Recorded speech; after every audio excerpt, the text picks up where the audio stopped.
No, I know you do. Yeah, it's like, you know, those sort of camping chairs. But is it different to the ones that have? It is. It does. Because those chairs, they just don't look on my back. And I'm not sure. But maybe like you're wrapping more because. Yeah. Oh, I think we can get more, like a smaller. Right. I don't know what it is. I can't adjust it. But, yeah, for some reason. Yeah, well, especially in the. Do a quick little check-in. Miss them. About today. Right, as we. Today's really hard, right?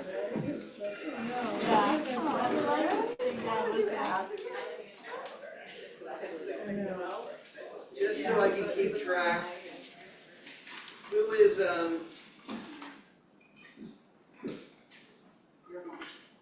who's teaching for Danny, which is classical science? Okay, Brian, I got you. So Marie, just so you know. And then Cammie, who took over Cammie's? Is that split up? Me and Alex. Okay. I'm doing figure four. Huh? I'm doing figure four and you're doing The pigeon and the sitting twist. Okay, cool. Is that one for Alex? No, Alex is here. It's Cammie, Amelia. Amelia, how I see it. Yeah. Just and I got pregnant today, so. Right here. I got you. No, We didn't it's underneath. Oh, here it is. I'm sorry.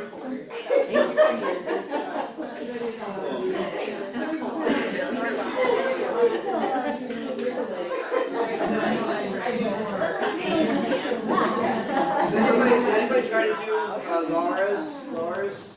She's not teaching. She's still not signed on. I know she's not feeling so good. She was doing frog lifting through, which is not something I teach very often. We let that one go. Cool. Yeah, all right, cool. And then we have Lisa, Tina, James. Sorry, tomorrow. Who's teaching tomorrow's? Okay, cool.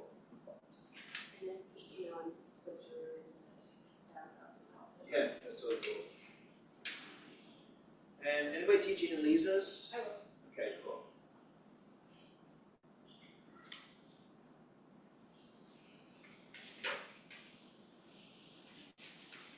And then, okay, we're good.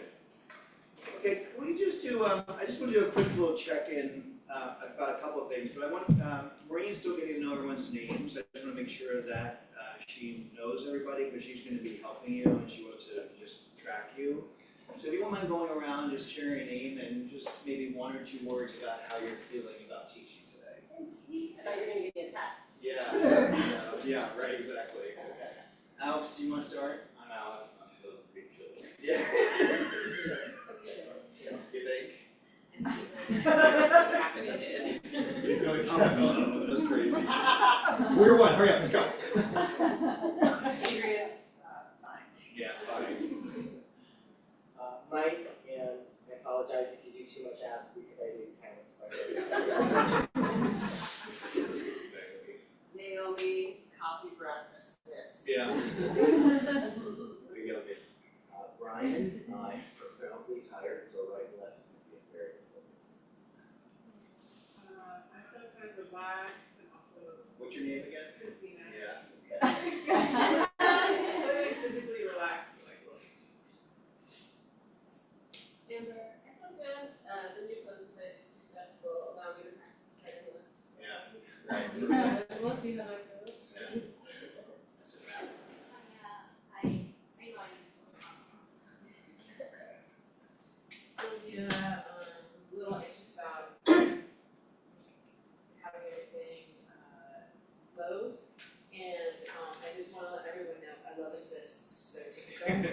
feel shy.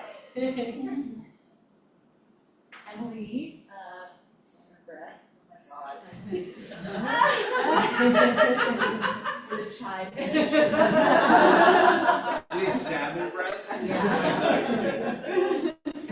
Well, guys. Yeah, I do too. Well, I will get there. Obviously a little nervous, but also excited. Hi, I'm John. I wish I'd done shrooms. Putting my words to my brain, to my body, or my challenge. Welcome. That's Sierra, and I feel good. Kathleen, I feel alright, a little anxious, but okay. Lisa, I feel exhausted. I'm very tired today, so I'm hoping my brain actually functions. Yeah. I'm Carolyn, feeling pretty good, a little anxious, and I need to project my voice. Wow, well, that was amazing. Keep doing that, Carolyn. It's perfect. Hi, Marielle. You saw me practicing on the floor I did, outside. I'm Jane, feel anxious and excited. Thank you guys for that, because my perimenopausal brain just I need refreshers. Okay. So, when we actually teach this to the public, I want to let you know, I made the decision to actually have 3 classes the next time we come back to teach, because I wanted to give you an opportunity to teach more. And also that allows me to give you more feedback. It's gonna be really hard to kind of get things down with only a quick little 5-minute thing. And so the next time I have your posters right here too. Also, I got up this morning at 4 to help put together a whole new class for you. To the shit. And so what will happen next time we come together? Saturday afternoon, class 3 will teach. And then Sunday, class 4 and 5 will teach, and now I have class, okay? So it'll be similar on Sunday to what we're doing today. But we'll also have a class that's teaching on that Saturday, I think it's February 7th. At around 3 o'clock, we'll begin that journey. And then we'll teach. Does that make sense? So instead of having 2 classes, I have 3 classes, allows people to have, instead of having 11, 12 people per class, now I have 7 people per class, which gives you more teaching time. Does that make sense, Lisa? Yeah, it was the timing. We meet next weekend as well, correct? Yeah, not next weekend, the weekend after. Weekend after, okay. Yeah. Okay. And then we have a Christmas break until January 10th. And then we have a month before we teach the next practicum. So it's pretty much going to be about 2 months. And I would suggest that you practice teach before we get together back in January. Okay? That's like talking about the next exam we had done the first one. I know. Sorry. I just want to give you something to look forward to, though. So the way that this will work, though, is just so I kind of wanted to share that because I will pull you.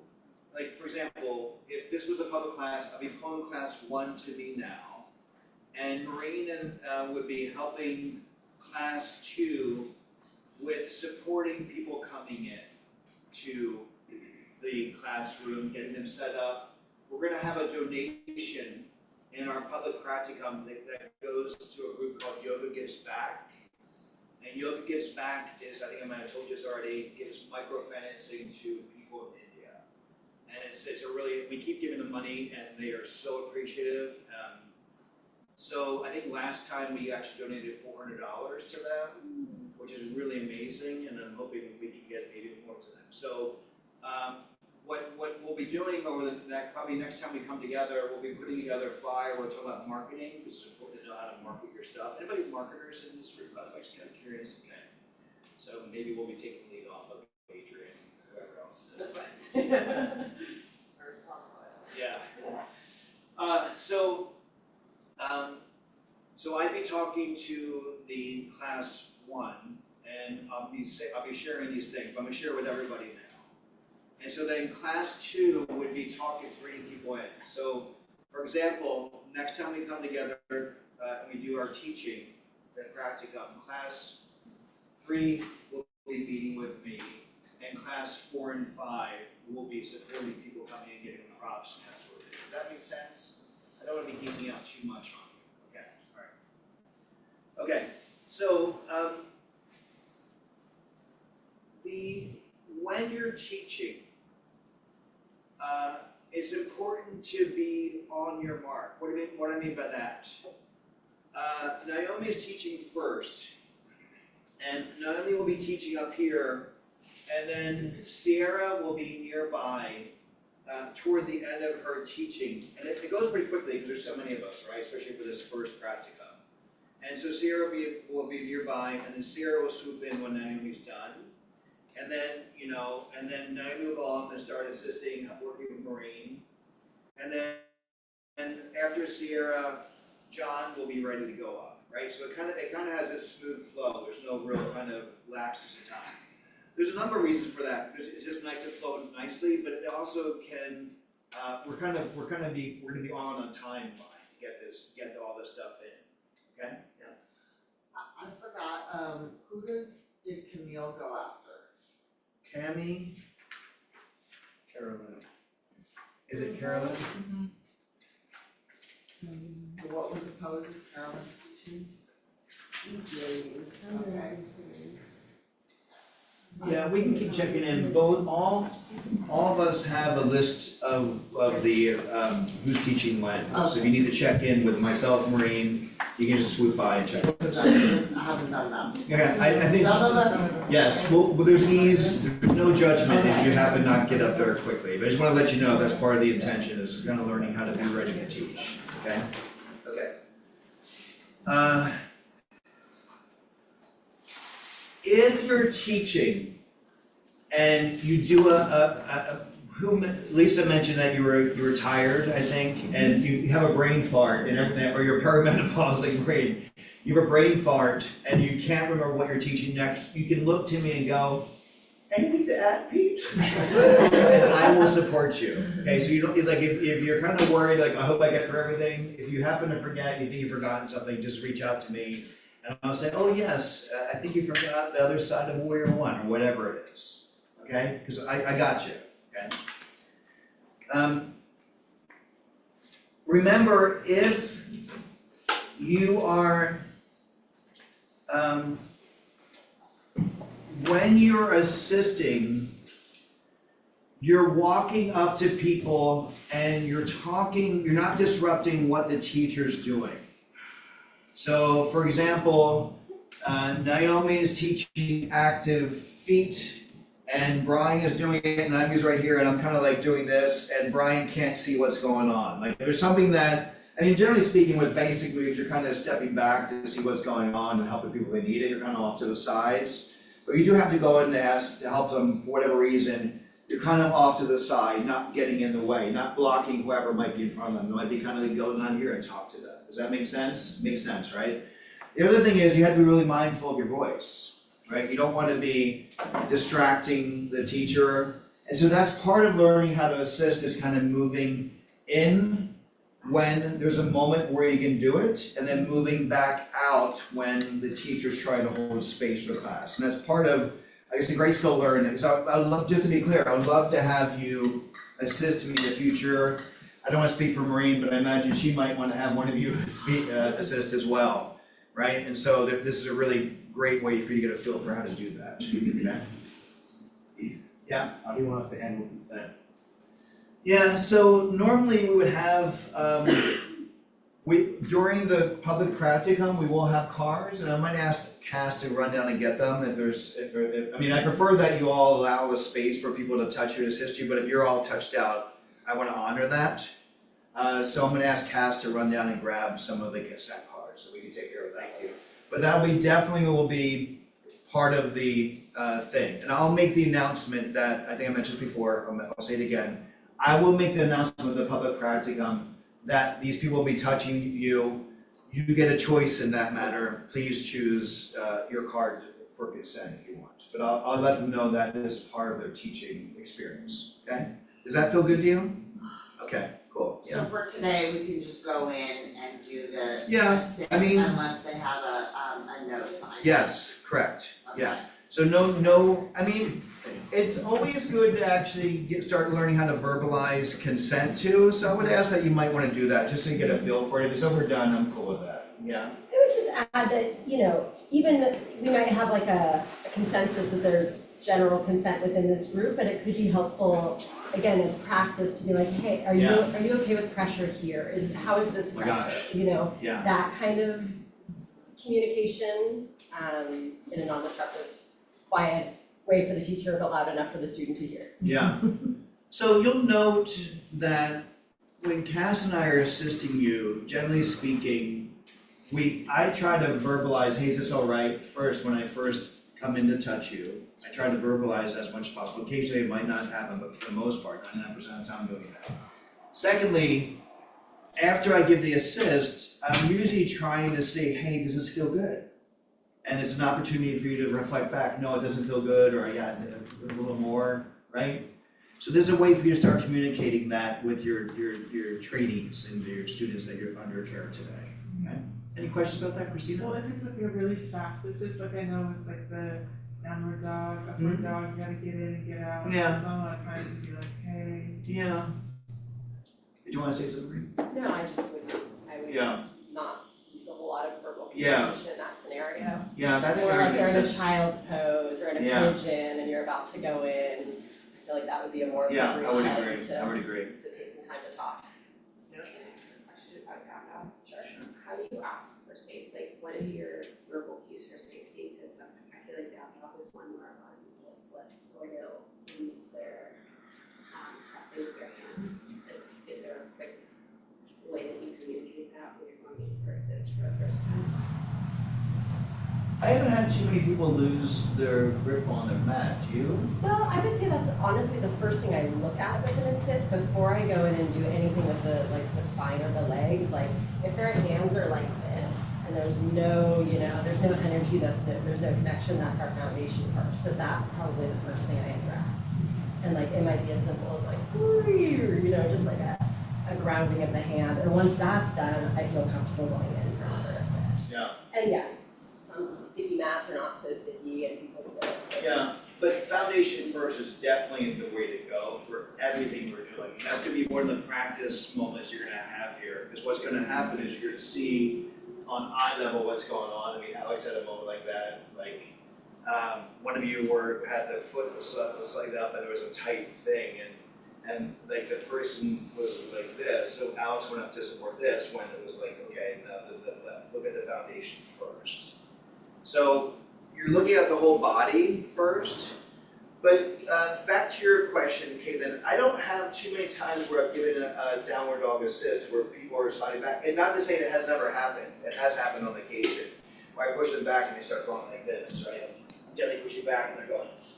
Right, and they're not gonna slip this way because you're kind of giving the Yeah. pressure that way, Right. and especially if you come out of it nice and gentle, so you're like not making sure that they don't Yeah. pancake onto the floor, but that's like where the 5, 4, 3, 2, 1 pressure can help. Yeah, and then what I would say, I never hear you, hey, keep your hands anchored unless they start moving. Like keep your hands where they are. Yeah. Are you saying that because you've had experience where you feel like you kind of push your way out of it? I felt myself like someone who's coming strong. Oh, And okay. I've seen it with others too, where I'll see like Yeah. Slipping back. Yeah, so this goes back to what Maureen just said though, right? We're going 0, 1, 1 to 2. And if you start noticing that someone you're moving them out of their downward dog, it might be a moment to like, hey, okay, I guess I'm pushing too hard or I need to connect with what that anchoring their hands. Yeah, okay.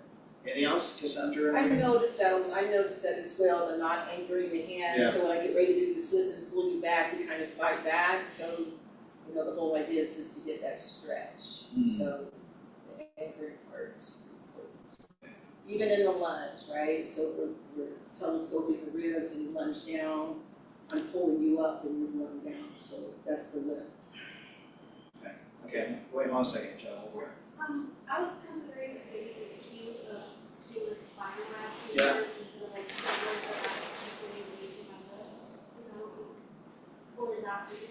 Yeah, so generally speaking, you want them practicing active hands with the fingers spread wide.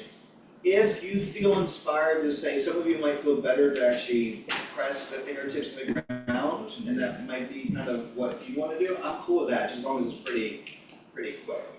Okay? Yeah, Jim? Do we introduce the next person? Pardon me? Do we introduce the next person? If you want to, I'm cool with that. Hey, you know, Emily's an amazing teacher. Let's all give it a round of applause for Emily. Perfect. Yeah, thanks, Joe. If you want to, you can introduce them. If you forget, no big deal. Emily, June? When are we assisting today? Because we're students, right? So we know class after- 2 will be practicing the yoga. Class 1 will be teaching and assisting. Oh, gotcha. And then we'll take about a half an hour break after their class. And then class 2 will teach and class 1 will be practicing. Okay. And class 2 will teach and assist. Gotcha. And then we'll have time to give you feedback at the end. Alright. Can I chime in there real quick? My memory of doing this a long time ago with you is, if you're teaching Shavasana at the very end of your class and you're assisting all the poses up until then, like your mind might be like churning with all those Shavasana cues, and I would really encourage you to ground into the assisting, like trust in your teaching that it's gonna come and then you're gonna remember it all and it's gonna go smoothly, and try to be present, right? Try to be present for the assisting and not just kind of rehearsing and thinking ahead to whatever you're teaching. I think it's easier to assist after you've been on stage, you've done your teaching, and that's over. Maureen is here to help. Maureen is not here to make you feel bad. Maureen is not here, that's not kind of who she is, by the way, in general. And so she's gonna be walking in the room. I told you the scenario I was where I was hiding behind the pole the whole time, and Anna was at yoga journal, and she was like, "Where were you all day?" I'm like, "You couldn't find me because I was hiding behind the fucking pole." I'm scared shitless of you. There's no reason for Maureen to be scared of Maureen. She is here to help you get more comfortable, to show you the assist. Some of you were here for some of the assist, some of you forgot completely about them. This is why we're here. To practice the assist, to feel comfortable moving in and out of people, to get your hands on people. And I'll say this again, I know I've said this before, this is an opportunity for you with this supportive environment, and probably one of the most supportive environments you're ever going to be in, around your teaching and assisting, to really practice the assist. So like, make the most out of this moment, get your hands on people, and learn, yeah? Does assist also mean? Yes. I'm sure the kids are really good. Yeah. But like adjusting the alignment as well. Yeah. So, Brian, you want to just share that last part of the question with me? Sure. Assisting also means adjusting the alignment. Yeah, verbal cues, looking at people, like, that's the other cool thing. There's tons of different bodies. We have about 20 different bodies in here. And it's going to give you an opportunity to go, oh, this person's body is different than that person. That's kind of interesting. How do I support that person? So it's going to be different for everybody. And what's, there's a couple of things we talked about.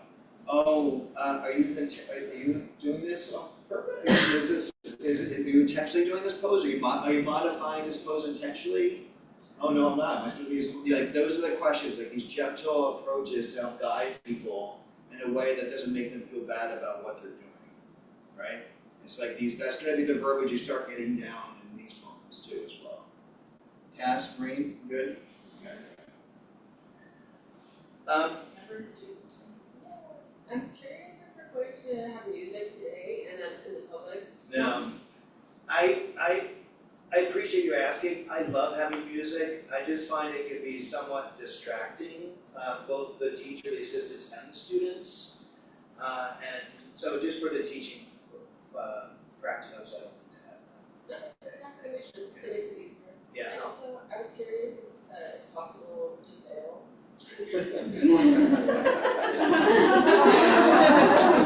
Right? You cannot fail as long as you're here. Nobody's failing. No, I appreciate you checking in. We're already there. You're gonna close the door. Amber, would you mind grabbing your books? Doors back there. Change the code.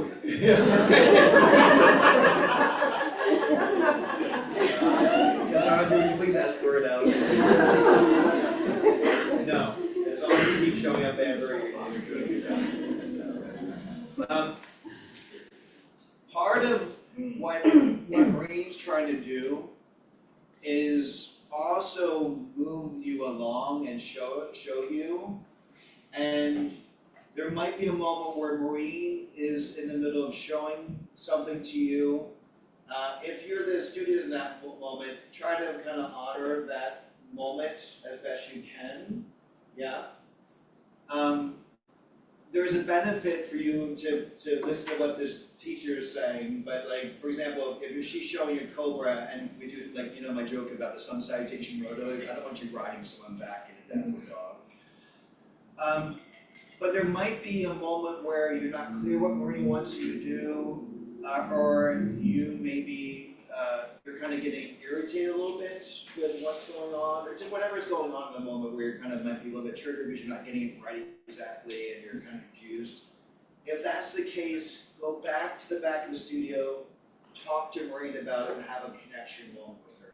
I'm sure she'd be, I don't want to speak for her. Or make a note of it and we can chat about it Yeah. later, like. And the reason why I say that is because the class is going to keep going on, and if you're having a conversation, it can be somewhat disruptive in that moment. So it's like, hey, I told you to do this because of, you know, right? Make sense? Okay, Kathleen? Oh, I thought I saw you raise your hand, sorry. I can also imagine scenarios where I like see someone lingering, like hiding behind a pole, and I'm like, come on, Naomi, like, and I'm like going to Brian and I'm giving you the assist and asking you to do the same assist to somebody next to him, you know? So we're both kind of doing it, I'm modeling it, and you can replicate it. Yeah. Okay, there'll be times, Marine and I and Cass are kind of tracking each other, and I'm tracking you as well. So I'm evaluating who's teaching, but I'm also trying to track how the assists are going on as well. And there might be a moment where I say, and non-verbally, I place my hands on my heart, and that's my way of telling Maureen, get people breathing. When we are assisting, and even when we're teaching, if we're not breathing, it can get a little bit stale in here, like it can get a little bit challenging, you know. And it kind of resonated with me a lot. Lisa was the one who found the 4 people who were down in the yoga studio space, the more intense people. Remember how people came in late, you're like, what, you're like, I was like, hey, just keep focusing. And she mentioned that they were super stoic, and I think there was she felt like a lot of tension in the room. And when there can be challenging moments when we forget things, or when we are not so sure about what we're saying, or we're kind of getting lost in our thoughts, or in our soul suckers come up, the things that are keeping us from becoming our heart, that if our community is breathing for us, it just feels so much better, and it keeps you present. So if you see Maureen or I doing this, that's an ask for you to take a moment and just take a breath into the heart and get more present with what's going on. Does that resonate? Is that supportive? I hope it's supportive. We'll find out, I guess. Okay. Using your active feet, and keep breathing as you assist and as you teach. Remember, we're not doing this, if you're doing this in the back, Maureen, you know, you're gonna be, I don't want you, the joke is, right, we're not stalking someone like that. We're kind of walking around the room, keeping open.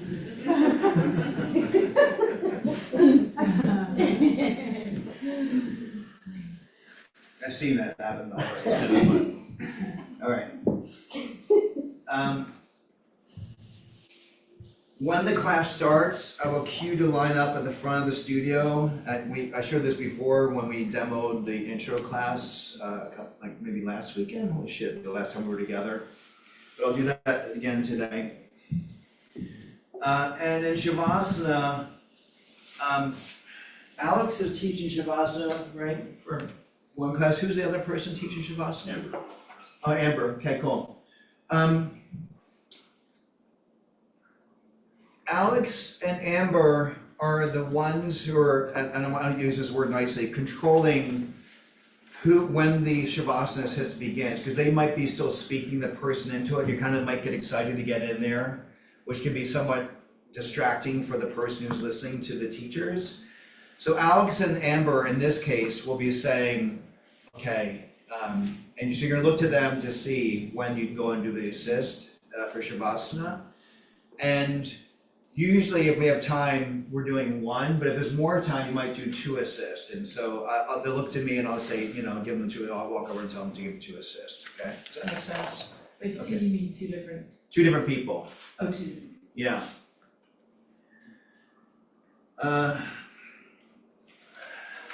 Okay. When you're all done teaching, Cass and I still do this to this day. We take a moment, and I do this in my every class, even when Cass is not assisting me. I take a moment and I look out around the room and I take in the work that just happened, this yoga practice that allows people to be in Shavasana, relaxing. It's really, it can impact you in a big way. And what I mean by that is it kind of feeds you, right? It kind of like, oh, I was part of this experience where I'm helping this person go through a yoga experience and become more present and potentially walk the path of their healing in some way. So when you're done teaching, I'm gonna ask you to come up here and just sit for a moment and look out, and you look to me, and I'm gonna say, okay, now wrap, this is when you can say, okay, now come out of Shavasana and come up into a seated position, and we'll finish up. It's also an opportunity for me to get a picture of you so that I can share at the end of class with you, so you can have a recording of when you taught, okay? So that's also the pro, okay, yeah.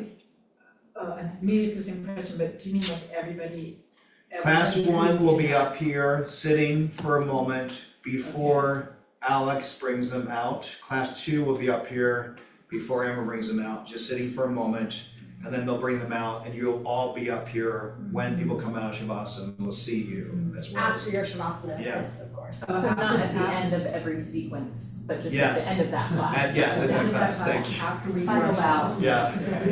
Yeah, that'd be a lot of work, so, okay, everyone come up here after they're done every pose, sit up here. Okay. Yeah. All right, any questions or comments or thoughts? Should we do this thing? Are we gonna need a bathroom break first? I think we do need a bathroom break, Diane. Why don't we take a quick little 5-minute bathroom break and we'll begin, okay? Yeah.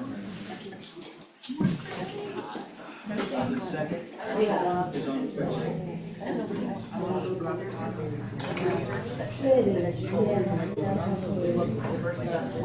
Yeah, that's true. Because it makes them. I've done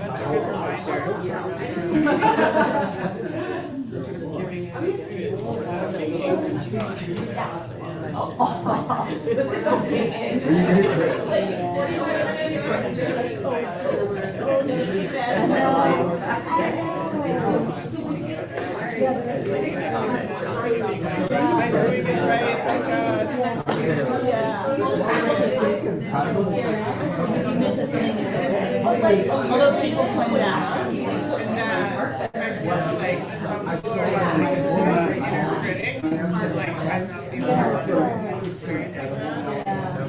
Whatever you're studying. Even like all the yoga teachers that we have, and their critic is going. Oh, that's what this is the time. Always there. Because he had read that like. Yeah, yeah. So you We're going to like students. So yeah, I think we're. Oh yeah. I don't know when you get to. Okay, Debbie, you good? Ready to rock this out? Okay, when you're ready, class one, why don't you come up here? Was that 5 minutes?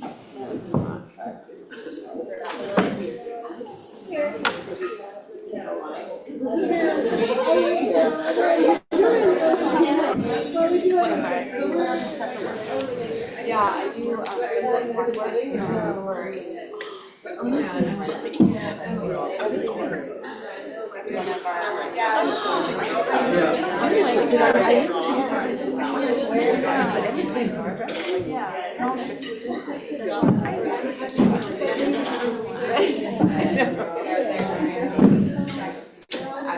Hi Laura. Hi Laura. Bathroom? 5 hours. Okay, class one, come on over here. Cass, could you do me a favor and just turn down that heat? It's Yes. hot in here again. Alright, hold on. Forget who comes after me, I don't know who's plumbing.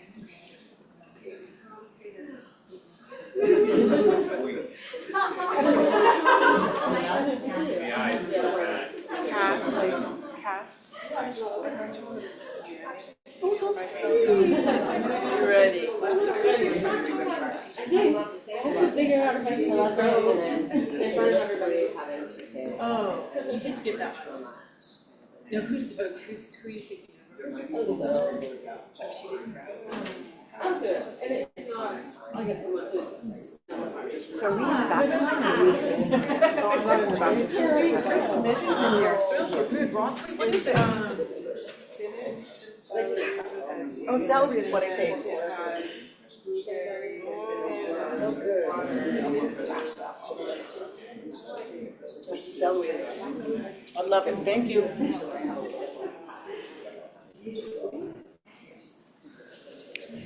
1, 2, 3, yay!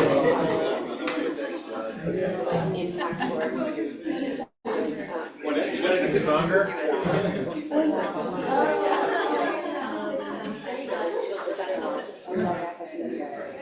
Okay, real quick before we get started, class one, would you mind moving your mats off to the side, and class two lining up? I apologize, I should have mentioned that before. Keith, there's still a bathroom queue.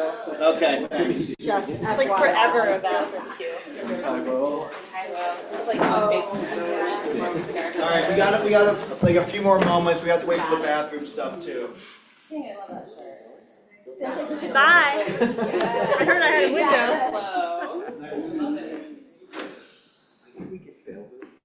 Yeah, bail or fail, but yeah. All right, let's line up class two. If you wouldn't mind lining up your mats and remember class one, you want to make sure that they have props. What props do they need? Anybody need props? Yeah, line up this way. That'd be great. My blanket. So we should probably have about 2 rows. Oh, you did the, you're on. Up and in line. I have been. It's been hard to do more, but it's assisting and just moving around a lot. It's like, Yeah, no, you've done a great job. yeah, the first one is a little harder to internet. It's a little more. Yeah, it's been great. Thank you.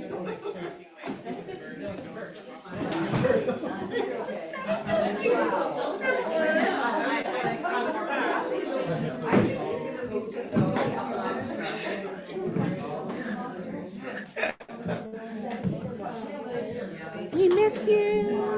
We miss you. We'll see you soon. We'll see you soon. Yeah.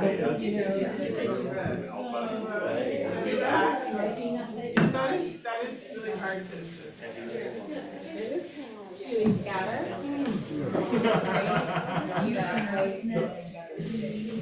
Right, because we need room to come in and give assists. We need space for assists.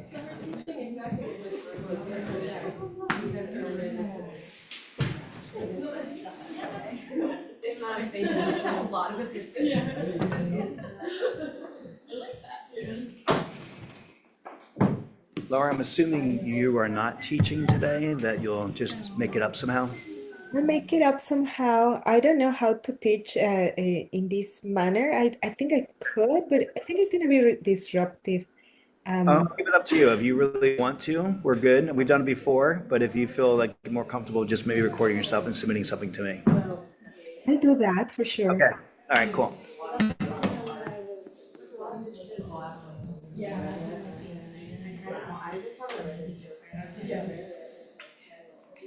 Maureen, you ready? Okay, cool.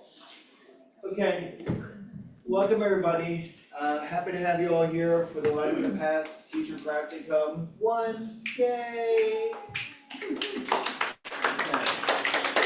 I'm happy to be here. My name is Pete Winoso. I have my two assistants here, Maureen, Kane, and Cassandra over there, and they're going to support the trainees as well. I've asked you to put down, did we get consent cards? No, do you want to go next door and get them? I think so. Okay. Would you mind, Cass? No, not at all. Okay. Actually, you know what, why don't we just use a Post-it note? Yeah. That's probably the easiest way, just to kind of make things move along a little bit. Okay. I've asked you to, put your, I'm gonna have injury cards too, by the way, so people write down their injuries. And so I've asked you, I have a consent card for you. These are the amazing teachers and trainees that are here to support you in your practice, but if you don't feel like being in touch today, that's fine, just make sure your card indicates that. Also, if you have any injuries, make sure they're written down on your injury card so that we know how to work with you. In addition, I just want to thank you all so much for showing up here and supporting Yoga Gives Back. It's a really powerful organization that's helping to support people in India with microfinances. So thank you so much for being here. Why don't we do a little introduction? Stephanie, you want to start off? Stephanie. Sure. Hi everyone, I'm Stephania. Hello, I'm Kathleen. Mario, hi. Naomi. I'm Sierra. I'm John. Alex. Mike. Emily. Carolyn. Cool. All right, great. Now we want you to begin. Thanks, Cass. Hi everyone, welcome, and my name is Naomi, and I'm gonna start Okay, by, trainees, can you move that, give Naomi some space? teaching a few of the basic moves that will help you in the yoga poses that you're gonna learn today.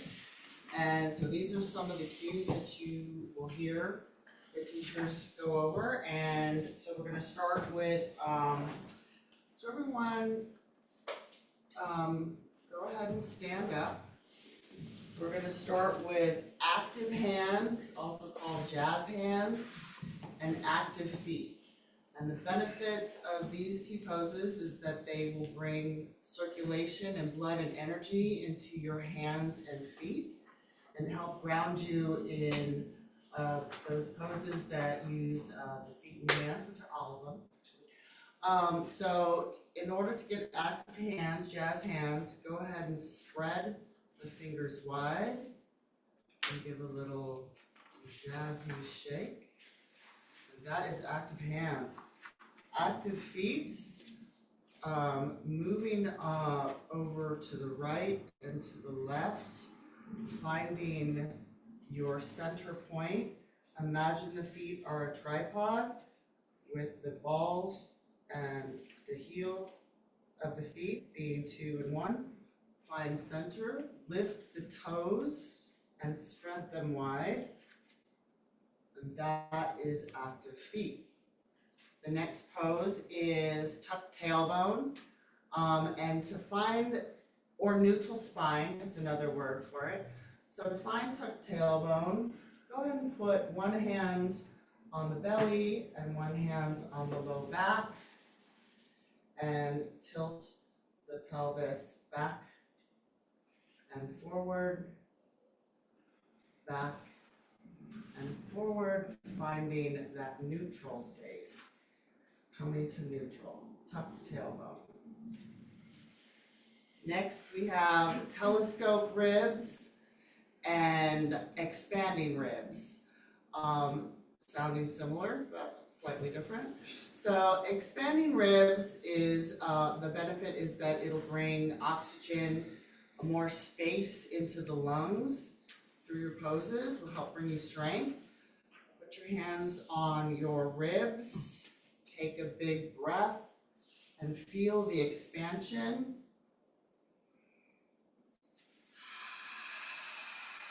Exhale, feel the contraction. Telescoping ribs is the sensation that, like a telescope that is expanding upward this way, feel the ribs, the upper rib come off the rib beneath it. So same thing, put your hands on your ribs, take a breath in, reaching the crown of the head towards the sky, lifting the ribs off from one another. And then the next basic move I will be teaching is wrap shoulders. So I will demonstrate that first and then we can do it together. So the benefit of this pose is that it will bring integrity and strength into your shoulders when you're in poses such as downward dog, rather than collapsing. So this is a collapsed shoulder, this is wrapped shoulder.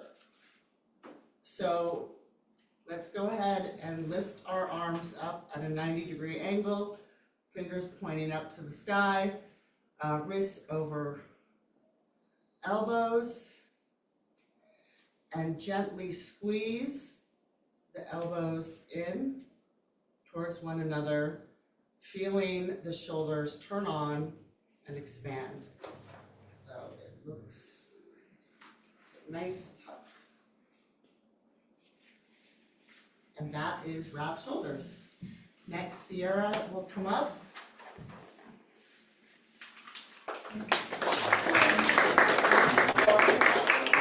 Okay, one more. Yes, put on my notes there. Okay, the last pose is relax the neck, relax the head. And the benefit of this pose is that we tend to carry a lot of tension. I know I do, a lot of tension in my neck. And some of these poses, you might feel a little tension building up. And so relax the head basically is using gravity to relax the head and neck. So let's practice that together. Take an inhale and drop the right ear to the right shoulder, gently bringing the shoulders down and relaxing the head. Inhale back up. Exhale, left ear to left shoulder. Feeling the gravity. Relax the head. Inhale back to center. Now,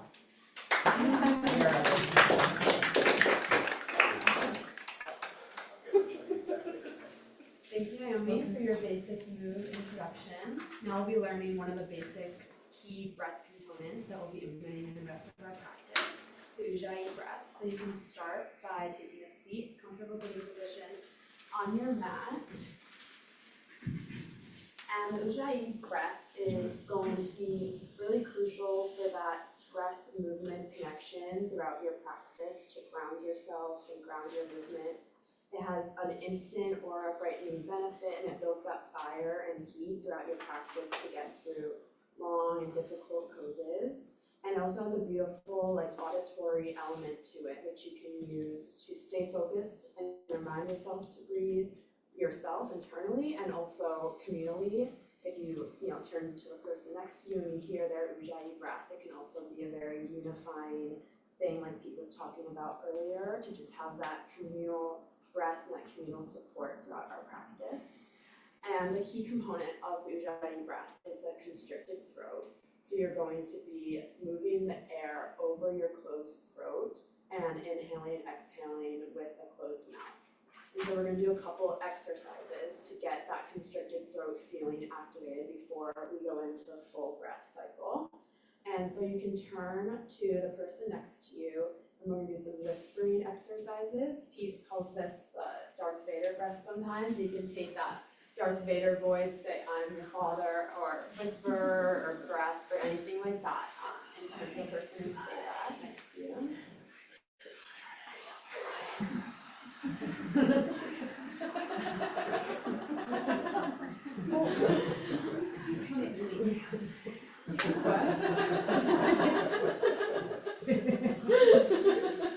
Everyone's being on Amber's joke. Amber laughed about it. I learned something new today. And now we're going to practice the constricted throat with an inhale and an exhale with an open mouth. And something that helps me as well is like holding my hand in front of my mouth and kind of fogging up a mirror and really getting that sound out. So we're gonna I'll do it first and then you guys can follow me, but I'll do the inhale and exhale, the open mouth, the constricted throat.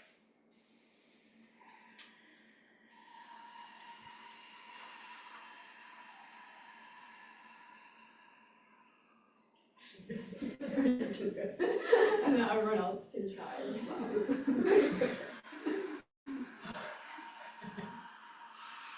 And it's not about being the loudest practitioner in the room either. It's just mostly about having that internal sound for yourself.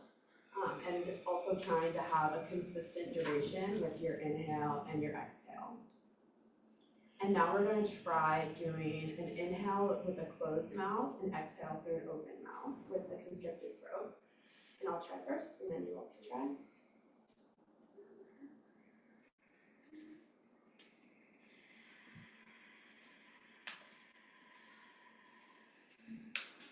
Your turn.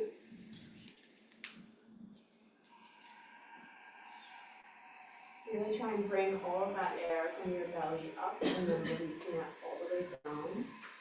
You see like how long can you hold that inhale and exhale?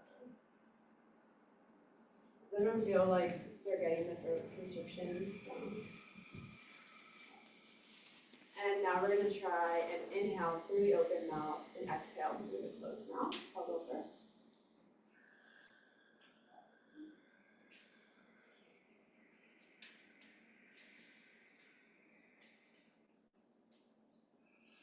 Now you all can try.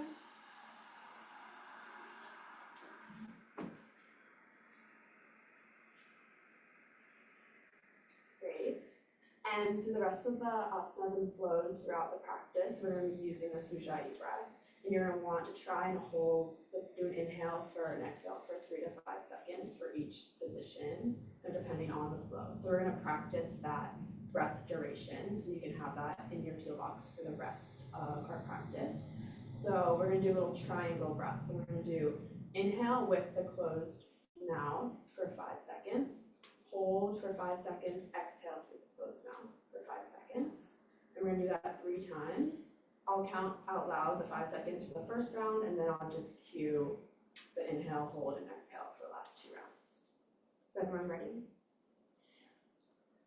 So inhale, 1, 2, 3, 4, 5.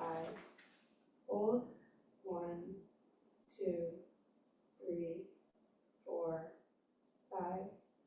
Exhale, 1, 2, 3, 4, 5. Inhale.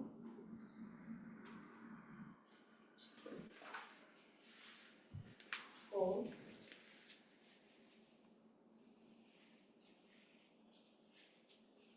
Exhale.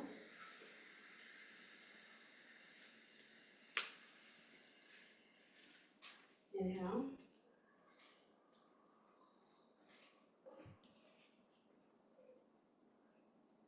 Hold.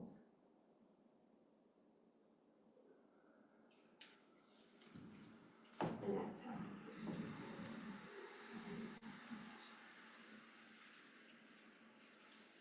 Okay, great. So hopefully everyone feels like they're starting to get the hang of that Ujjayi breath. Something that helps me as well when I'm actually implementing it into my practice is to get that circular movement, is to picture like an oceanic wave motion of my breath to keep those durations consistent and move me through my practice.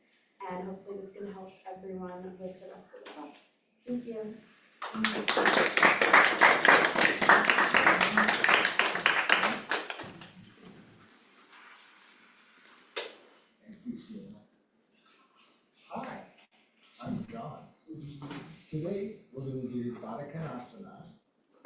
with forward fold. And we'll be also doing tabletop with following up with the cat-cow positions. Please, I'll show you what the Baddha Konasana is. We'll do that first, and then we'll do the tabletop and forward for the cat-cow. As I sit down, and I sit forward up, as I inhale, I bring my feet together. As I raise my chest up high, as I exhale, I slowly roll down towards my chest, towards my feet. And as I inhale, just a slight up, and then back down and then around. Please follow me. Sit with you. Bring your feet together with bring your pads of your feet together and your hands on them. Raise your chest up as you inhale. As you exhale, slowly round your shoulders and move your chest forward. Slightly raise up as you inhale. As you exhale, press back down. We'll be doing this for 2 more breaths.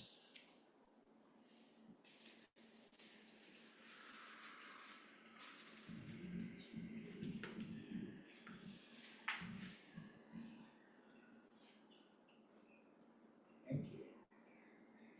Now we'll go to the tabletop position, followed by cat-cow. You can watch me as I go. And so for the tabletop position, the hands are spread wide, the feet calmly on the ground, the shoulders above the feet, and the hips above the knees. And just slightly gaze forward for inhale, and as you exhale, slowly raise your shoulder blades up. And as you inhale, slightly bring the tailbone up and the shoulder blades together. And that will be for 4 rounds. Inhale. Exhale. Inhale. Exhale.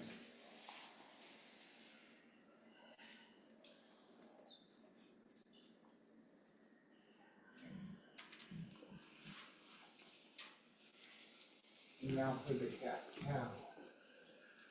In the same position with your elbows over your shoulders over your feet are spread wide, your legs flat on the floor.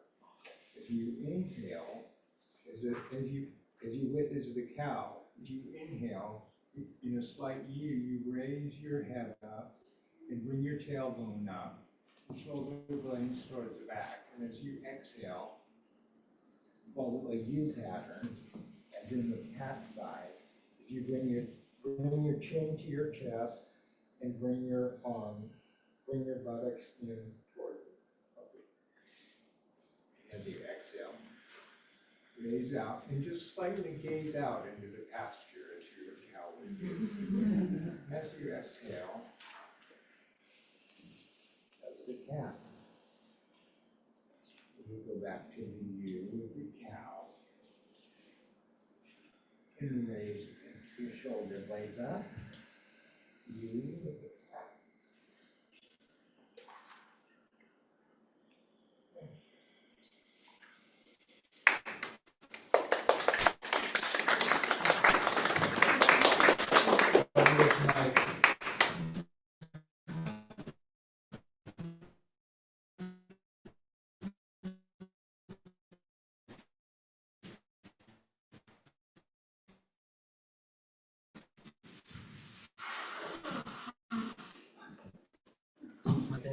Focus on the posture through many of the poses that we do in yoga. So just take a seat and watch me for a demo. I'll demo the first sequence, which is tabletop abs. So I come to tabletop, as John had just showed you. So wrists below shoulders, knees below hips. And tuck the tailbone to engage the core through this whole sequence. So there are 4 steps. So step 1, inhale, reach the left hand forward, active hand, spread the fingers wide, in line with the shoulder. Exhale back to tabletop. Step 2, reach the opposite foot, the right foot back. Active foot, spread the toes wide. If this feels inaccessible, lower back is collapsing, you can keep the toes on the ground, reach out through the heel. Otherwise, lifting the foot using the glute muscles, reaching out through the ball of the foot. Exhale back to tabletop. Step 3 is combining them. So inhale, reach left hand forward and right foot back. From here, step 4, we connect elbow to knee. Exhale, connect. Inhale, extend. Exhale, connect. And we'll do a few rounds of connections and then switch to the other side. So the key is keeping tail tucked and core engaged and keeping the shoulders level and hips level and square towards the ground throughout this routine, rather than twisting the torso. So let's begin. Please come to tabletop position. And on an inhale, reach the left hand forward. Active hand, in line with the shoulder, the tail. Exhale back to tabletop. Inhale, reach right foot back. Active foot, reaching through the ball of the foot. Exhale, tabletop. Now inhale, reach left hand forward and right foot back. Tuck the tail, keeping shoulders and hips level, square to the floor. And then exhale, connect knee to elbow. Inhale, reach. Exhale, connect. Inhale, reach. Tuck the tail. Exhale, connect. Inhale, reach.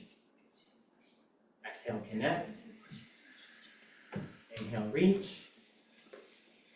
Exhale, back to tabletop. Great, so opposite side. Inhale, reach right hand forward. Active hand, spread the fingers wide, in line with the shoulder. Exhale, tabletop. Inhale, reach left foot back. Active foot, spread the toes wide, reaching through the ball of the foot. Tuck the tail. Exhale, back to tabletop. Now inhale, reach right hand forward, left foot back. Tuck the tail. Active foot, active hand. Exhale, connect knee to elbow. Inhale, reach. Exhale, connect. Inhale, reach. Exhale, connect. Inhale, reach. Exhale, connect. Inhale, reach. Exhale, back to tabletop. Great, you can come back to a seated position. Look up here for another demo. I'll demo the second sequence, which is elbow to knee while lying on the back. So in a moment, I'll have you lie on your back and lift the knees above the hips, about hip width distance apart, feet slightly below the knees. If this puts strain on your lower back, you can also keep feet flat on the floor. Otherwise, knees above hips, interlace the fingers behind the head. On an inhale, lift head, neck, and shoulder blades off the ground, elbows towards the sky. Hold the breath, press the lower back into the ground, curl tailbone up. It's a subtle movement to engage the core.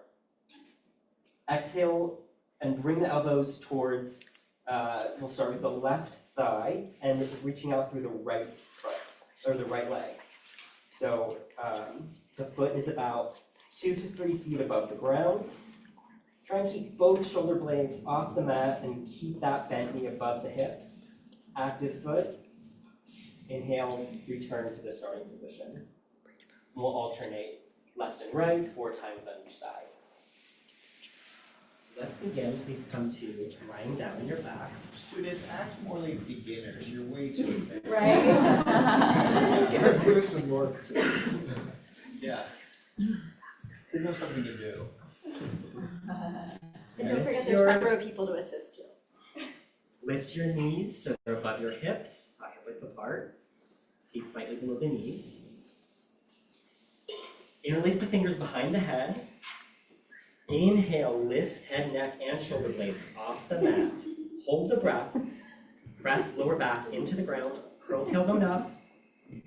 Exhale, bring elbows to the left thigh, straighten out the right leg. Active foot, 2 to 3 feet off the ground. Inhale back to center. Hold the breath. Press the lower back to the ground. Curl tailbone up. Exhale, bring elbows to the right thigh, straighten out the left leg. The active foot reaching through the ball of the foot. Inhale, return to center with both legs bent.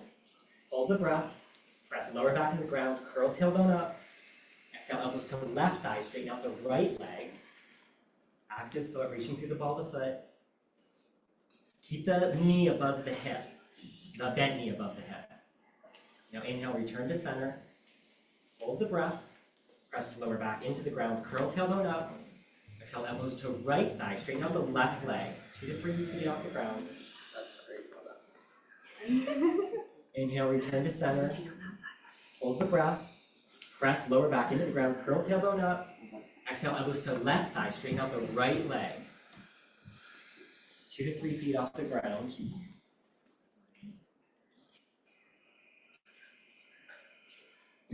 Inhale, return to center.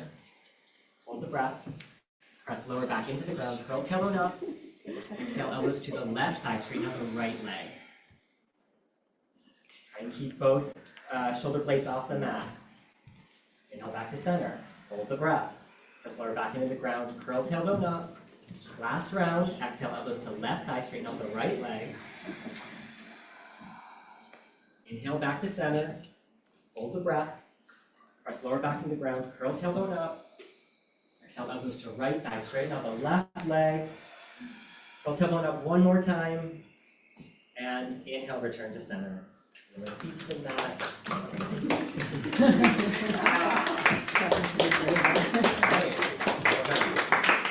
And next up we have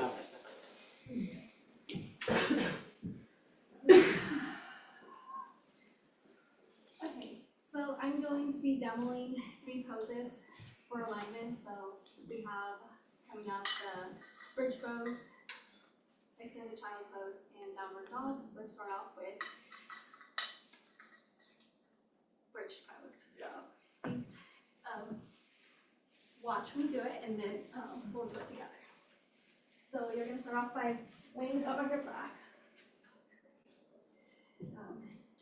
Feet flat on the ground, arms by your side.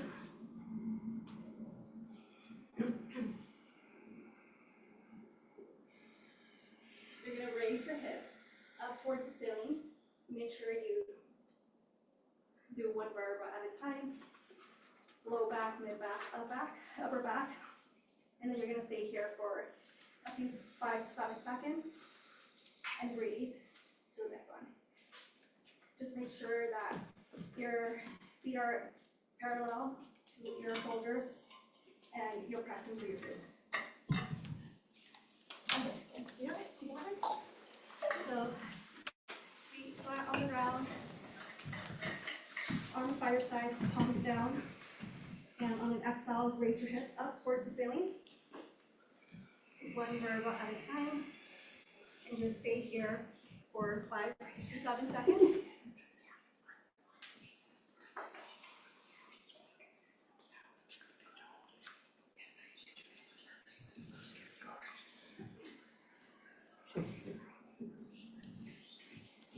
Good Alex.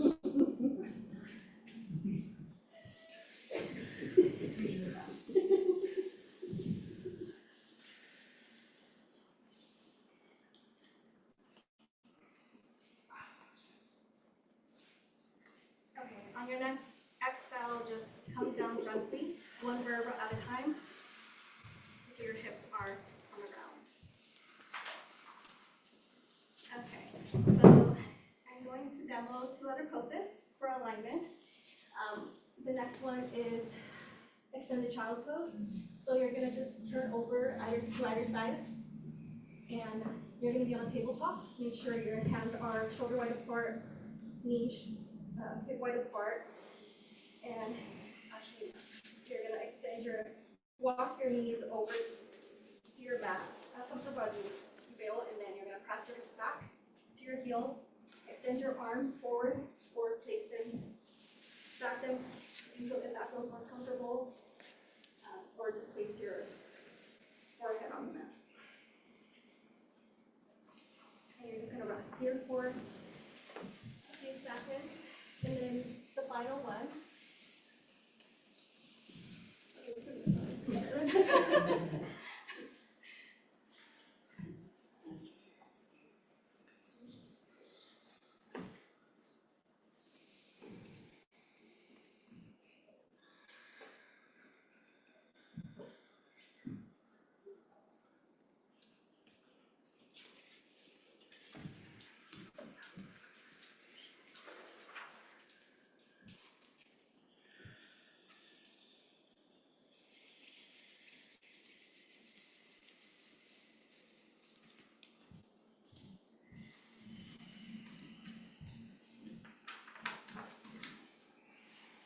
Okay, on your next exhale, slide to a tabletop position, and watch me so we can do downward dog for a second. So from tabletop position, you're going to touch your toes, and you're going to press the mat up and back to a downward V shape. From here, you're going to check your alignment, spread your fingers wide like a starfish.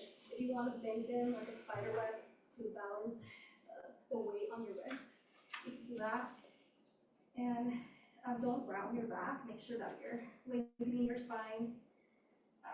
Head heavy as a bowling ball. You can shake yes or no. And with every exhale, just press through your chest, through your knees or your feet. Gaze through your feet. Okay, let's do that together. Okay, on your next exhale, press your hips up and back to the upside down V shape. Check your alignment. Spread your fingers wide. Inhale. Expand your ribs. Exhale. Release the tension in your shoulders, neck. And just stay here for a few seconds.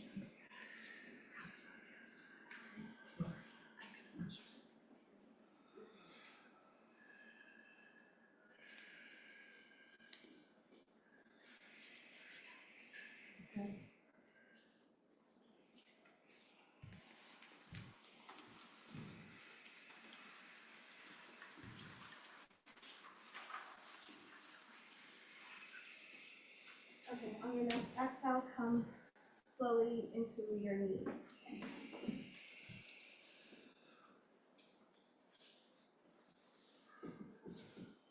And you can rest on a extended child's pose.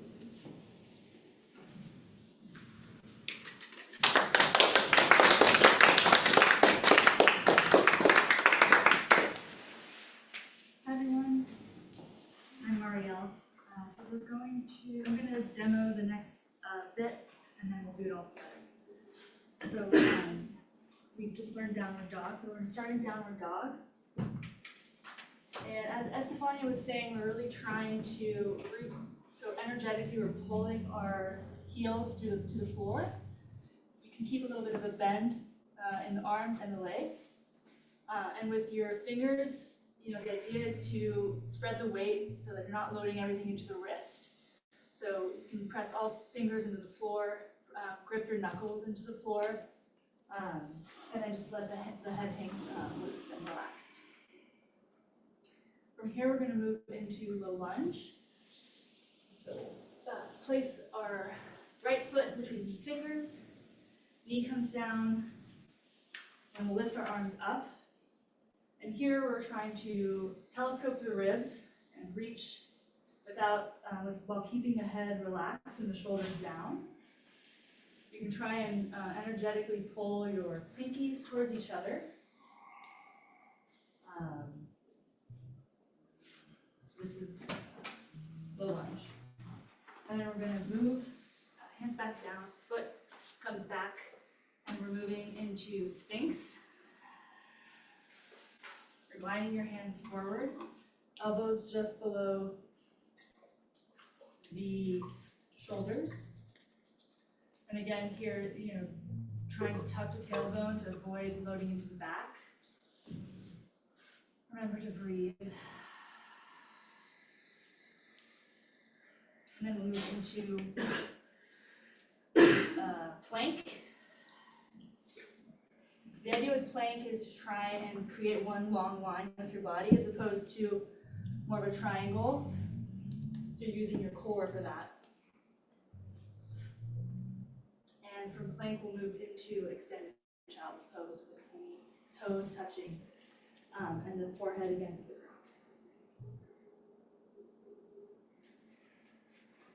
Okay, so all together now, we'll start in down dog.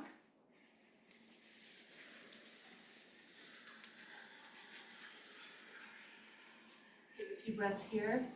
Again, rooting through all 5 fingers.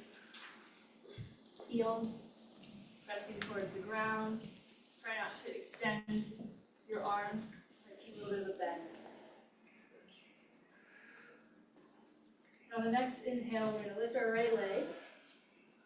And on exhale, press it in between your fingers. Between your hands. Knee comes down. On exhale, lift your arms up to the ceiling. Take a few breaths here. Remember to spiral your pinkies together. Try and have that side body stretch. And relax your head. On the next exhale, bring our hands back down. Foot comes back. Knee comes down, chest comes down. Sphinx. Glide your hands forward. Look ahead beyond the pasture.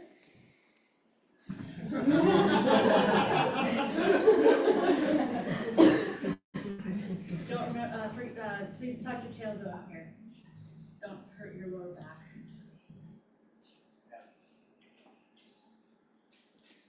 All right, from here we'll bring our hands back down and move into plank. Strong core. Couple breaths here. And on the next exhale, legs come down. No, we're moving into extended child's pose. Well done.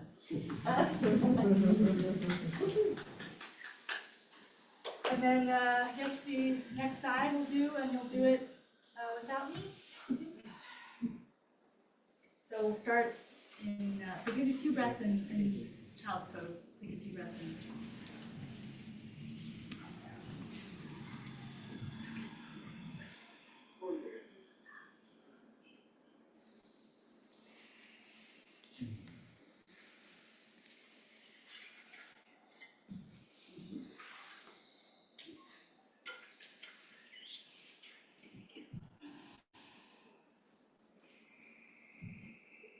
Okay, and when you're ready, let's meet in downward dog for the next side.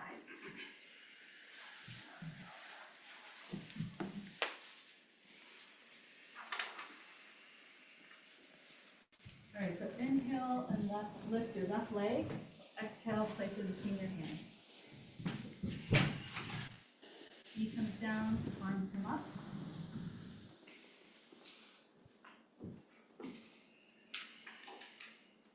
Arms come. Take a few breaths here. And on the next exhale, place your arms between your feet. And your foot goes back, plank. Strong core. Head relaxed, long line with the body.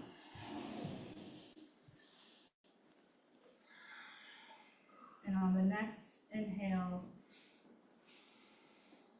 we'll move into extended child pose. Well done.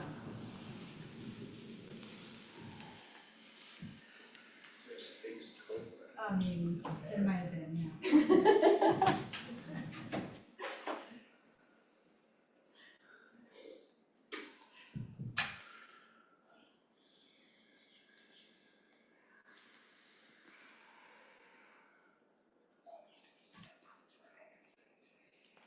Great, thank you so much.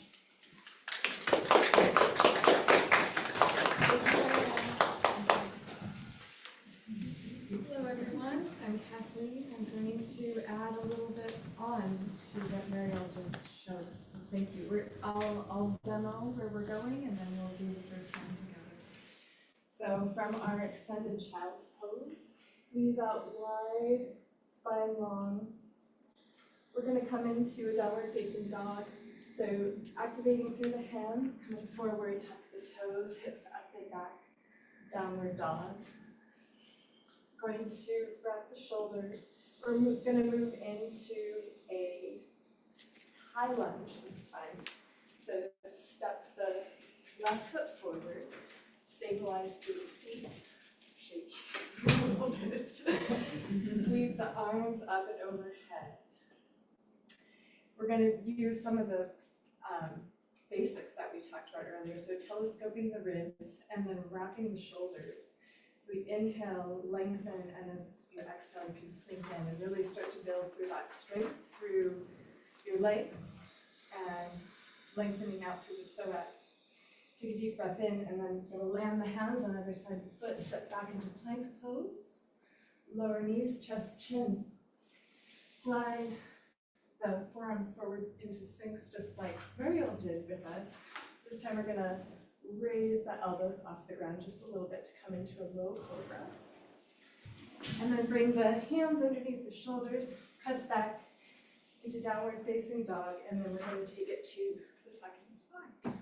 So I'll do the first side with you all, and then I'll talk you through the seconds. So did I forget anything? Good. Okay. So go ahead and come back to your extended child's pose, knees out wide, toes touching. Lengthen your torso down onto the mat, forehead touches the ground, and take a few breaths here, just to settle.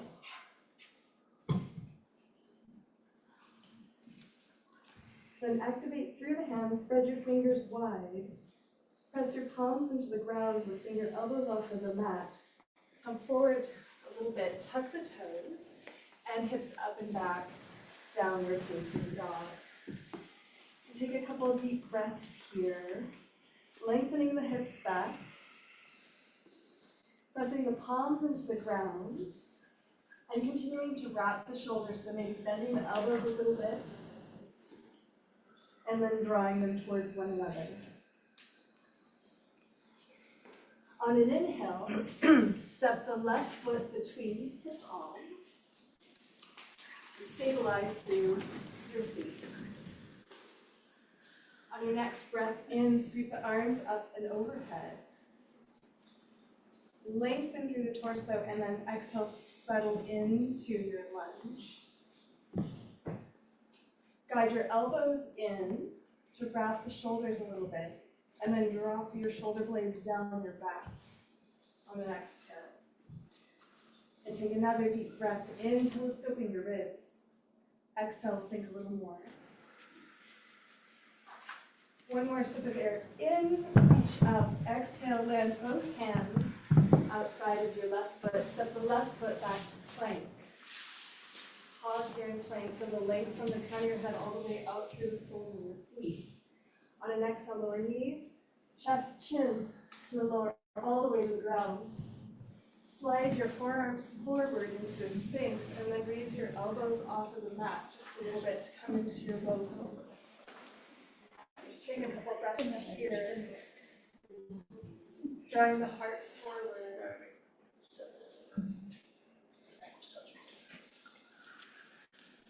And settling the weight of your solar plexus down towards the mat. Take another deep breath in. On your exhale, lower down, guide your hands underneath your shoulders, press your hips back, tuck your toes, and lift up into your downward facing dog. We'll take a few breaths here. So deep breath in, pressing the mat away from your hands. Deep breath out, relaxing the weight of your head down towards the ground. Breathing in, drawing the elbows towards one another, wrapping the shoulders. And breathing out, settling the weight back into the glutes. On an inhale, step the right foot between the palms and stabilize through your feet. On a breath in, sweep your arms up and overhead, coming into our high lunge. And exhale, sink into that front knee, drop the weight of your hips. Breathing in, reach up towards the sky, telescoping the ribs. And exhale, drop the shoulder blades down the back. Another breath in, feel full length of your torso reaching up. And exhale, sinking into the front leg. One more sip of air as you reach a little bit higher with the active fingers. And exhale, land the hands outside of your right foot this time. Or framing your right foot, thank you, Adrian. Step your right foot back into plank. Lengthen from your heels all the way through the crown of your head. Exhale, lower knees, chest, chin. Glide your forearms forward into a sphinx briefly, and then raise your elbows off the mat a little bit to come into a low cobra. Breathe in here. Draw your heart forward between your upper arms, and as you exhale, feel your solar plexus also moving forward towards the top of the mat. A couple more breaths here, just like that. Relaxing your shoulders down, relaxing your neck.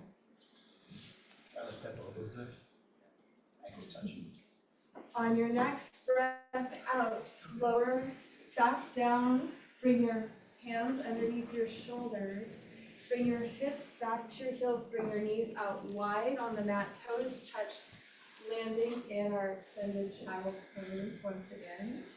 And we will invite Emily up, our next sequence.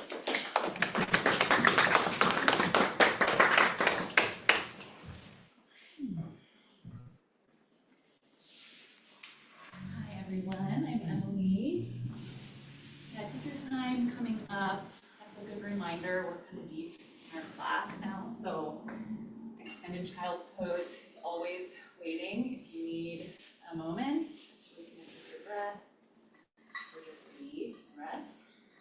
I'm going to introduce a couple new poses that will weave into a sequence of some familiar poses to you now as well. The first is called Warrior One. It's great for strengthening the legs, kind of educating your awareness of your hip rotation and creating a lot of space and torso for a warrior-like breath. And then hands reach high, might even get a little taller. And I'll demo that for you in a moment. Second pose is called Cobra. We'll be on our bellies, similar to Low Cobra, which we just did with Kathleen, with a few differences. So I'll show you Warrior One first. We'll be coming into that from Downward Dog, so watch, and then we'll do that together with breath cues. So from Downward Dog, we'll do one side at a time. I'll start with left foot forward. Bring left foot forward in between the hands. And a difference between Warrior One and High Lunge, which we've done, is back heel is going to spin down, be at a diagonal to the mat, so about a 45-degree angle, depending on how you feel in your hips. And then have you come up to hands on hips first. This is a good place to kind of play with dragging left hip back, right hip forward. And if that's tweaky, you can also bring back heel up, straighten back foot, as in the High Lunge. And then for the icing, hand sweep up and long, active hands like Naomi taught. And this gives you a lot of space for breath here. And if you know, neck is tweaky or shoulders feel tight there, you can also bring hands back to hips. So there's warrior one. And then for cobra, we're coming into cobra from plank pose. So similar to where we've been, we'll bring knees down, chest and chin down, and then tailbone lengthens out behind you. Hands are going to be under shoulders here, and elbows off the mat, a couple inches, kind of gently hugging forearms in toward the torso. And then head and chest will come up for a back bend here. Your back bend may be here, maybe here, maybe here. And if low back is really not into this, come forward into Sphinx, kind of more of a passive back bend with more support under the forearms here, or low cobra, where elbows are up. Interestingly, you know, these are considered down level poses, but actually for me, cobra is easier on the low back. So maybe you try one if you haven't tried the other and see if you like one better. So why don't we actually start back in extended child's pose. So hips to heels, forehead to the mat. Just take a couple breaths. At your own pace here, in through the nose and out through the nose. Remembering this is here, and you might need it. And then on an inhale, press out first to tabletop. And then in your time, tuck your toes under, tailbone lift, straightening legs, downward facing dog. Take a few of your own breaths here. You can lengthen your stance. Pull out the legs. Wherever you are, reminding of active hands. Knees can stay bent if hamstrings are tight. And feet together in an inhale, bringing left foot forward in between the hands. Again, knee over ankle here, back foot spins down at a diagonal. And on your next inhale, rising to standing, hands on hips first. And just take a couple of your own breaths here. See if you can play with using your hands to gently rotate left hip back, right hip forward. And if that doesn't feel right, again, back heel can lift. And when you're ready, on an inhale, hands sweep forward and high. Warrior one. Take a good, deep, full breath here in through the nose. And out through the nose.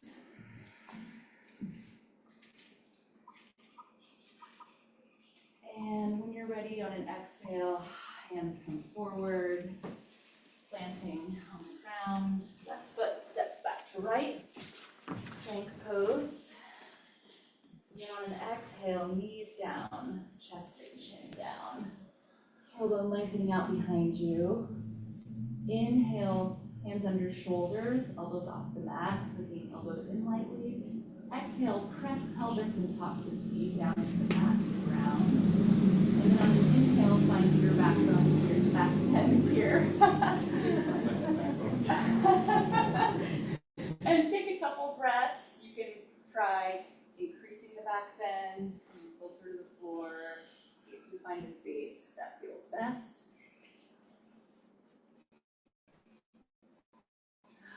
Maybe an alternative Sphinx or low cobra. And together, let's find an inhale, spreading chest open. And then exhale, head and chest come down, pressing up into tabletop, and finding your way back to downward facing dog. Be here for a few breaths. Might pull out the legs. So bending the knee, straightening other leg, switching sides. Hands pressing into mat, long spine, head and neck relaxed. become warrior one, second side. So on an inhale, right leg comes forward between the hands. Back heel spins down at about a 45-degree angle. And then inhaling, hands to hips. Again, feeling your way into your hip rotation. And when you're ready in your base, inhale, arms sweep forward and high, warrior one. Get taller. Take a good breath or two here. Just kind of settle in, strong legs, long spine.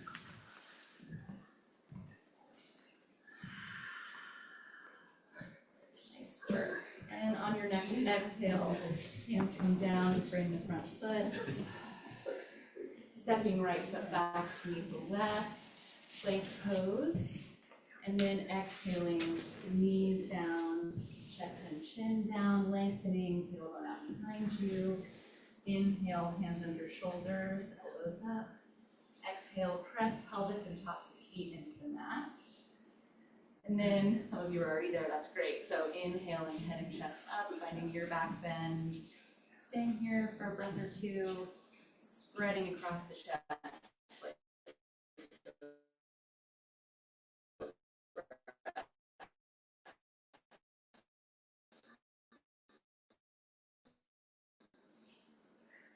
Facing dog. Never too much pedaling, right? Feel free to bend the knees, pedal the legs, reconnect with your breath. Yeah, wonderful. And maybe finding child's pose. In fact, that's where we're headed. So in your time, hips to heels, forehead to mat. Reconnecting with your Ujjayi breath in through the nose and out through the nose.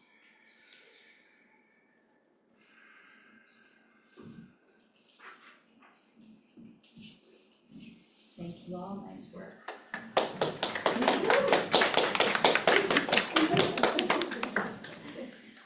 Hello all, I'm Danny. And I'm going to walk you guys through classical sons. So, development. Okay. Go ahead and just come up on your knees and I'll walk you through it. I'll demo everything here for a bit. We'll start in Tadasana. Go ahead and activate your feet, toes spreading, hands at heart center. And inhale, arms up. Exhale, you have an option here to bend the knees. If you've got low back stuff going on, it's a good idea to bend the knees, or you can just come forward. Inhale, flat back. Exhale, step the left foot, plant the hands, step the left foot back. Step the back knee down. Inhale, arms up. Hands. Tuck the tailbone ever so slightly. Hands down to frame the front foot. Step back into plank. Set the knees down. And knees, chest and chin. You're going to walk the hands forward 8 to 12 inches. With options here, you could come into either low cobra, sphinx if you're back twisted today. And then we're going to plant the hands under the elbows, press up into plank and back into downward dog. Inhale here. Exhale, step the left foot forward. Set the back knee down. Come into a lunge, arms up. Shrug the shoulders down. Inhale. Exhale, place the hands down in between the front foot and step the back leg in to meet the right. We're going to inhale, flat back. Exhale, forward fold. Again, all this can be done with the knees. And inhale, up, the arms. Exhale, hands to heart center.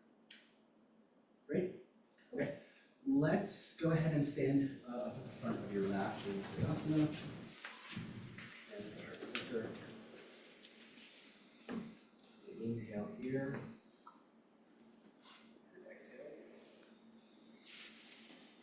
Go ahead and inhale, raise the arms above the head. Activate the hands. Exhale, forward fold. hands. Step the left foot back. Set the back knee down. And come on up into low lunge, raise your hands, and activate the hands. We're going to stay here for just a second. Go ahead and activate the front foot as well. Active feet, active hands. If you find you're dumping down in your low back here, maybe back the hips up just a little bit, tuck the tailbone slightly, or just come out of pose. Okay, go ahead and set the hands to frame the front foot. Go ahead and step back into plank. Inhale here, exhale, set the knees down, chest and chin, chaturanga. Walk the hands 8 to 12 inches out in front of you. And come on up into low cobra, or again, you have the option for sphinx here. Go ahead and isometrically pull the hands back towards the back of your mat. You shouldn't see your hands move, but it'll serve to kind of traction below back and pull your chest through your arms a bit. Okay, inhale here. Exhale, chest down. Move the hands back to under the elbows and press back into downward dog. Inhale here. Exhale, step the left foot forward in between the hands. Set the back knee down. Inhale, arms up on the head, low lunge. Nice active hands, active front foot. Sometimes for me, the back foot actually sickles a bit in this pose, that can kind of hurt over time, so just make sure the back foot isn't sickling as well. Okay, go ahead and place the hands to frame the front foot. Exhale, step the back foot forward to meet the front. Inhale, flat back. Exhale, forward fold. Inhale, arms up. And exhale, hands to heart center. Inhale, arms up. Active hands. Exhale, step the right foot back. Step the back and down. And inhale, up. Arms into a lunge. Exhale, place the hands down by the front foot and step the front foot back into plank. Set the knees down, chest and chin. 12 inches out in front of you, pull into low cobra or sphinx pose. Again, traction that low back by pulling the chest forward. And exhale, arms underneath the hands underneath the elbows, and press back into downward dog. Inhale here. Exhale, step the right foot in between the hands. Set the back knee down. Arms up, lunge. Nice active hands. Inhale here. Exhale, plant the hands and step the back foot forward to meet the front. Inhale, flat back. Exhale, forward fold. Inhale, arms up. Long inhale all the way up. And exhale, hands to heart center. Thank you.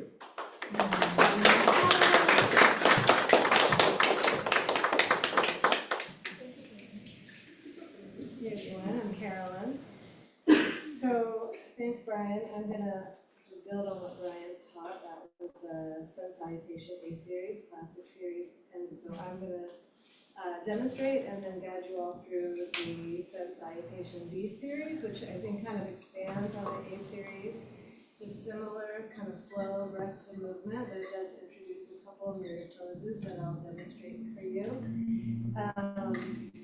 So first of all, same thing, you kind of start at the front of your mat in a mountain pose, and settle in. And then as you inhale, you're gonna sit back into a chair pose. So you're sitting back into kind of an imaginary chair. Weight might be a little bit in your heels. Your legs and thighs are gonna be parallel to each other.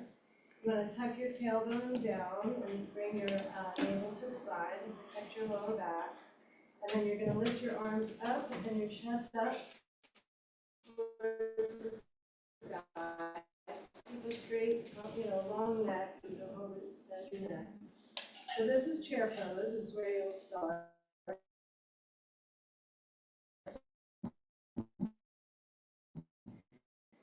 And then you'll exhale into a forward fold. And then when you exhale, you're going to step back, both either jump or step your feet back into a plank.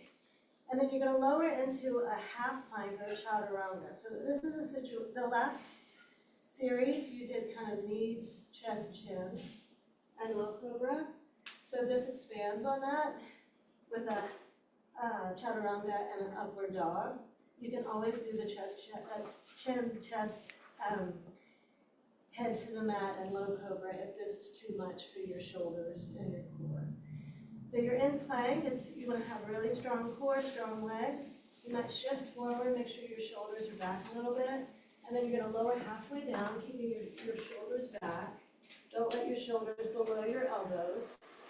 And then at an inhale, you're going to push up into an upward dog, flip your toes over. Strong legs and core to be up off the mat. Strong arms under your shoulders. And then you're going to lift back up into downward dog. Then you're going to take a deep breath here, lift up and back. And then you're going to, on an inhale or exhale, bring your right foot through to the front of your mat, back foot flat at a diagonal. And then you're going to inhale up into a warrior one. So here's another difference between the A series. So warrior one, you want to keep a strong back leg. You're trying to aim your hips towards the front, arms up, shoulders down. Then you exhale, and you go back into another chaturanga. So you do half weight, half plank, strong core. Inhale up into an upward dog, back into downward dog. Take another deep breath here, and then you're going to bring your left foot through. That's the other foot, the back foot will be down at a diagonal, and then you lift up into a warrior one on the other side. Again, keep strong back leg, hips towards the front, arms up, chest up. Exhale down to the mat. One more chaturanga, halfway down, upward dog, back into downward dog. Then you're going to inhale, bend your knees, come to the front of the mat into a forward fold. Inhale, halfway lift, flat back. Exhale, forward fold. Then you're going to inhale back into a chair pose, and then exhale, stand up, back into mountain pose. So let's do that together. Everybody come to the front of your mat, please. So get into mountain pose, round our feet into the ground. Hands to the chest, maybe take a deep breath in, settle in, stretch your head tall, feet into the ground, exhale. Inhale, sit back, chair pose. Arms up along your ears, tuck your tailbone down. Exhale, forward fold. Inhale, halfway lift, flat back. Exhale, step or hop back to plank and lower down into chaturanga. Inhale, press up into upward dog, strong core, shoulders back. And then exhale, lift your hips up and back into downward dog. Take a deep breath in here.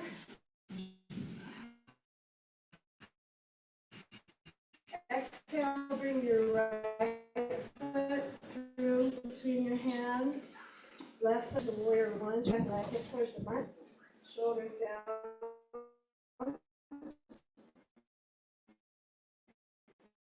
Exhale, hands to the mat. Lower it into plank, lower down into chaturanga. Inhale, press up into upward dog or low cobra. Shoulders back, strong core. And exhale, hips up and back into downward dog. Inhale, bend your knees, look between your hands, and exhale, bring your feet to the mat, forward fold. Inhale, halfway lift, flat back. Exhale, forward fold. Inhale, chair pose, sit back, tuck tailbone, arms up. chest up. And exhale, press through the mat, stand up tall into mountain pose, hands to chest. Inhale and exhale. We're going to do it on the other side. Inhale, chair pose, sit back, tuck tailbone, arms, chest up. Exhale, forward fold. Inhale, half lift, flat back. Exhale, back to plank. Lower down, chaturanga, or knees, chest, chin. Inhale, upward dog or low cobra, strong core, shoulders back. Exhale, hips up and back into downward dog. Deep breath in here, lift up and back, heels towards the mat. Exhale, bring left foot to the front, back foot flat. Inhale, lift up into warrior one. Strong back leg, hips forward. Exhale, hands to the mat. Left foot back plank and lower down, chaturanga. Inhale, lift up into upward dog, strong core, shoulders back. Exhale, lift hips up and back into downward dog.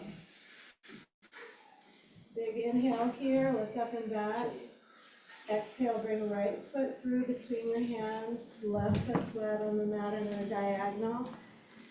Inhale, lift up warrior one. Relax your shoulders down your back. Exhale, hands to the mat. Bring your right foot back to meet the other one. Plank, lower down, chaturanga. And inhale, lift up, upward dog or low cobra, shoulders to downward dog. Inhale, bend your knees, look between your hands, and exhale, bring your feet to meet your hands and fold over into forward fold. Relax your head and neck. Inhale, lift up halfway, flat back. Exhale, forward fold. Inhale, chair pose, sit back, arms up, tuck your tailbone down. Exhale, press up to stand in mountain pose, hands to chest. Deep inhale in, and exhale, hands to your sides.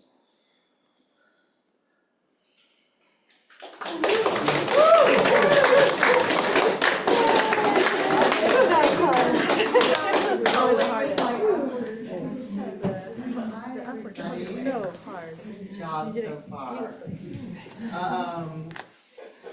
My name is Naomi again, and I'm going to be teaching two poses. And the first pose I will demonstrate is pigeon. So you can have a seat on your mat, relax, observe it. And I will demonstrate the pose first, and then we'll do it together. So to get yourself set up for pigeon, we're going to start.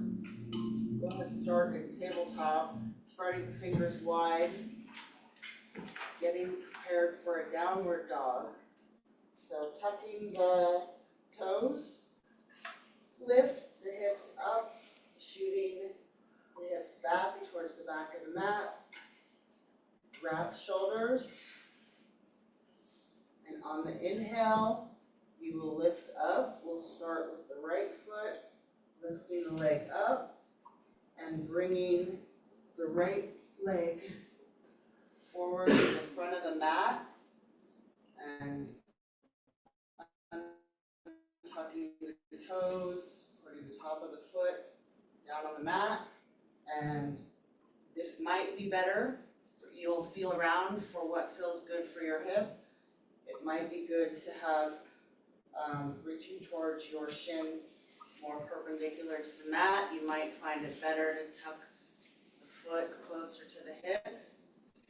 You might even find having a blanket handy to put under the hip with the aim of keeping the hips perpendicular on the mat. We'll take a nice inhale here and exhale, releasing down. Putting the arms out in front, lowering the head, relaxing the neck. flexing the chest on the leg and taking some nice ujjayi breaths. And then we'll repeat on the other side. So we do both sides, and we'll do those together. I'll walk you through it. So go ahead and come to tabletop, putting your knees and hands in front of the mat, knees on the mat. Prepare yourself for downward dog. Active hands, press into the mat, lift the hips up, shoot the hips towards the back of the mat. Wrapping shoulders. On an inhale, lift your right leg up. And on the exhale, bring your leg forward between your hands at the top of the mat.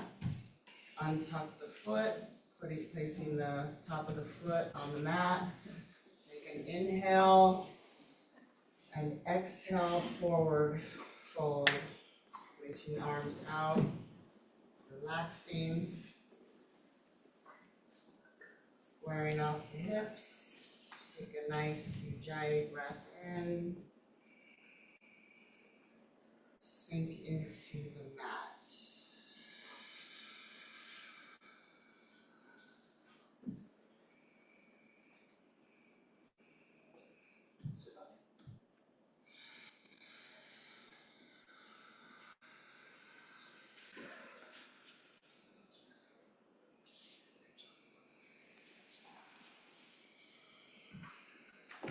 On the next exhale, come out by placing the hands flat down on the mat, lifting the chest up, and bringing the right leg back. Tuck that left toe, bring the right leg back into a downward dog, the back of the mat. Wrapping shoulders, keeping integrity. On the inhale, lift up the left leg towards the sky. And on the exhale, bring the leg forward to the front of the mat. Placing the right foot flat down. Take an inhale. Breathe deep and exhale, forward fold. Breathe in. Exhale, sink towards the mat.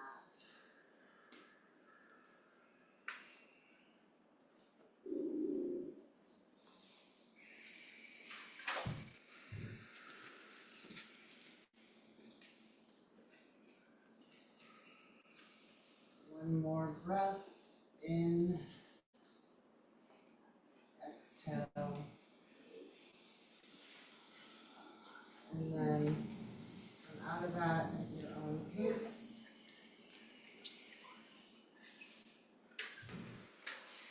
And come into a comfortable seat on your mat. Cross leg. And we will be doing a seated side twist. So I'll demonstrate that first, and then we'll do it together. And you might find it helpful to have a bolster or a blanket to help raise the hips slightly so that the knees, it's a goal to have the knees below the hips. Mine aren't there yet, but it's okay. We'll have a straight back, expanding and telescoping the ribs up, relaxing the shoulders. Take a breath in. Start with take the left hand, place it on the right knee, and then with the right hand, and keeping the chin and gaze in alignment with the shoulders so that you don't over tweak the neck. Take the right hand behind for a gentle twist. Inhale, lengthen up the spine. Exhale, twist. So that is seated side twist. We'll do that together. So come into Some of you are jumped ahead, that's great. We're going to start over. We're going to all do it together.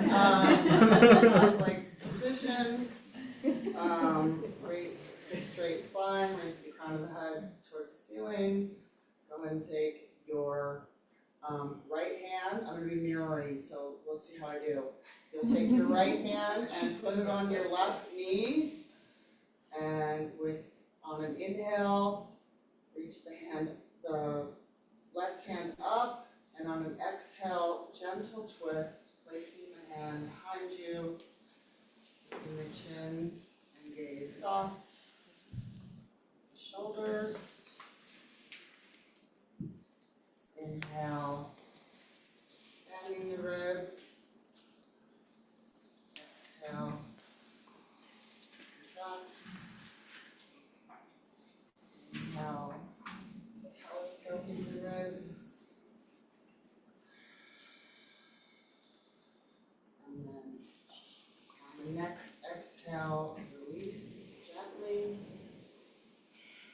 Go ahead and switch up your legs to a different side.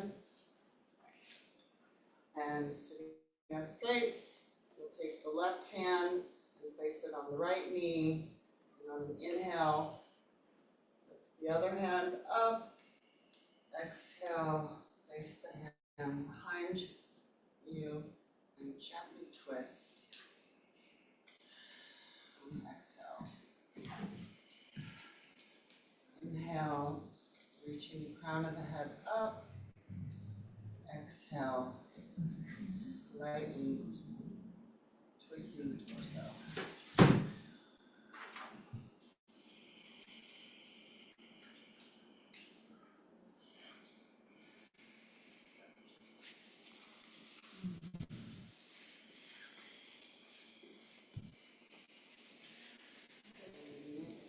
Exhale, release, face forward.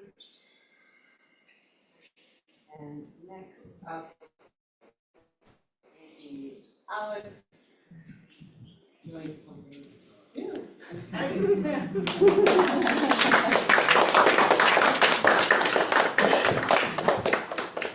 Y'all ready to relax? Yeah. All right. So I'll teach two very relaxing poses in line with Shavasana.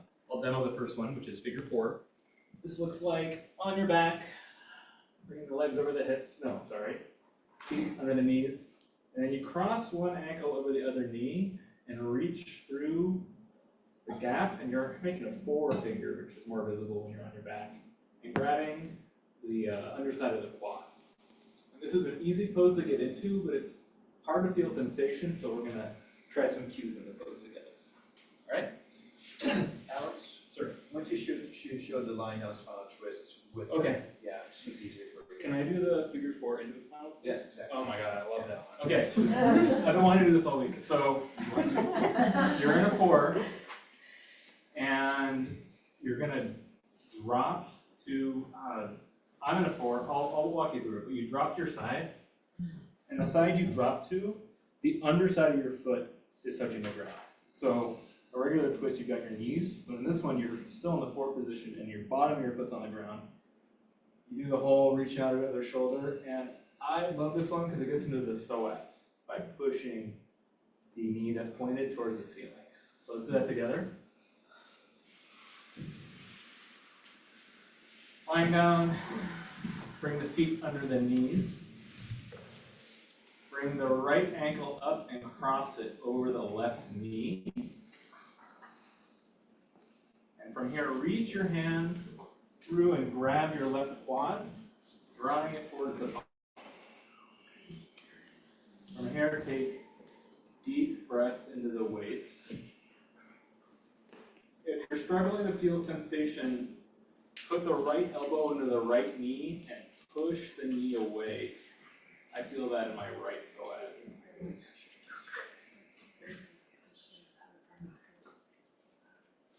Breathe deeply into the hip. The assist for this is so good.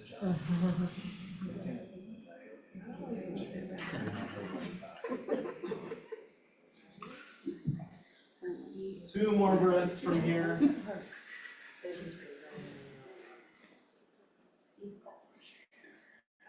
Okay, your last inhale coming up. And on the exhale, drop towards the left. The bottom of the right foot touches the ground. The feet are still in the figure 4 position. And reach out over the right shoulder, looking to the right. Deep breath into the waist. Extend the shoulder. Exhale to relax. For more sensation, take the left hand on the inside of the right knee and gently push the knee upright towards the ceiling. Opening can happen all through the trunk, both the lower back, the psoas, and the right shoulder. 2 more deep breaths.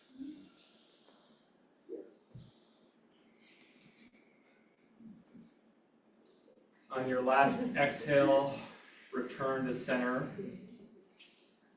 with feet on the ground, knees over the feet. Okay, opposite side, if you don't remember. Bring the feet under the knees.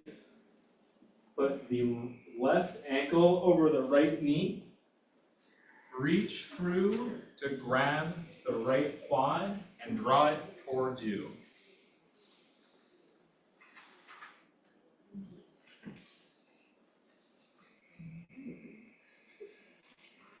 Deep inhale.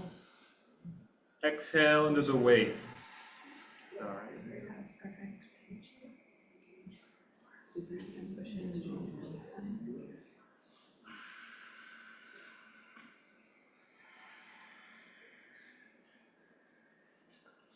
2 more deep breaths.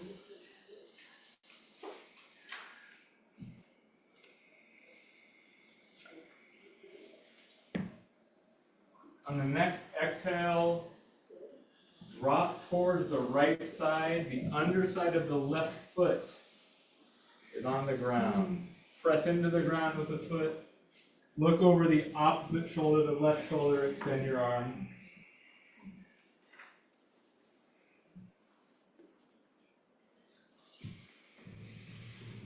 Inhale to reach.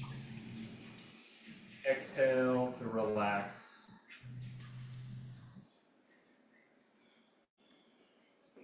Inhale, extend. Exhale, relax. 2 more deep breaths.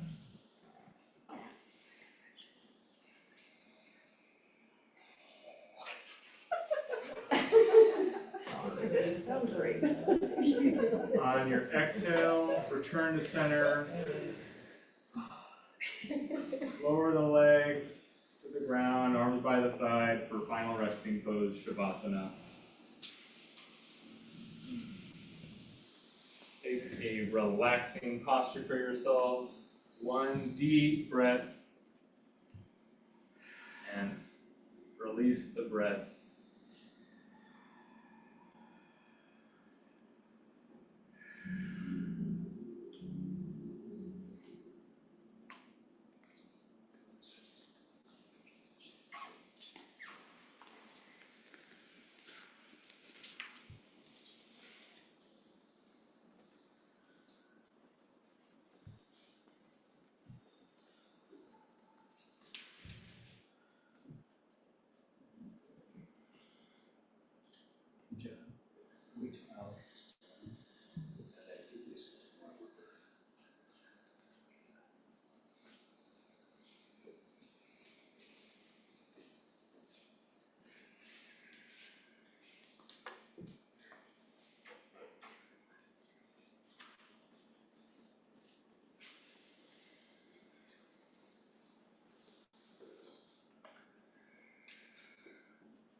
done with Shavasana.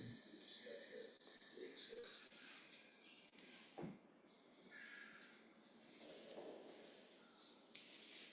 Bring. But also.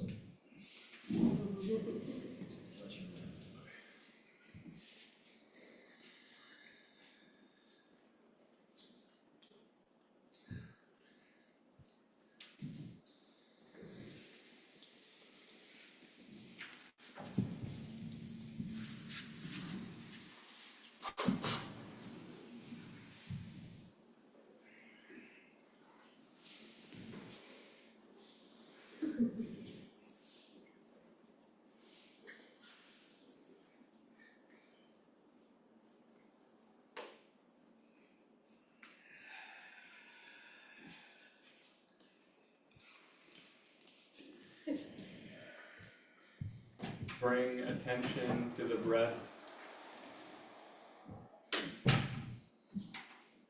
Bring attention to the body. Wiggle the fingers, the toes, ankles and wrists. And give a deep stretch, reaching overhead. Inhale. Exhale, relax. Inhale, knees over the chest, give them a hug. A little rolling, that feels good. And exhale, turn to the left. And softly push yourself into an upright seat with the eyes closed.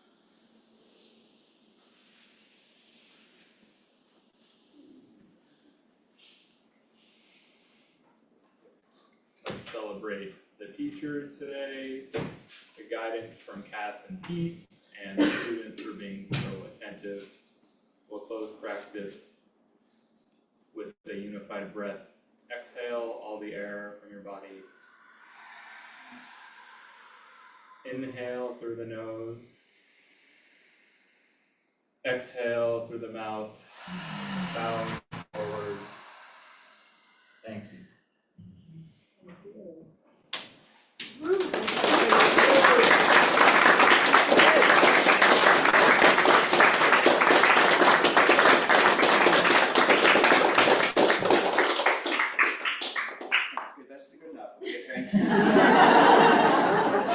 Thank you all so much for coming.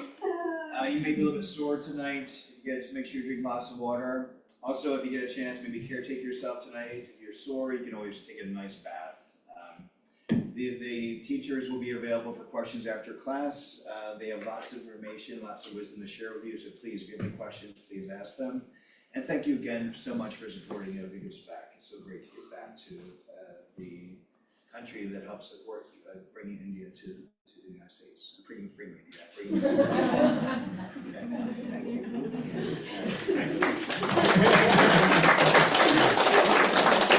Feel free to give me back on my speech too. Okay, we got about a half an hour break, and then we'll come back, and the next class will teach. So if you want to grab some light tea, grab some water. That's awesome.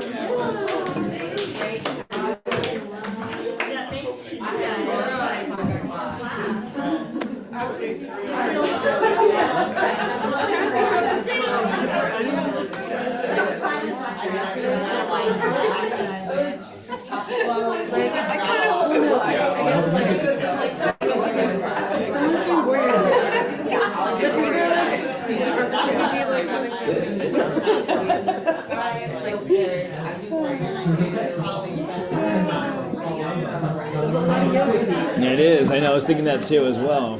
How's your body feeling? Yeah.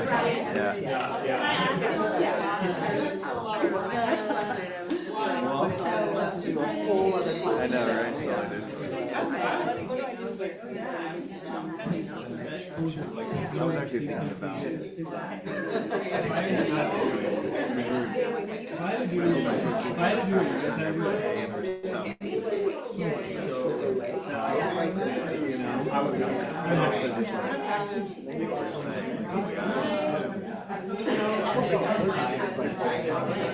No, we practice yoga twice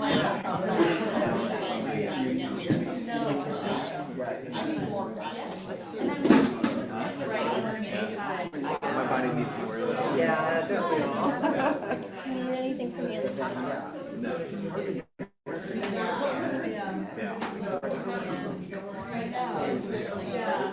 I never feel You know, I guess just rely on I've been having them that's what creates for more years.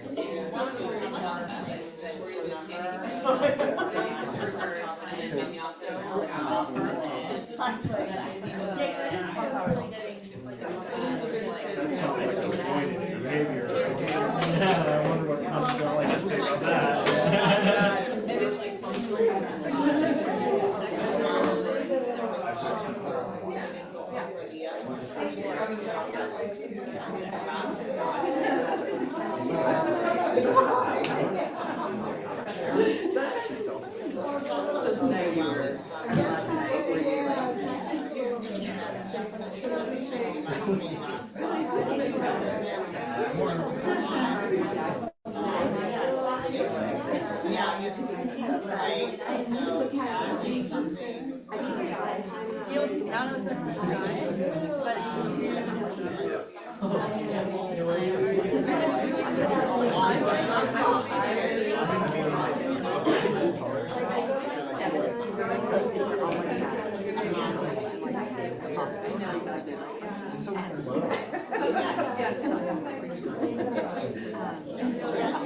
Anyway, yeah.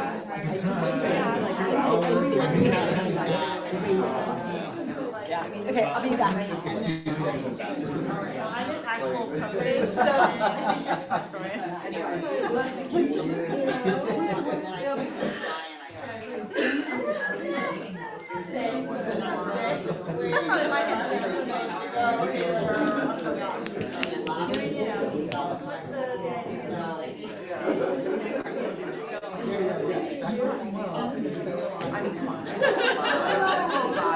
Unless it's like really unless it's like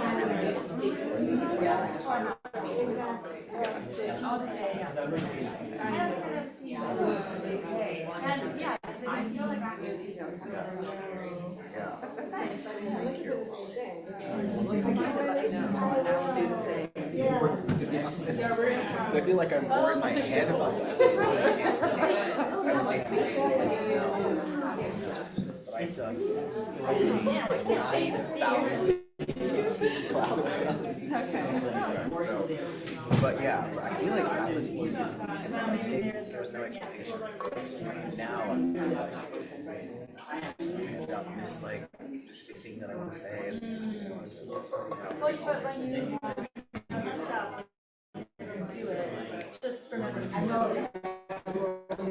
Yeah, right. Yeah, whatever I was saying. Exactly. And it was good to do that and feel this sort of like, yeah, I'm just like, it doesn't matter. Yeah. You know, if I miss one thing on one side, I'll get it on the other side. Yeah. Yeah. And eat to see if I can get some energy. Yes, what we must. That's tiring. I can't imagine it. It's the only way I can cope with my anxiety. Teacher, That would be fun. Oh my gosh. And we're nourishment buddies. Like have free snacks. You are? Oh yeah, we are. That's funny. Yeah. Just everything about it was so like I think it was like if you ever watch a movie performer that you know that they're nervous, you get caught up in their nerves too, and you don't enjoy that. Yes. Like to feel this sort of like there's like a calm and stillness up there. I was like, okay, it's like just do it up there. Mike wasn't, because I told Mike, I'm like, well, I sound calm, but and I am, like, I'm excited for this excitement, but like, I feel like I'm buzzing. It's like the duck that's like crossing on, like it's me, like that's totally it. But, you know, what I noticed about everyone is like the way the anxiety is showing up is that everyone is smiling here. And it's sweet and tender and honest. It has such a great discharge. And like new students, like they're just being new students. They don't even know. They're in their head about this stuff. About being bad at yoga and like all the big insecurities that are bringing into onto the mat too. So I feel like the fact that we're experiencing that, we're experiencing really is so. I know. Okay, wait a minute and I think teaching this practice doesn't mean it teaches them that yoga is like more traditional. I think if you're teaching it that way, you're going to be teaching to it's so much easier because it's so very different. How many people do elbow to knee in any given class with the shoes that are in there? So I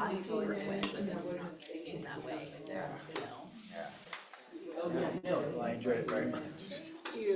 Speaking of nourishment,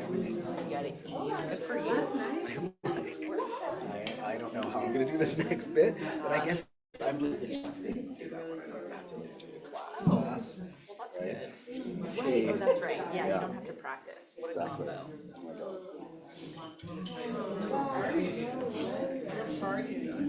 Hopefully, you'll get it. Oh, thank you. Oh, thank you. Down dog. I thought you said it was easy, so I had to wait for you.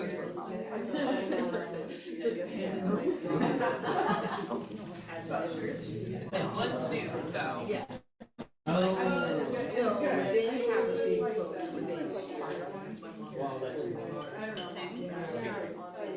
and that kind of ball.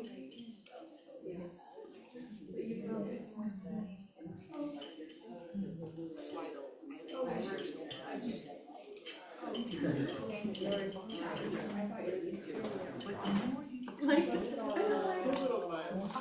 a little,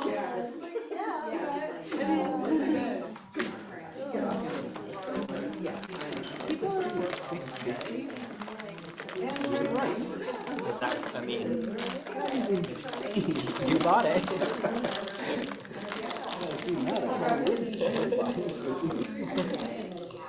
Like, did you buy that yesterday?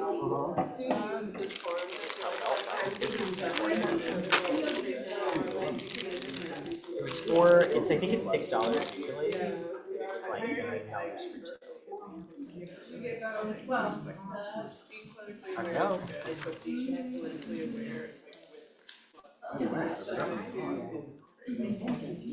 Oh, thank you. Yeah. I'm right. Oh, good. Because I wasn't. I'm really. I don't know. My mind was just like buzzing during it, and like trying to keep track and trying to like be present with everyone. Like, it's kind of hard. We were talking about this.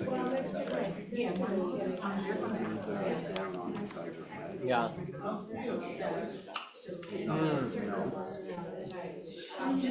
It's not true, because I was like, oh, you were like totally mad. She was like, really? Emily. Oh my god. You know. And she was like, I was like freaking out. I was like, what? So the person like the stuff you say, didn't seem like she was like really eager, you know, when you start to break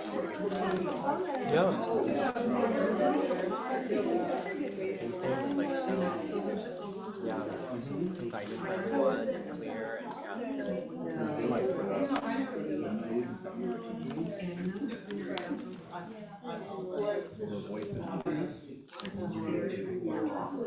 oh yeah. Okay. Oh, that's good to know. Yeah. Like we've all done I was talking to someone today. For abs, there's a lot of like, you know, kind of boot camp style. Like some of it's like you're doing not so much to remind people of some things, but like the cueing is the motivation. It's kind of like keep the energy up. You know? Like, yeah. I mean, like, it's not like people don't know. You know, in theory, you don't have to say, press lower back into the ground, curl tailbone every time.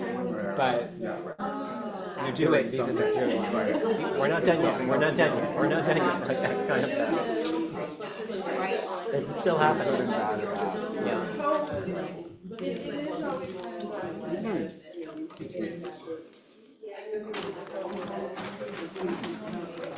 You did great for like that. That was like for the filling in. There's not a whole lot of cues though. Well, There's a lot of, well, that's why I volunteered. Well, I think it's nice, like some of the ones towards the end. That's just like you just read all this, and now we're going to put it together. Yeah. Where's Bingo? Go. Thanks. It was fun because it wasn't mine. Yeah. Yeah. And that's like me and my head about it. Right. Yeah.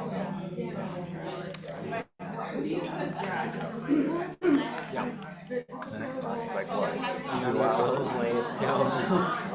I mean, there was what, like, by the time we got started, it was like noon. It's like 12:15. Yeah. I think by the time we truly got started, it was like 12:15. Yeah. Maybe this one will go faster.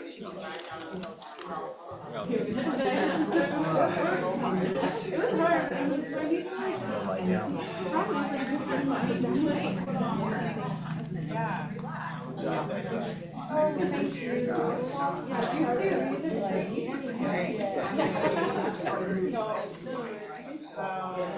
Yeah.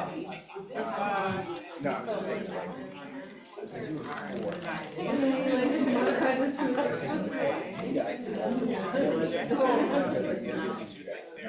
Now it's all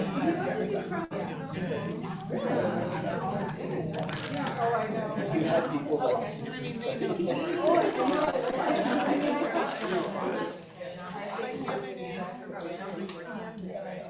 Do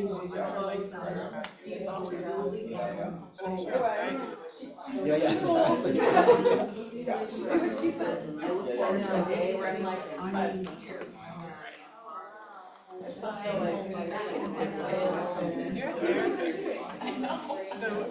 can feel that you have that skill relating to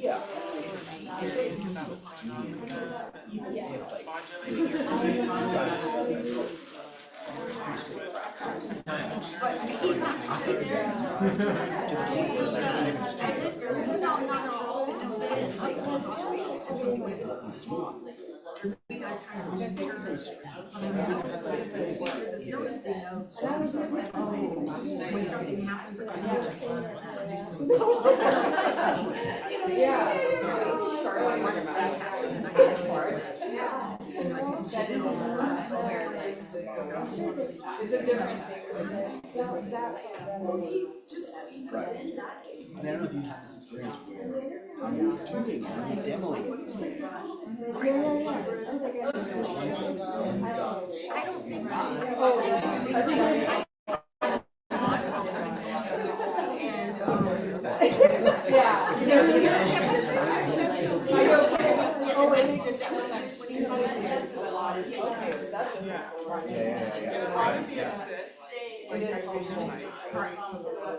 Getting up and just watching. It helps.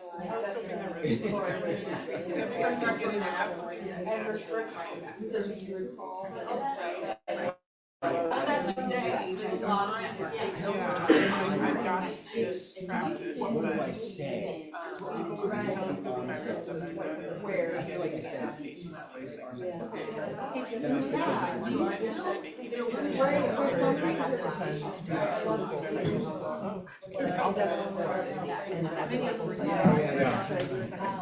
Yeah, I mean, the only reason why I pull it out is if we were losing on time. Yeah, I mean, I don't think we will, but can I ask you a question? Tell me what your thought process is around the chips? Yeah.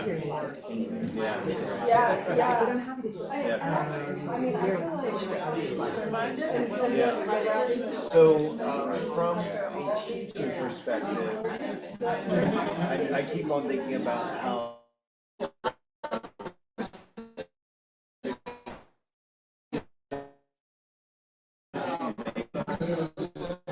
the person For the students, they're tired, like, elbows are like. We'll be done soon. The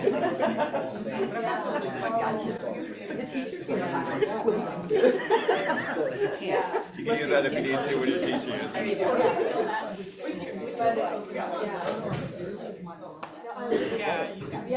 More inches. But how would you know that? That's where I. Right.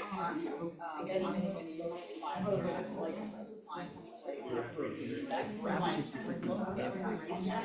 Yeah. Everyone, like, even in dolphins, you can because you're this. Oh, yeah, it's easier for me now. Yeah, when you're here, I guess it's more like. Yeah, because you're still, and then you have to like bear weight. I just focus on this. I feel these muscles turning on. I'm like, okay, this is as much as I can back.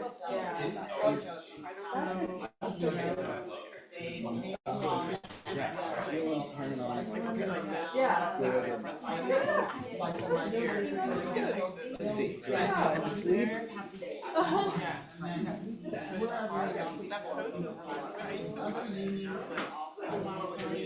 It's okay, like I like the repetition.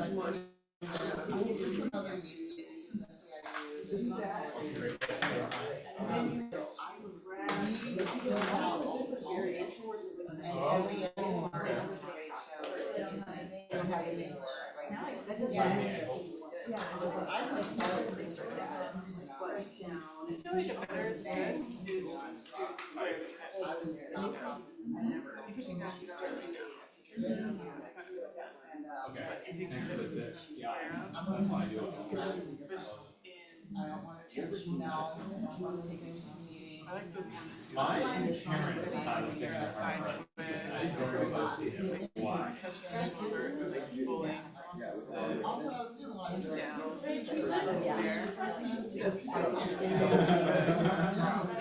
I feel like he was just but like, if you're sitting with Harry People are also scared to do the like people are doing a lot of downward dog like right here. first, like, 4 words, I'm like.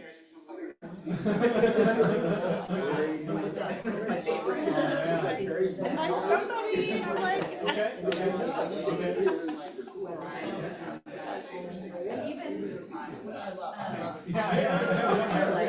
You should also watch us do.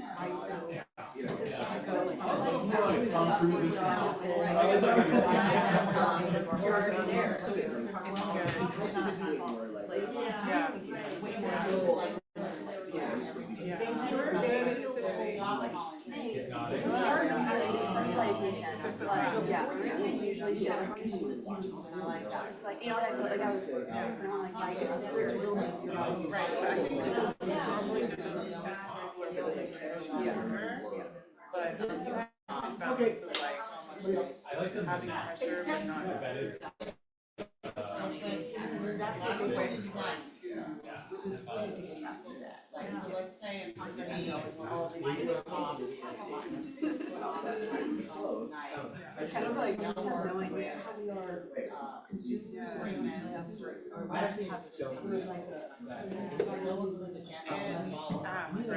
1, 2, 3, 4, 2, 1 and a half, like how is this pressure, would you like more pressure, would you like less pressure? How is this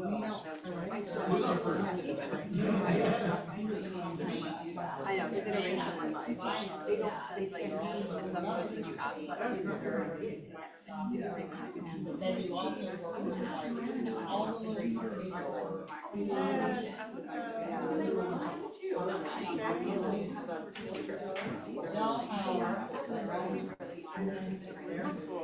Yeah, I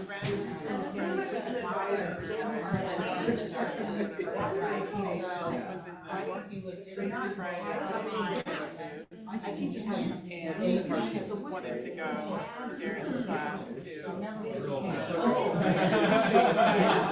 Drive, Yeah, I think he was just like. I mean,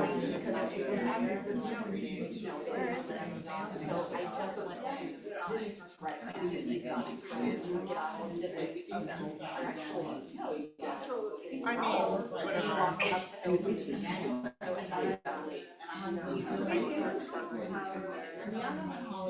But they said more.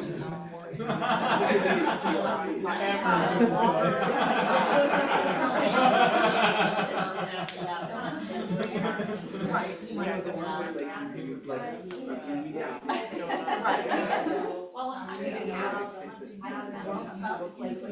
Yeah, they're doing all of it. Charging a lot.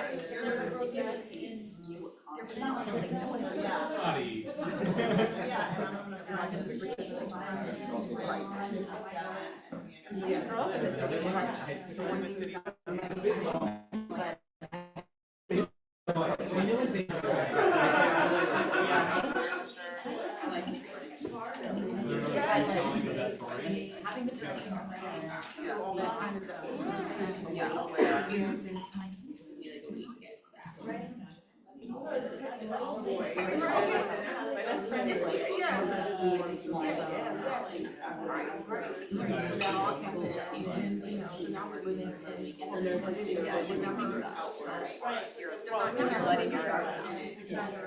I've been much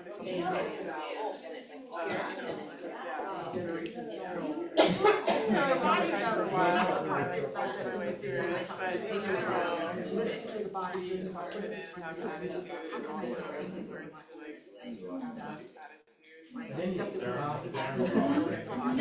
It's like you said today. I have to breathe in, my body knows it wants to take some time. So I can't get all that breath out. But maybe something happened, some lifetime. Who knows? I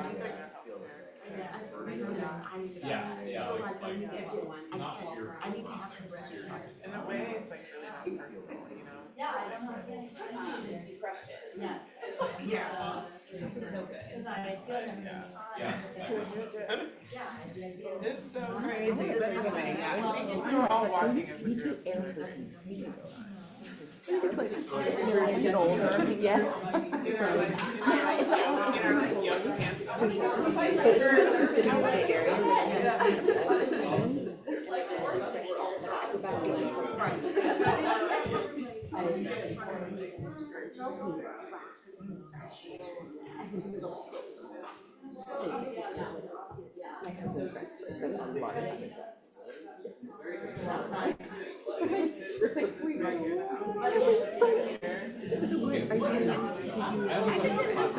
Curious.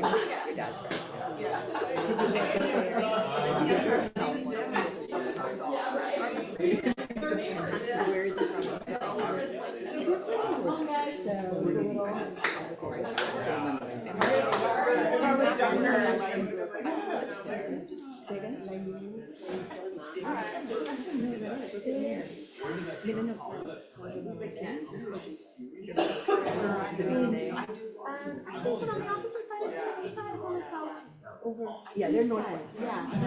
You're next side?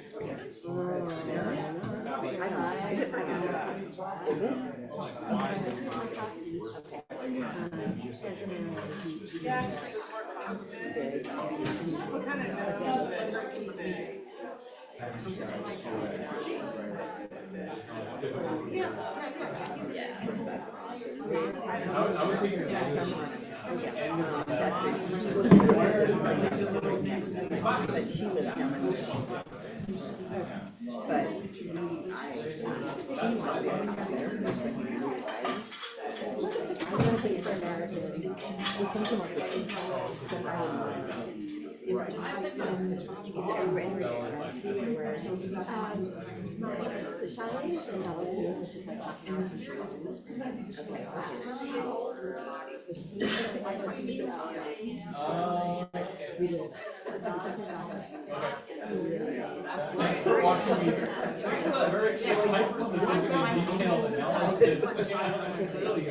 And he would say, the spirit is strong, but my body is weak. The spirit is so strong. I mean, I'm just guessing.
It is kind of funny when you see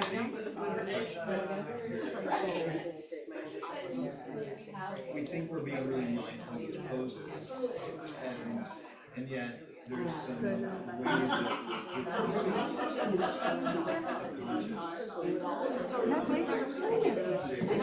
We did not, no, we never actually spoken, but I used to run it.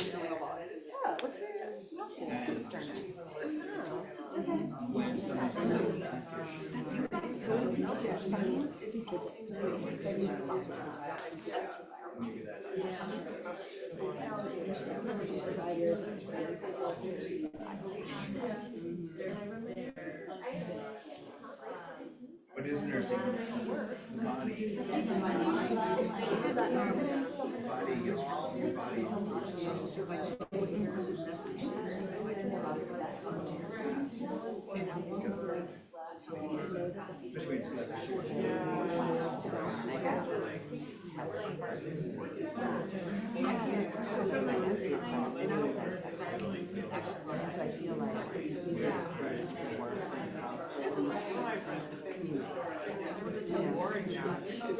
cool. Should we do this thing?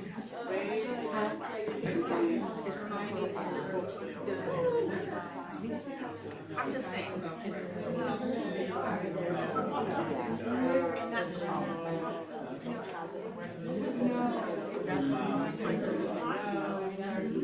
Yeah, it goes along with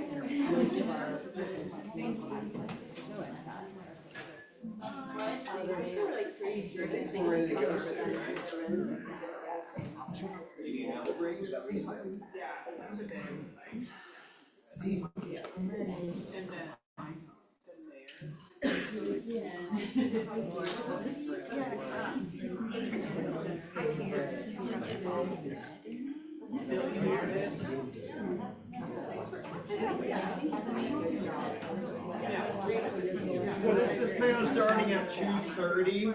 We got about 8 minutes.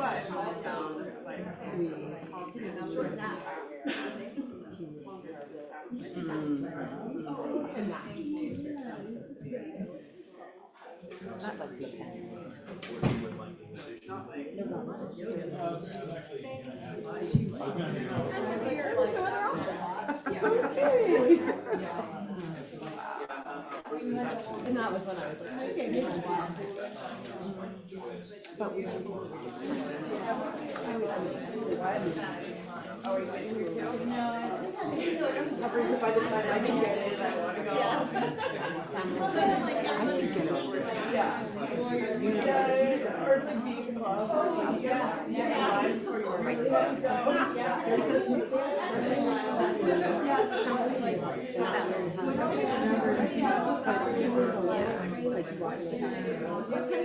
Is that true?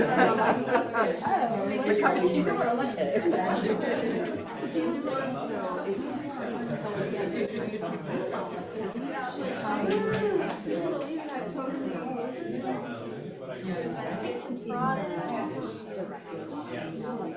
I'm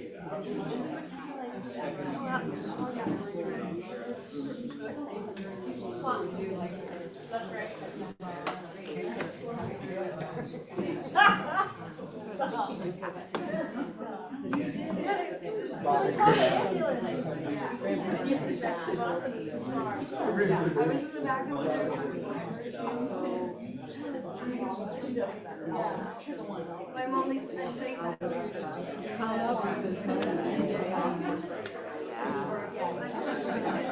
I have no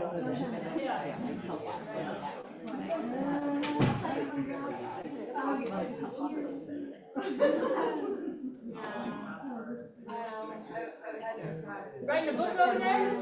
A naughty list.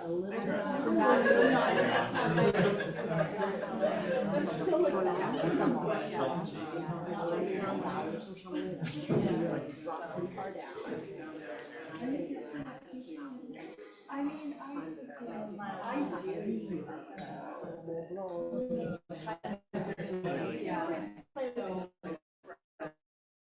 I feel like but it's still like how things are for the French. But it's like in this context, it's still getting nervous because like, you know, it's not words. I miss it.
My dad.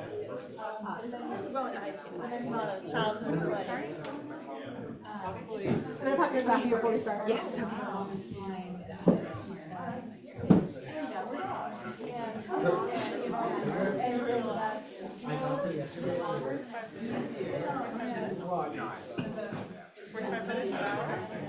Was more like an hour. I love that. It felt like an hour. Well, you know, there's just that like fast pace. That's just it wasn't. It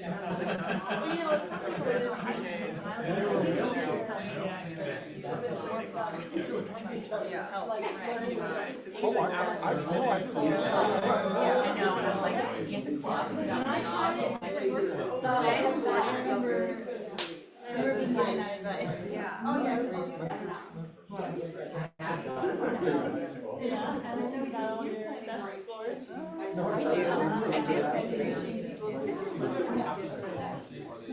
Anything that I could just put my lips. Did she have a good assist? That's why she was super sweet.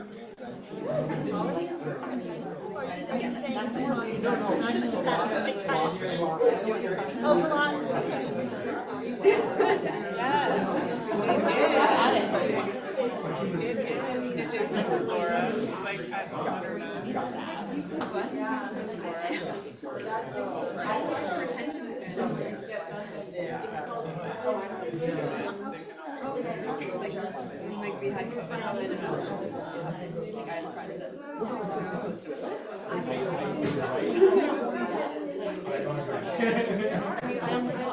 that's what she said.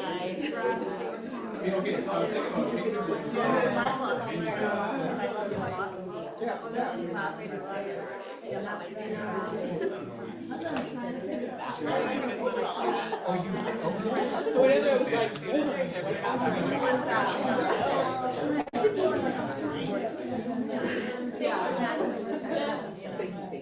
Just like doing that. Yeah, oh yeah, for sure.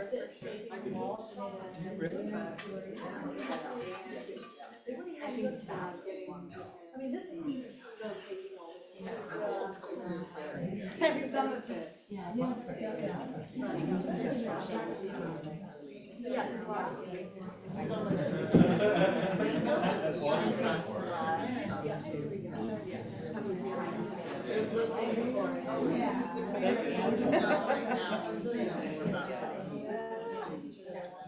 Okay, why don't we get this party started?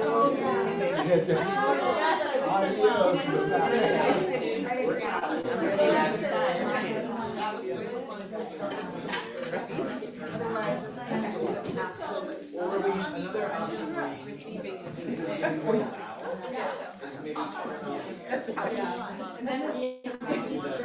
Everybody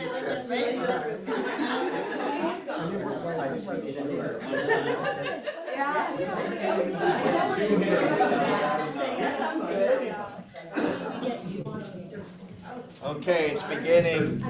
It's beginning to Oh, yes. Yeah, oh, is it time to go? Oh, wait, it's only.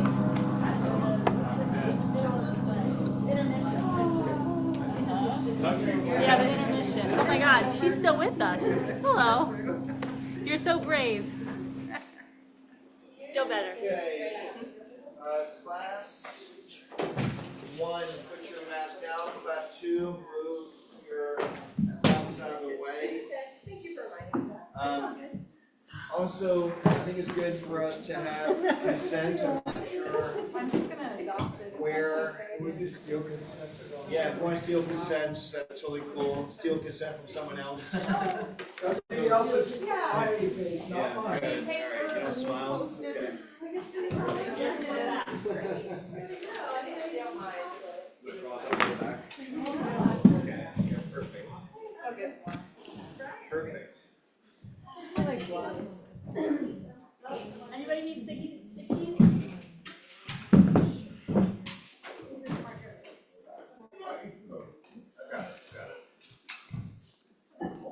Okay, quick little check-in. I'm not gonna make the announcements all again. I will have you all practice presenting your names over here, so why don't you class 2 come on up here to the front. I talked to a couple of you and that you're feeling kind of tired. And, you know, I get it, so it's a long day. But that being said, if you need to come into extended childhood post at any point because you're just exhausted from your practice, I don't want to push you, you know, to your extreme. So just as analysis and extended childhood post are already perfect. Just know that you can always do that as needed, okay? For those of you that are practicing. And have fun. That sounds like a good idea. Some of the main feedback that I have for class 1 I'll give to you now, and that is breathing while you teach, using the breath formula to kind of remind yourself to do that. So again, it's like speaking from the top of the inhale, giving the cue, and then giving another cue, right? So there's this connection you have to the breath that helps support you, because you can get really tired too. If you're feeling tired, that's going to make you even more tired. Okay? All right. Okay, we're up. It's happening. Adrian, introduce yourself. Anything? Christina. Sorry. I'm gonna do a pause too. Lisa. Brian. Caitlin. Sylvia. Ting. Amber. Okay, great. Let's begin. Adrian, you're up. All right.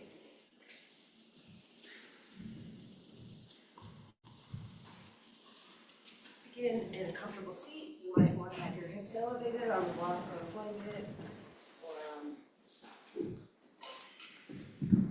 however's comfortable for you. We're gonna start with some wrist stretches. If you're close to your neighbor, you might wanna stagger a little bit. This is just gonna bring us into the room. So let's begin by putting your arms out to the side and really reaching out. Take a nice deep breath there. Inhale. And then as you exhale, wrap your pinky, ring, middle, pointer, thumb, and then turn your knuckles towards the ground. Inhale, lift up, pushing out again through the heels of your hands. Exhale, wrapping the fingers down one by one, thumbs last, and then pointing the knuckles down, feeling that stretch across the forearm. One more time, up, pushing out. And exhale, pinky down to your thumb. Great. Now take your left hand forward. On an inhale, reach the heel of your hand and spread your fingers out. Nice big exhale. And then as you inhale, take hold of your pinky finger, and then as you exhale, just gently pull it back towards yourself. Inhale. Take the ring finger, pushing out through the heels of your hands as you exhale, gently again. Inhaling, middle finger. Exhale, pull back. Inhaling, pointer finger. Exhale, pull back. Again, reaching out through the heel. Your hand. And then lastly, grab it from the inside, thumb, and gently pull back. You just reach through your arm, feel that nice stretch. Okay, let's switch hands. Reaching out with your right. Inhale, take the pinky finger, pull that back as you exhale. Reaching forward, spread your fingers. Inhale, grab the ring finger, pull that one back gently. Just continue feeling here. As you inhale and exhale, move down the rest of your hand. All of these wrist stretches are really good if you use your phone.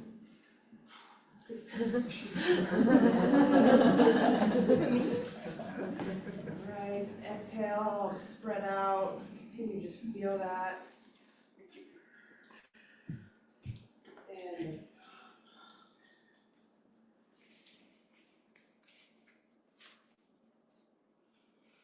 okay, after the last wrist stretch, turn your fingers towards you and place them on the ground in front of your shins. And then just lean forward how much feels comfortable.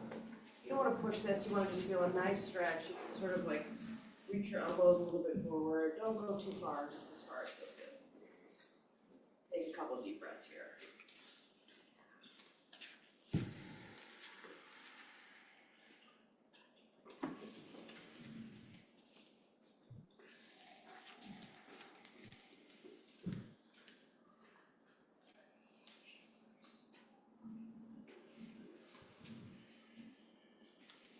Come on out when you're ready.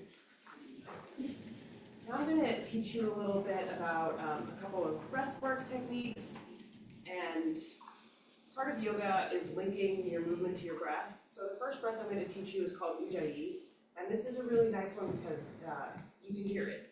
And so it's a good cue as you're moving to stay tuned to your breath. And this is a gentle constriction in the back of the throat. It sort of sounds like how if you're going to fog up a mirror, can you try that?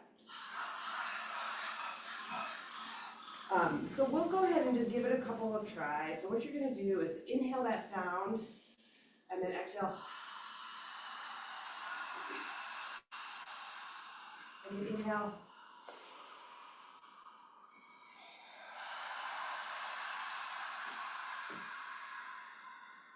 Now try to inhale again, and then as you exhale, close your mouth and make that same sound with your mouth closed.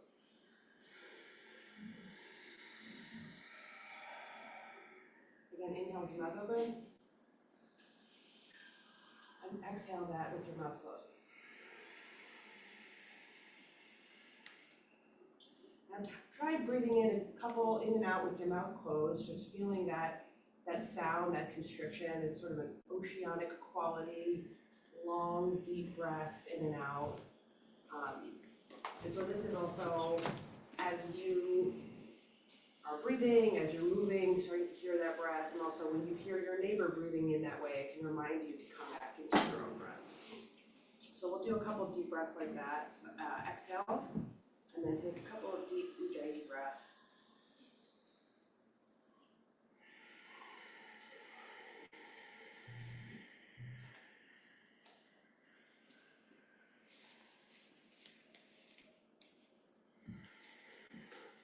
Try pose if that's comfortable. Now we're going to do a little breath retention, and this is going to be 3 rounds where we inhale for a count of 5, hold for a count of 10, and then exhale through a count of 5, and I'll talk us through it. So start by inhaling for 5, 4, 3, 2, 1. Hold for 5, 4, 3, 2, 1. Exhale for 5, 4, 3, 2, 1. Okay, now I'm going to take us up to holding for 10. So inhale for 5, 4, 3, 2, 1. Hold for 10, 9, 8, 7, 6, 5, 4, 3, 2, 1. Exhale for 5, 4, 3, 2, 1. Inhale now for 5. Hold for 10.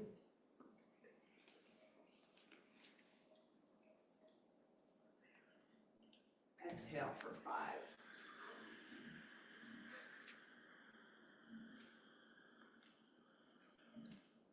One more time. Inhale for 5. Hold for 10.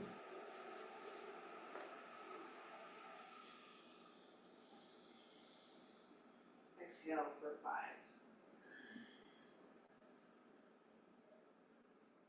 So the last breath that we're going to try now follows that same pattern. This one's called Shivananda breath, and it's comfortable breath. So this means you're inhaling for as long as feels comfortable, holding for as long as feels comfortable, and then exhaling for as long as feels comfortable. And you might have noticed in the breath retention, I always do the 10 feels really long. It feels uncomfortable to me. So be really mindful of where is that edge between comfort and discomfort as you're trying this. So let's just begin. Deep, slow inhale. When you feel comfortable, hold. And then when it feels like it's time to release, go ahead and exhale. Just repeat that on your own.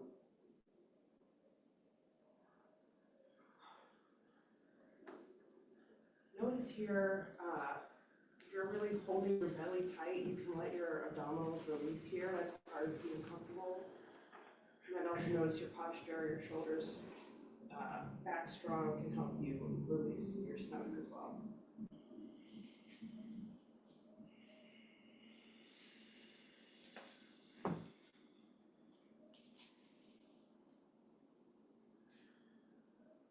Just let it feel really nice.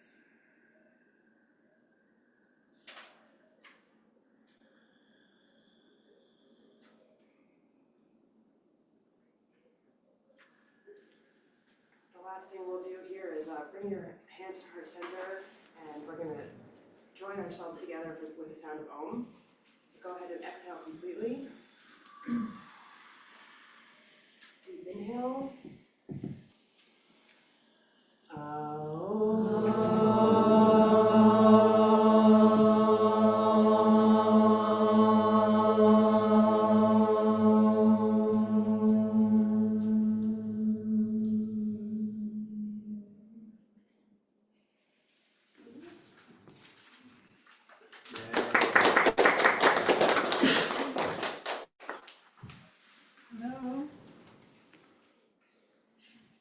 Thank you. I'm going to demonstrate first for you, and then we'll do it together. 2 poses. The first pose is Baddha Konasana, and I'll show you first. So for Baddha Konasana, you can sit on a blanket or a bolster if you have tight hips. You can also put blocks underneath your knees if your knees are uncomfortable. You can raise your hand and the assistants can provide you more. Come into Baddha Konasana, you breathe in, bring the soles of your feet together. And you use active feet in this pose. And you can breathe in, the straight back and opening up the chest.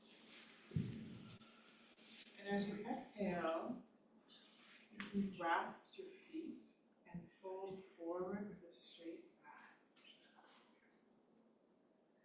It's available to you. Put your hands on the floor in front of you. Breathing in, relaxing the neck and shoulders.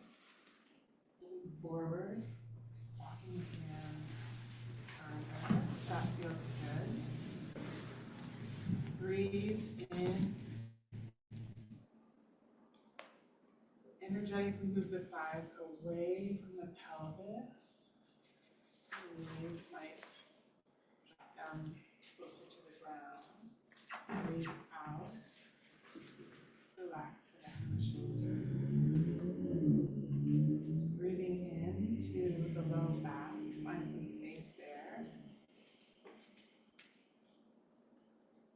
Breathing out. You might fold a little bit more forward. Breathing in, feel the pelvic floor expand. Breathing out, fold forward. Breathing in, come back up to an upright seated position. See, several of you already did it, but we'll do it again. Okay. So again, I should have mentioned before, if you have tight hips, it can help to move your feet farther away from the groin, so you have a little bit of a wider stance here. And if it feels good, you can pull the feet closer to the groin as well. So, again, sitting up, breathing in. Feel the sits bones on the ground, grasping your feet with a straight back. Exhale, fold forward. Place your hands on the ground if that's available to you. I'm going to stay in this pose for about 3 or 4 breaths. So breathing in, open the chest, relax the neck and the shoulders. Exhale, walk the hands forward, or if you have your feet clasped, you can tug on your feet there to bring the belly button forward towards the feet. Breathing in, move the thighs energetically away from the pelvis using active feet. Exhaling, fold forward further if that's available to you. Inhale, into the low back, find some space there.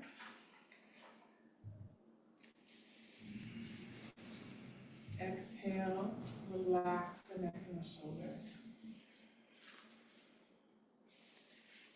Inhale, feel the pelvic floor expand.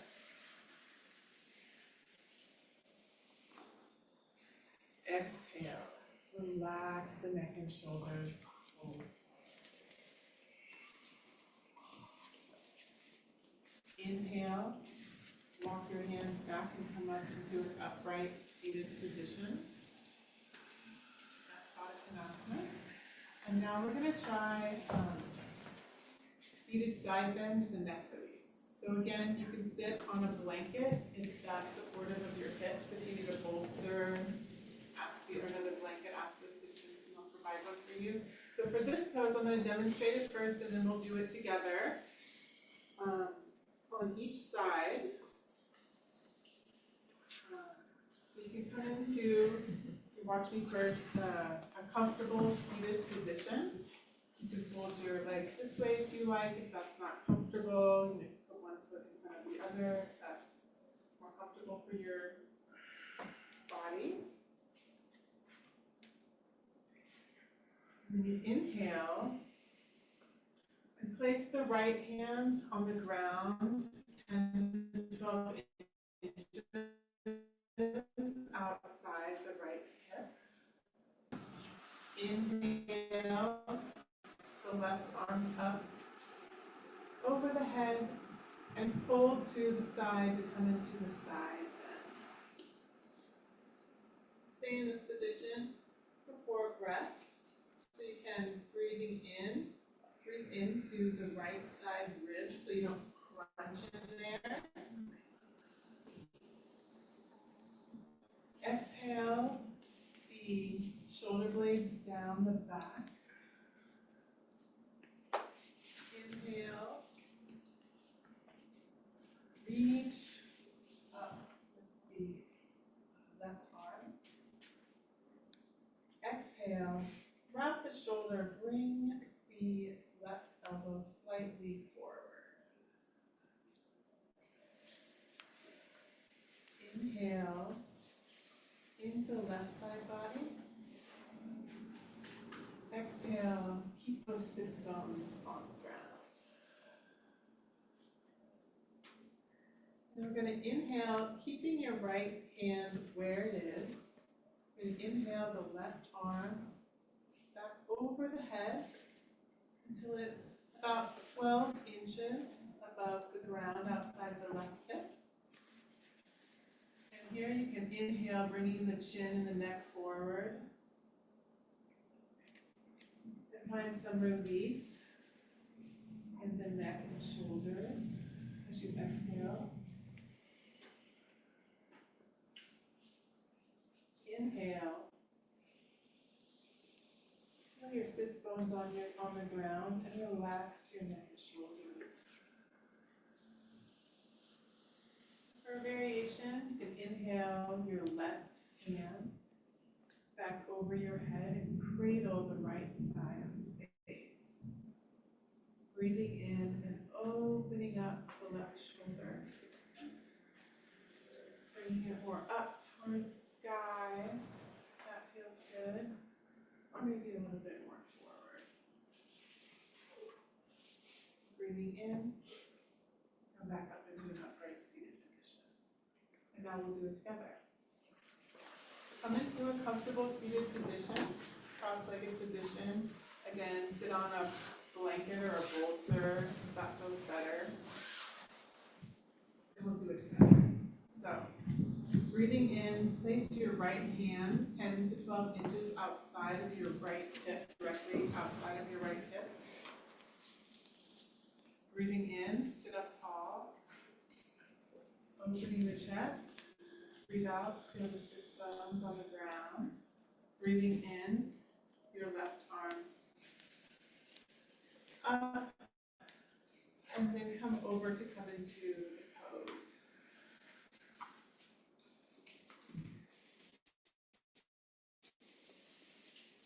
Breathing in, release your shoulder blades down the back. Breathing out, wrap your left elbow forward to wrap your shoulder. Bring your left elbow to wrap your shoulder. Breathing in. Keep those sits bones on the ground and relax your neck and shoulder. Breathing in, reach your right arm up.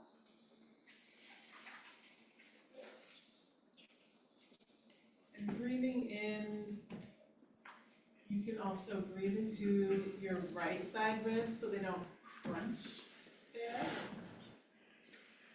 Get a little space in your right side ribs.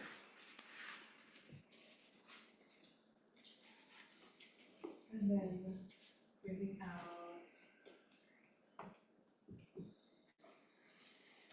Breathing in, you're going to keep your right hand on the ground where it is.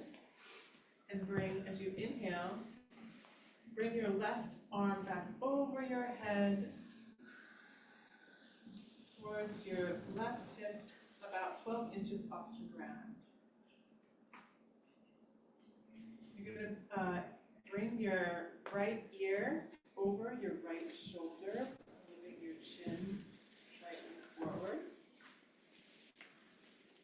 Take a deep inhale, releasing tension in your neck and shoulders.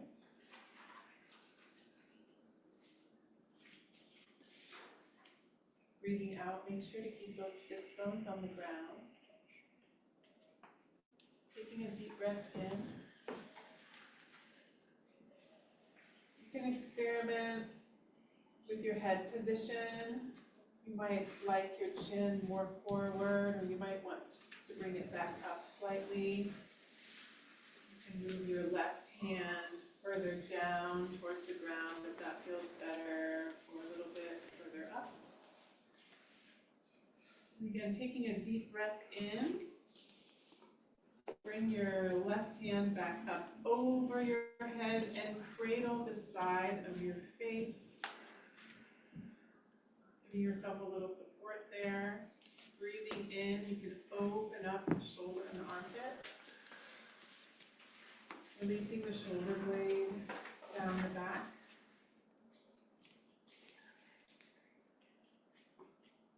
Breathing out, if you want, you can rock the elbow a little bit more forward if that feels better for your body.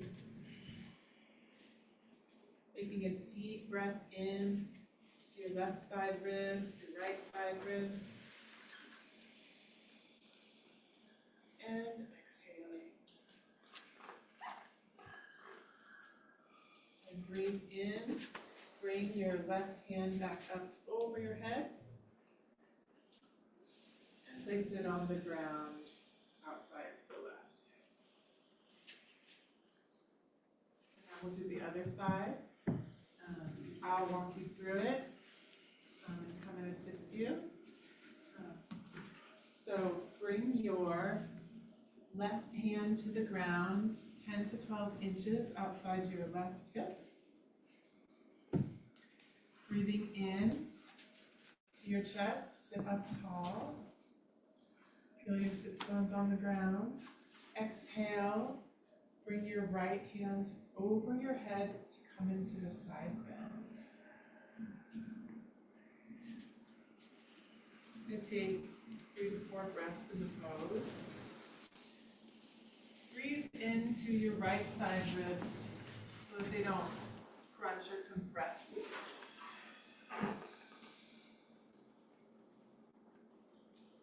Exhaling deeply, you can feel your sits bones on the ground. Relax your neck and your shoulders.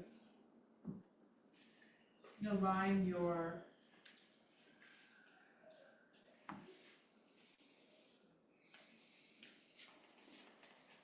breathing in. You can reach your hand up towards the sky and over, lengthening through your right side ribs. Exhale, relax your neck and shoulders. Inhaling, you can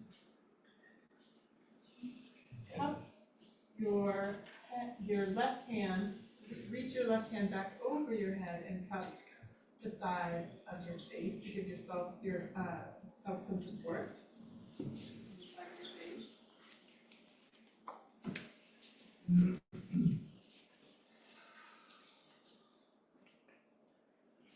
Breathing deeply into your side ribs.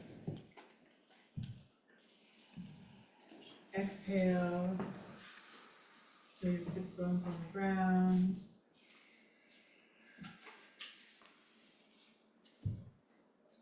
Inhaling, you can bring your right hand back up over the head until it's about, and keep your left hand where it is.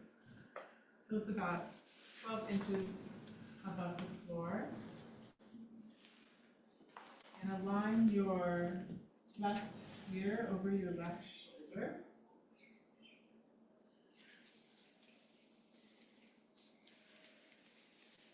Take a deep inhale.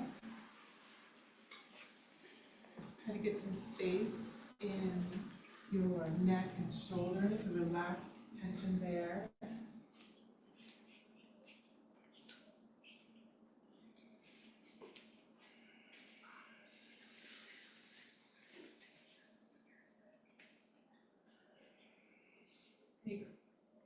more deep breath in.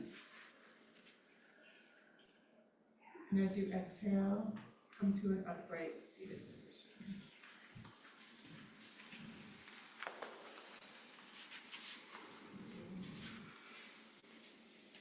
And Sylvia will demonstrate the next part.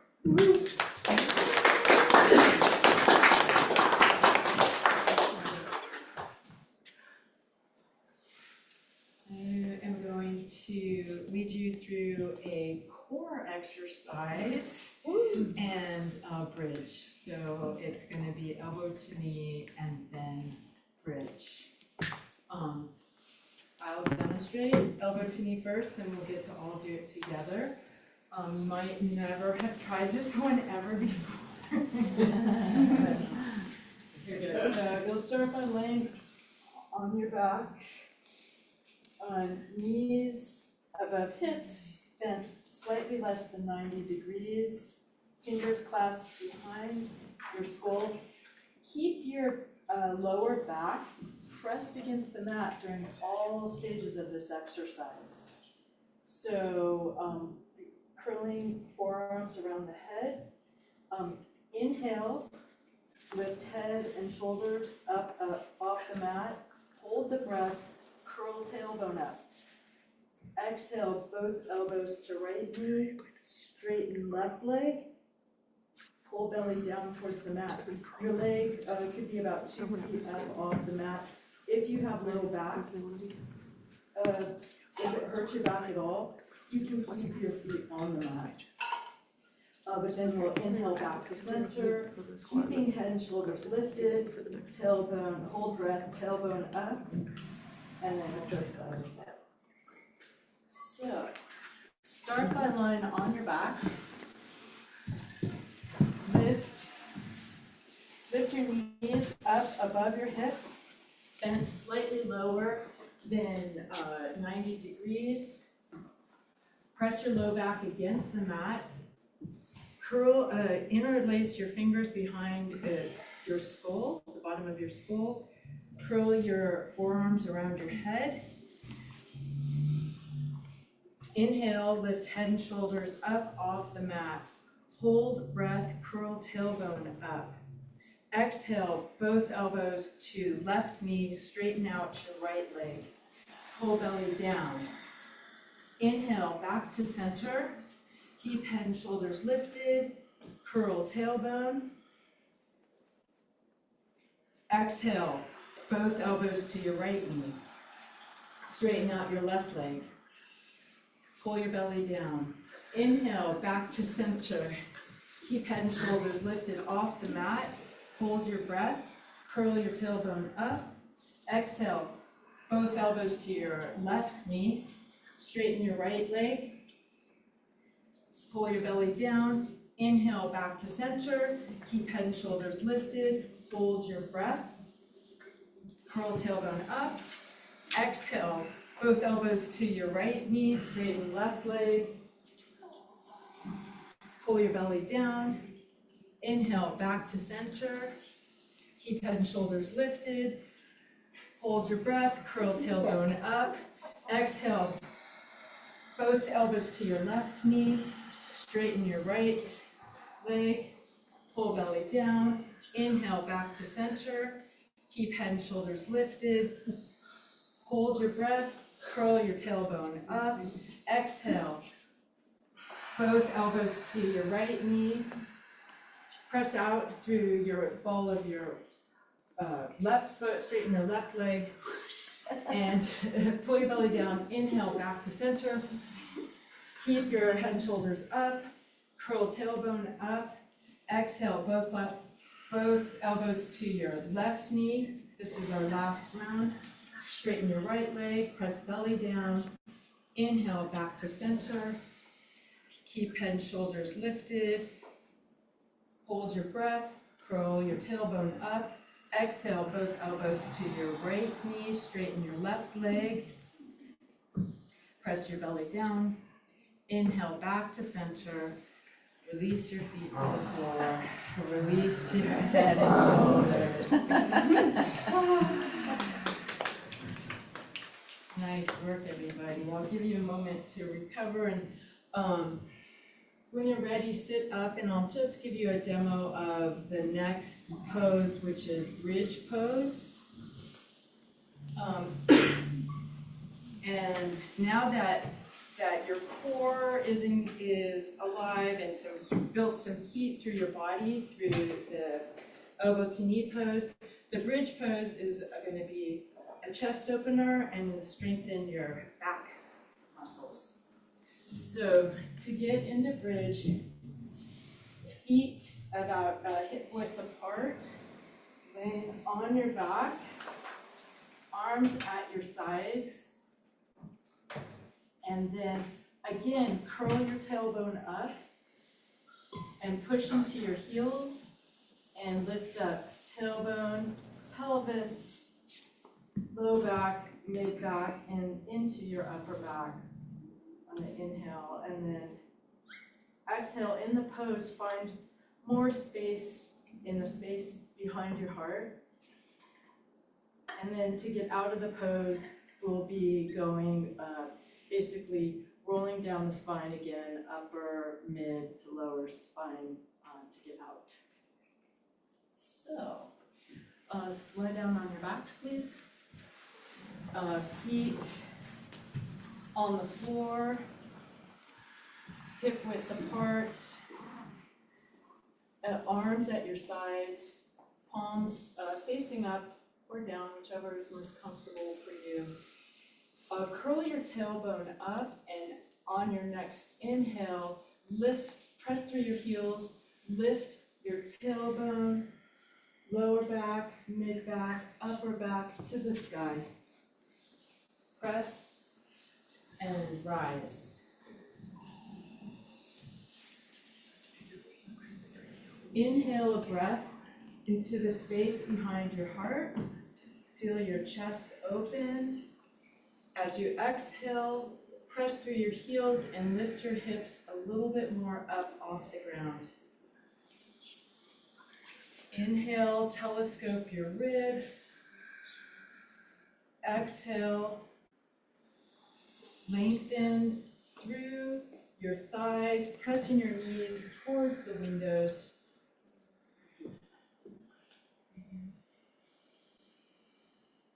Good. Press and rise. Fantastic. On your next exhale, on your next inhale, curl your tailbone, and then on your exhale, release. Upper back, mid back, low back, tailbone, to the ground. Nice work, everybody.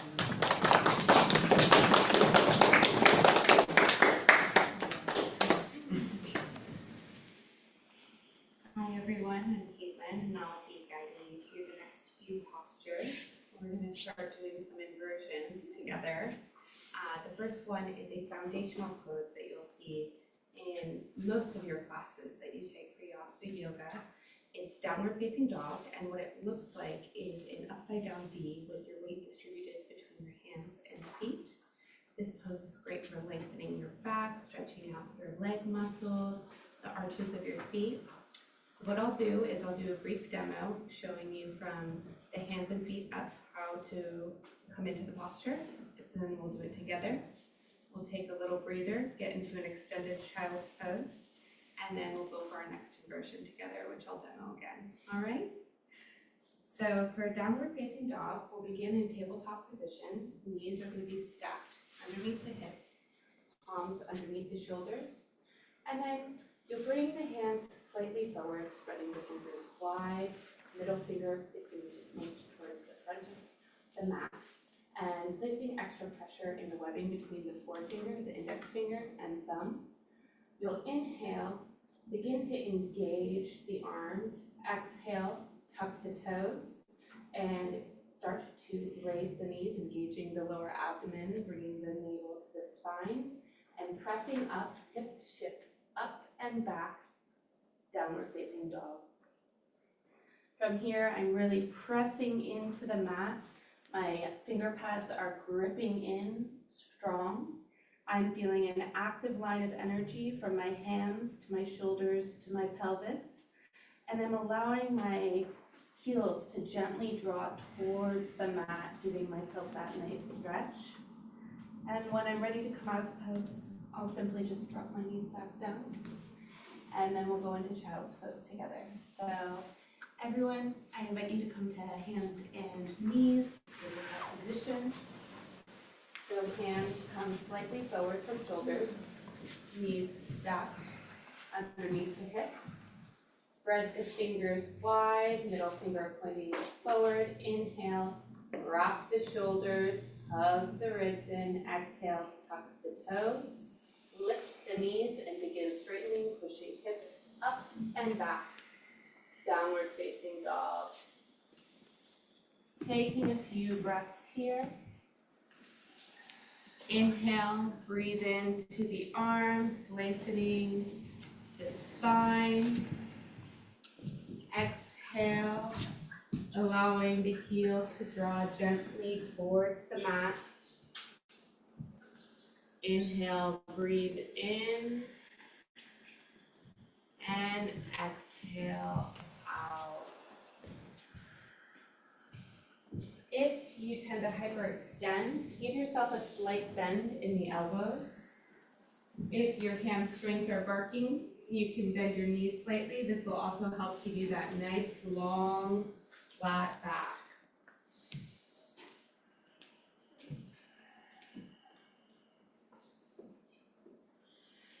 One more deep breath in.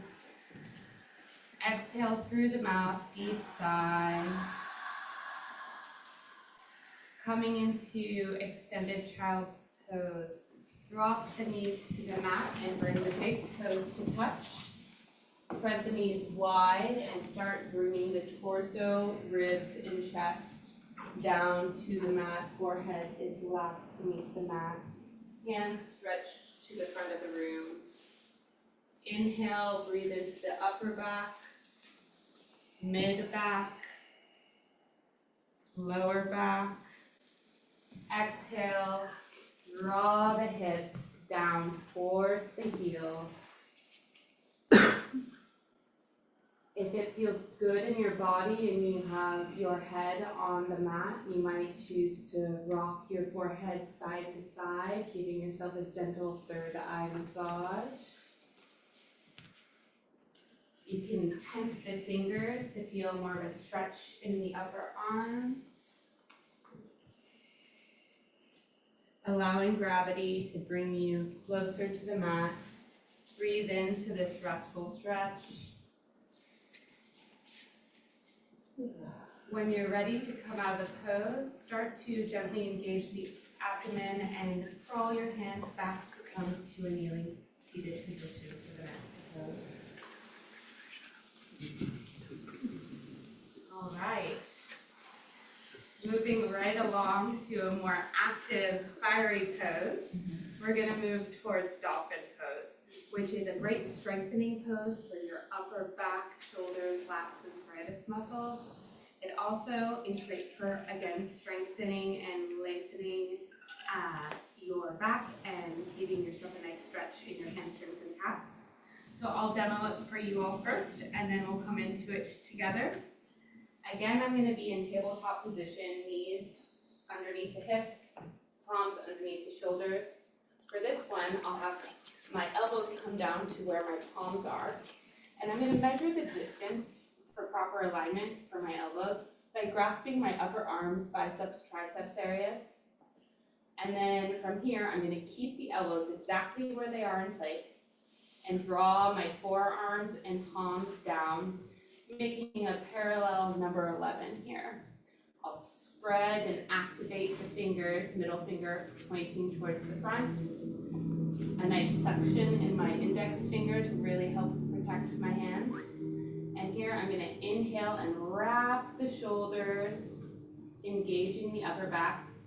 Exhale, tuck the toes, and start to straighten the legs, pushing up and out of my shoulders, coming into a dolphin pose. When I'm ready to come out of the position, or say I want to modify for less weight into the shoulders, I can come into dolphin puppy, just bringing my knees down to the mat and keeping that same integrity in the upper posture. Are you ready? Okay. So come on to all fours, everyone. Tabletop position.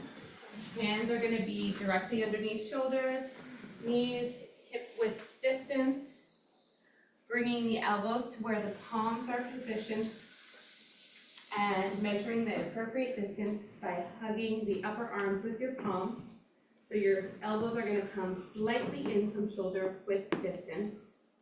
From here, keep the elbows where they are, draw the forearms down, palms spread wide, middle finger pointing to the front of the room.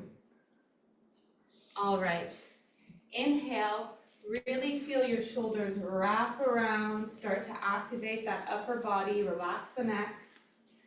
Exhale, tuck the toes, lift the knees, engage the lower abdomen, and bring yourself up, drawing yourself into dolphin position, pushing up and out of the shoulder blades. Inhale, breathe into that space in between the shoulder blades, lifting up and out. Exhale, draw the heels closer towards the mat, similar to downward facing dog. If you're feeling your hamstrings really tightening up, you can slightly bend the knees, but make sure you're keeping that integrity, forearms strong. If you want to intensify the pose, you can bring your feet closer to your elbows. And just remember to breathe, even though you're upside down. Excellent work. If you really want to try something fun out, you can bring one foot towards the center and lift one foot up in the air. Really activating your hamstring and inner thigh, pointing with a flexed or flointed toe. And bringing it back down, make sure to balance it out, bringing the other foot up. All right. When you're ready to come out of the pose, bring your knees to the mat. And you can widen the knees again, bringing toes to touch for a child's pose.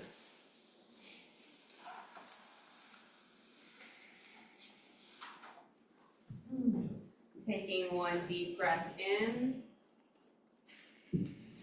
exhaling out.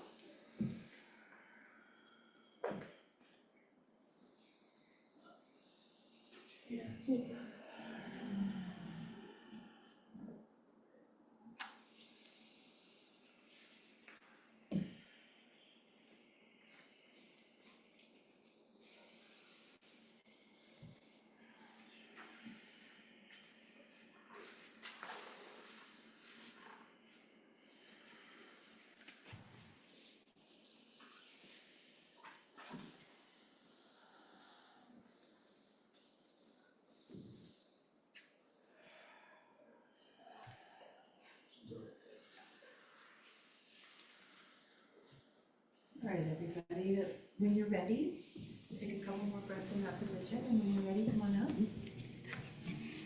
Well done, Caitlin. Yay, Caitlin.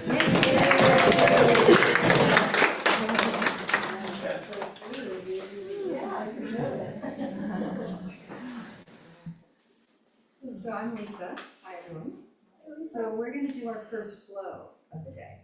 So as some of you may know, there are a couple variations of sun salutations, and we're going to do classical suns. So I'm going to do a demonstration, and then after that, I will ask you to join me, and we'll do one together very slowly. And then I'm going to ask you to do a second cycle, and it's going to be a little bit faster.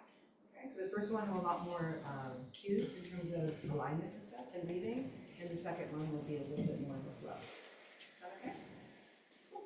So also, you know, it's been a long weekend, and so I just, you know, yoga is one of the very few places you really don't have to answer to anybody else, just yourself. So if you want to take a rest, if you want to go into child's pose, if you just want to go into Shavasana super early, you can do that, okay? Yeah, do Starting. So I'm going to come to the front of the mat, and then the first thing you do, and the other thing is in the salutations, I think a lot about opposing forces, and that's where I find a lot of my balance and a lot of the strength. So I'm going to be giving cues that might sound oppositional, sort of ground into the earth while reaching for the sky. And when you do that, what that can do is help you really sort of strengthen and engage in your core, which is the strongest part of our bodies, okay? So let's start out by, I'm going to start by reaching my arms up high. I tend to do the swan up and down, but there are variations where some people really like to go up like this and then come down through prayer pose and down. So I will show you, I will do swan, but feel free please to do whatever feels best to your body, okay? So start at the front of the mat and you breathe. On an inhale, bring your arms up. Think a lot about lengthening your spine. Reach for the sky, crown of your head, also reaching for the sky. Your feet are grounding through Tadasana, grounding into the earth. The opposing forces, feel your neck relaxed, but also lengthening gently. Take a deep breath in, and on an exhale, come down to forward fold. On an inhale, come up to tabletop. Keep your back as straight as you can. Exhale down. And then on an inhale, send your left foot to the back of your mat. Drop your knee. And at this point, alignment matters.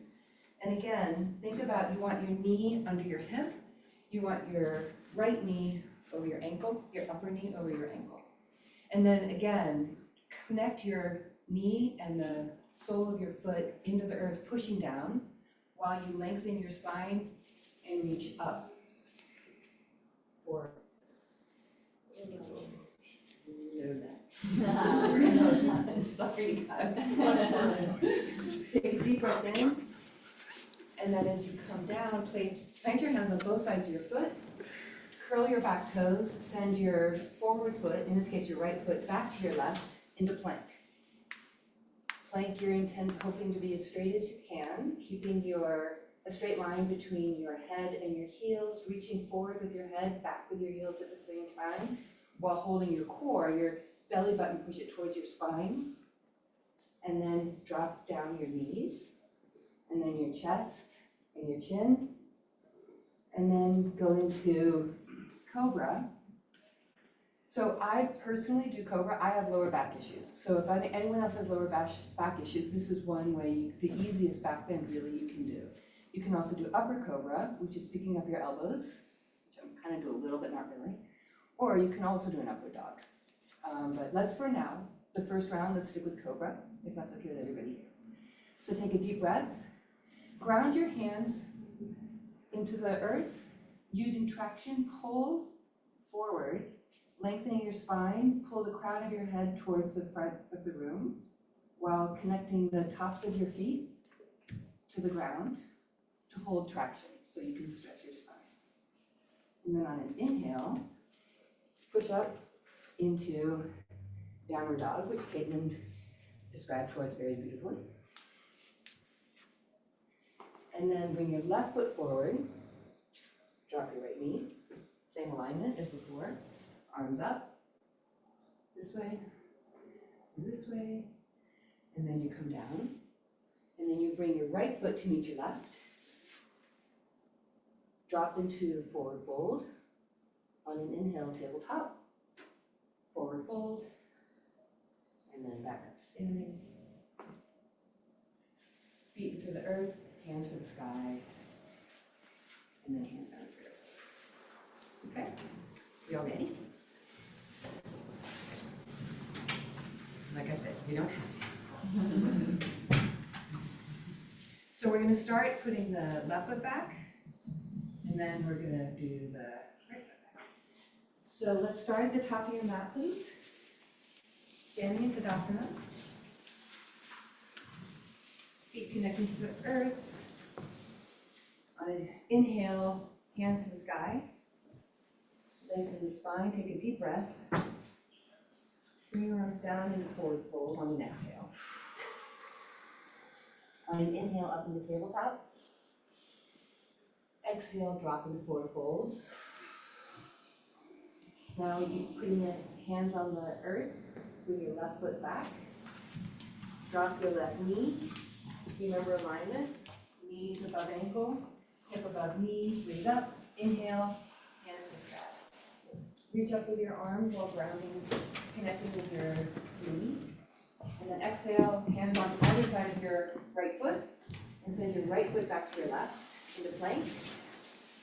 And then please drop your knees, your chest, and your chin. And then slide your hands forward, arms parallel, elbows underneath your shoulders. Take a deep breath in cobra. Lengthening your back, connecting your hips and tops of your feet to the earth. And on an exhale, push down into downward dog.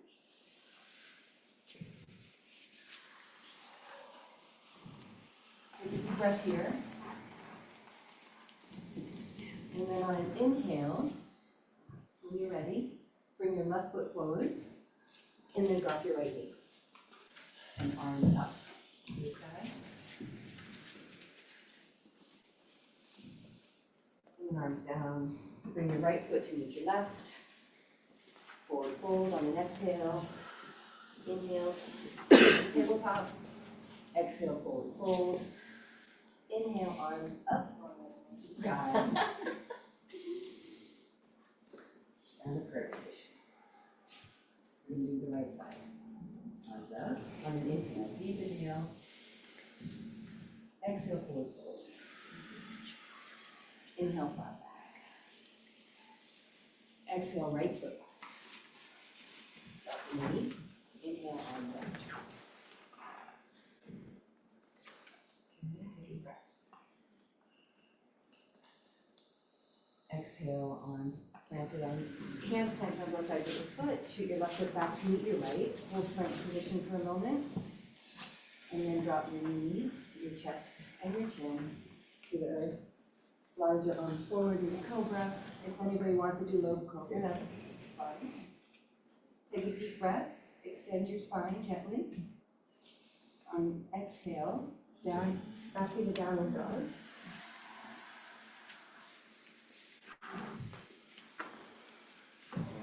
Bring your right foot forward, drop your left knee to the earth, arms up. And exhale, arms down. And bring your left forward to meet your right. Exhale, forward fold. Inhale, flat back. Exhale, forward fold. And then inhale, arms up to the sky. And exhale, hands to prayer position. So now, we're going to do another one. Slightly faster, but not a lot. You guys ready? Okay. Going to start again with the left foot, just like we did the last time. So, again, top of the mat. Connect your feet to the earth, and then deep inhale, arms up to the sky. Stretch your spine. Exhale, forward fold. Inhale, flat back. Exhale, forward fold. Inhale, left foot back. Drop the knee. And then alignment, knee above your ankle, arms up to the sky. Hold this for a breath.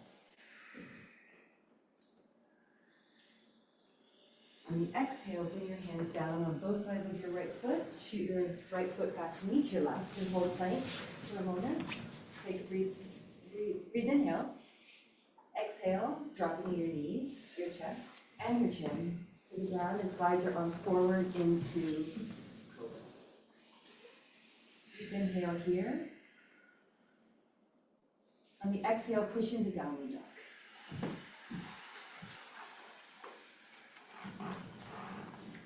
Let's hold a full deep breath, cycle of breath here in downward dog.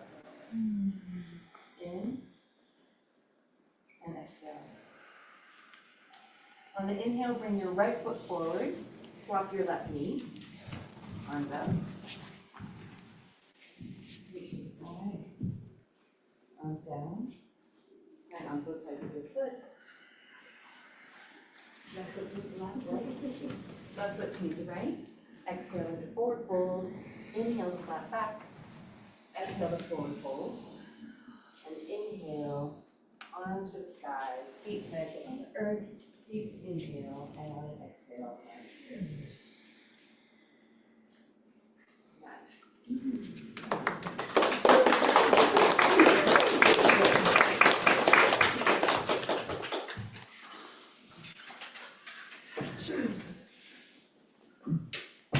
My name's Kate, and I'm going to show you how to practice these steps. So you step on the top of your mat.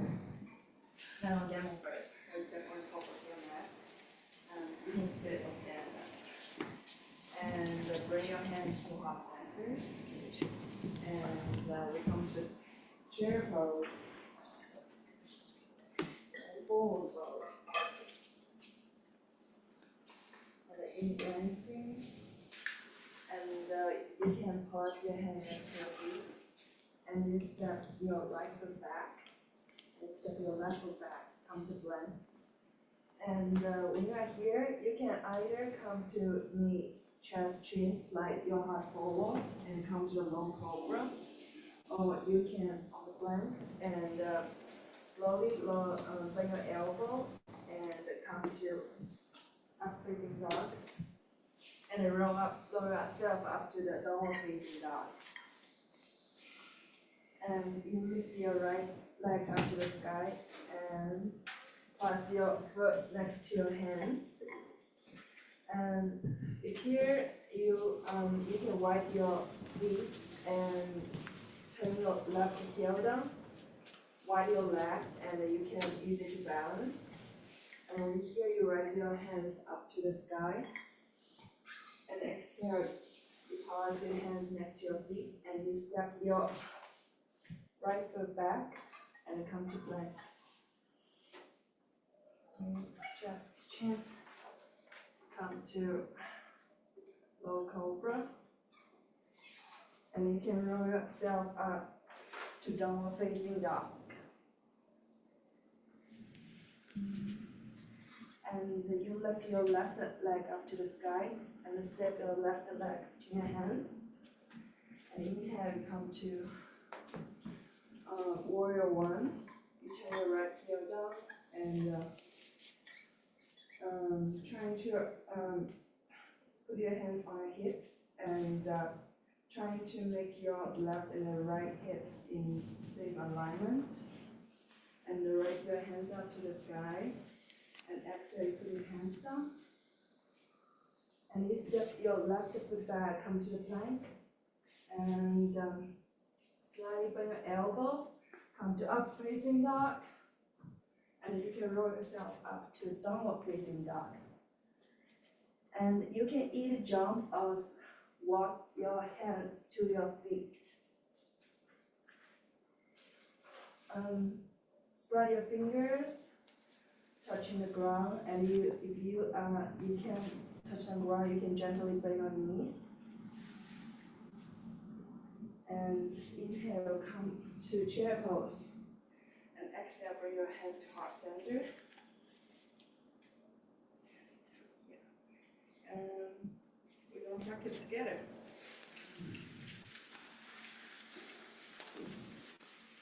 Sorry.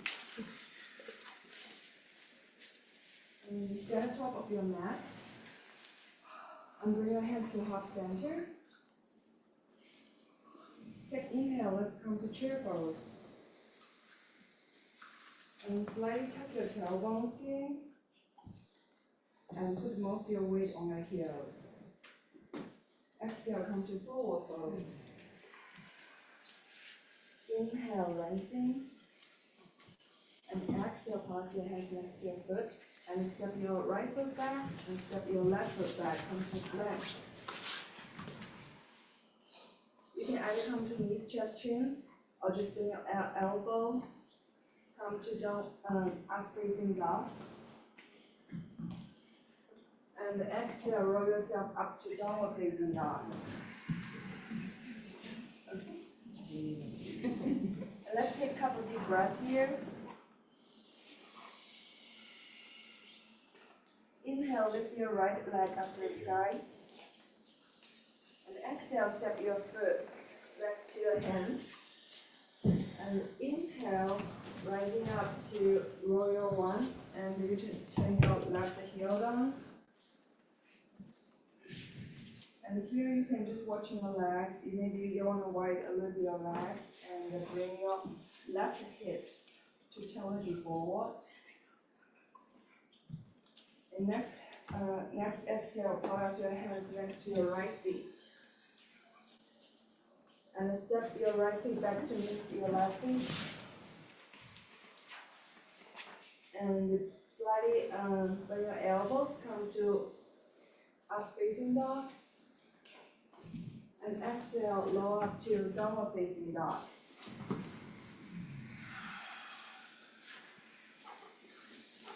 Take a deep breath here. Spread your fingers and press yourself to the ground. Next, inhale, lift your left leg up to the sky. Exhale, press your feet next to your hands. And inhale, rising up to warrior one. Turn your right heel down. Relax your shoulder. And turn your right hips to be the same alignment with your left hips. Inhale. Exhale, place your hands next to your left foot. And step your left foot back, come to the plank. And exhale, slightly bend your elbows, come to up facing dog. And next inhale, roll yourself to downward facing dog.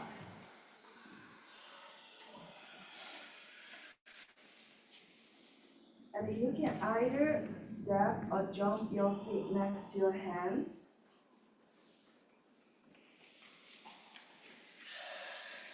Inhale, lengthen. Exhale, forward fold. Inhale, come to chair pose. Exhale, bring your hands to half center. That's the first round, and the second round, I'm going to work around to give some adjustments. Step on top of your mat. And bring your hands to heart center. Inhale, let's come to chair pose. Exhale, forward fold. Inhale, lengthen. Exhale, place your hands next to the ground and step your right foot back and step your left foot back. Come to plank. Inhale, slowly bring your elbow and slide your heart forward, come to up facing dog.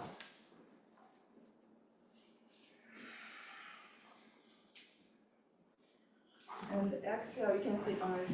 Roll yourself up to downward facing dog.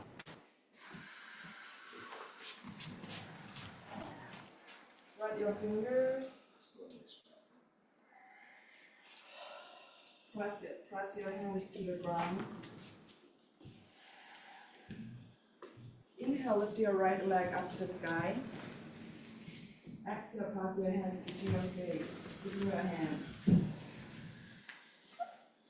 Inhale, raise your hands up to warrior one. Turn your left heel down. Cut your tailbones in. And move your left hips in the same alignment with your right hips. Just take a deep breath here. Inhale. Exhale, pass your hands between your feet. Step your right foot back, come to plank.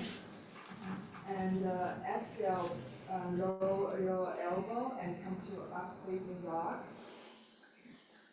Inhale, roll yourself up to downward facing dog.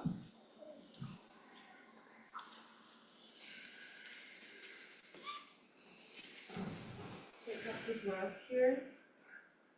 Inhale.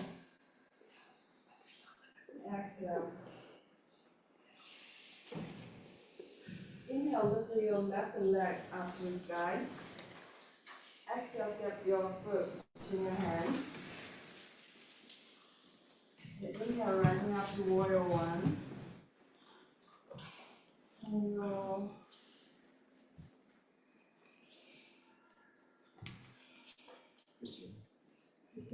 Inhale to your tongue. Slightly tuck your tailbones in. Move your right hip to meet your left hip.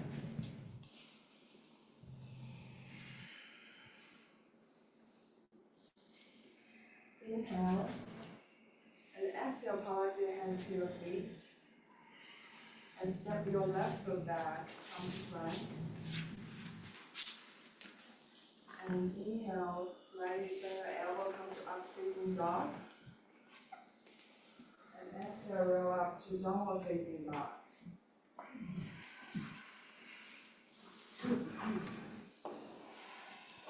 Grab your fingers and press yourself to the ground.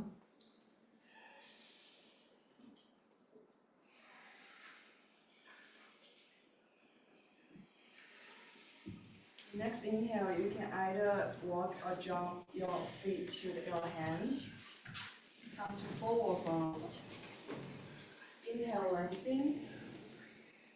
Exhale, forward fold. Inhale, come to chair pose. Exhale, bring your hands to heart center. Namaste.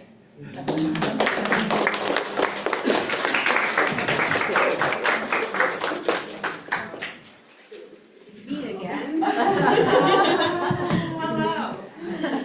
We are going to move into some standing postures, and we're going to start with the fierce one, Virabhadrasana 2, Warrior 2.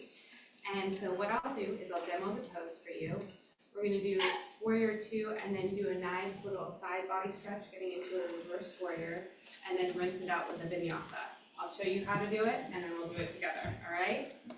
So, coming to the front of the mat, what I'm going to do is I'm going to take my left leg, and I'm going to take a wide stance, facing the long side of the mat.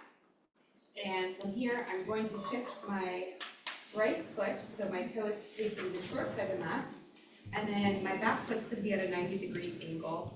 I'm going to keep a plane straight here from the head, shoulders, pelvis, knees, and feet. And I'll place my hands on my hips and slowly bend into my front knee, giving myself a nice 90-degree angle. So I want my knee stacked over my ankle, thigh hopefully parallel to the floor. I'm going to make sure that the ball of my back foot is in line with the arch, that the ball of my front foot is in line with the ball of my back, the arch of my back foot.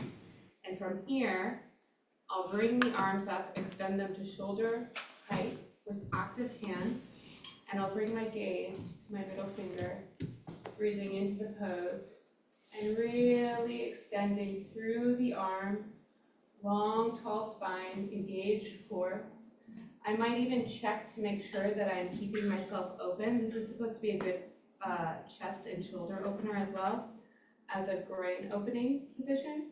So I want to make sure that I can see my big toe from the inside of my knee. And then from here, going into warrior or reverse warrior, I'll simply take my back arm, my right arm, and start sliding it as I exhale, inhaling for side body strength or stretch, bringing the arm overhead, keeping the integrity of the pose and that bent front knee. And then to go into a vinyasa, very similar to what you've been doing with your salutations, I'll windmill the arms. You can make it dramatic if you want. Frame the front foot, step the front foot to meet the back foot into a plank position. Go from a high plank position, strong core, engaged muscles, and then I'll tilt forward slightly, bringing myself to a low plank, 90-degree angle on the elbows, keeping a long neck, and then I'll untuck the toes, push myself up to an upward facing dog, keeping that nice open collarbone, shoulders strong, palms really pressing into the mat. And from here, I'll tuck the toes, bringing myself into a down dog, where we started this journey together. And walk myself back up, and then we'll take the other side. How's that sound? Okay, come to the front of your mat. And I'm gonna come over here so I can get a nice point of view from you, but take your left foot and bring it to the back and face the wrong side of your mat. Great. And taking your hands to the hip, take a peek at your feet, make sure that your front foot is facing the front of the room, back foot at 90-degree angle, and begin to bend that front knee and feeling that strength in your upper thigh, groin open. Inhale, bring the arms extended out to shoulder width distance. Bring your gaze to your middle finger and check on your pelvis, shoulders, neck and head. Are you in a straight line, strong posture? Breathe in, maybe give yourself a little bit more of a bend, firmly planting the back foot, especially that nice edge of your back foot. Make sure you're giving yourself a strong foundation here. When you're ready, take your back hand and bring it to your thigh and start grazing it down to where it feels comfortable. Inhale, bring the front arm up and over, reverse warrior. Inhale, breathe into the side body stretch. It might feel good to do a half bind where you can just plant your hand on your upper thigh. You can look up here if you need a demo. Inhale, breathe in. Exhale, frame the front foot, windmill the arm. Step back into plank position. Take the chaturanga dandasana, upward facing dog. Inhale. And exhale, downward facing dog. Take 1 to 2 breaths on your down dog, feeling a nice stretch. Elongating the spine, firmly planting the hands and finger pads. Exhaling, drawing the heels closer to the mat. And when you're ready, start walking your way back up towards your hands. Halfway lift. Forward fold. Exhaling and inhaling, bringing yourself back up to standing position. One side down, friends. We've got another clear side to take care of. So when you're ready, we'll go ahead. I'll come meet you on the other side.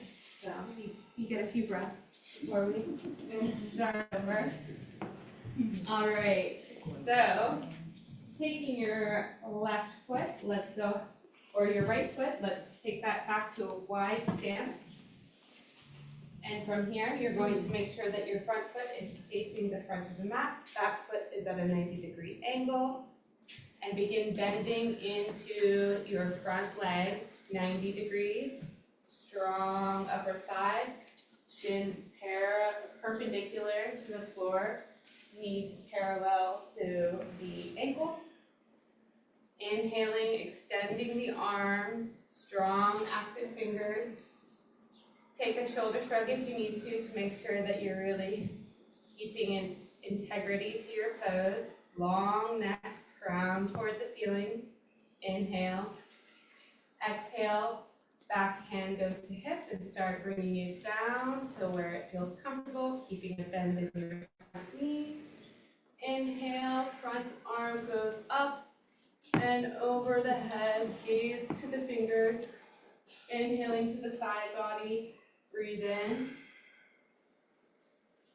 Exhale, stretching deeper.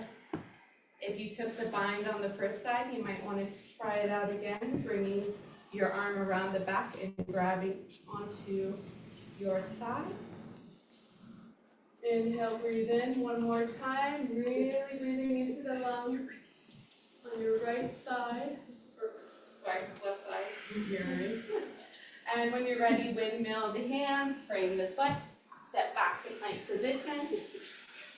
Chaturanga Dandasana, lower plank, inhaling to up dog, spreading the collarbones, broadening the shoulders.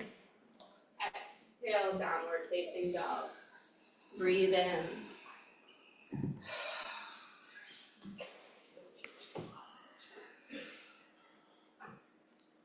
One more deep inhale in, pressing up and out, hips towards the ceiling. And exhale, feeling that stretch, you can begin to walk your feet to the front of the mat. Forward folding, take a half lift, inhale. Exhale, one more forward fold. And inhale, engage the abdomen, bringing yourself back up to standing position. Thanks, everyone.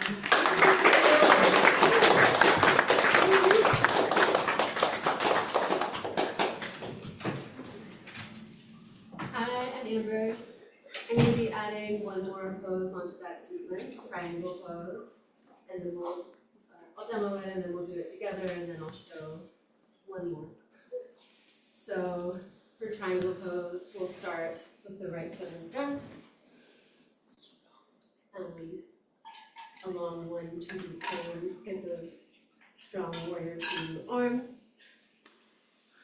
Straighten the leg, and then going to have an imaginary string pulling the front arm and the back hip as we extend the torso to the side.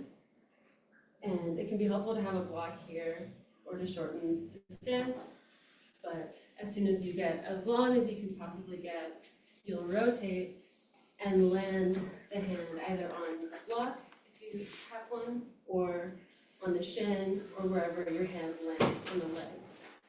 And this will be a really nice stretch for the back, the front leg, and for the upper back.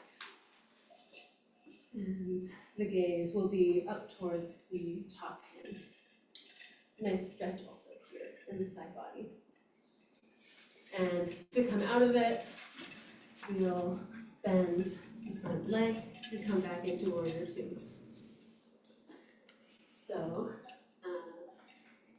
when you're ready, with the right foot in front, come back into the warrior 2 that you were just in, with the heel of the front foot in line with the middle of the back foot.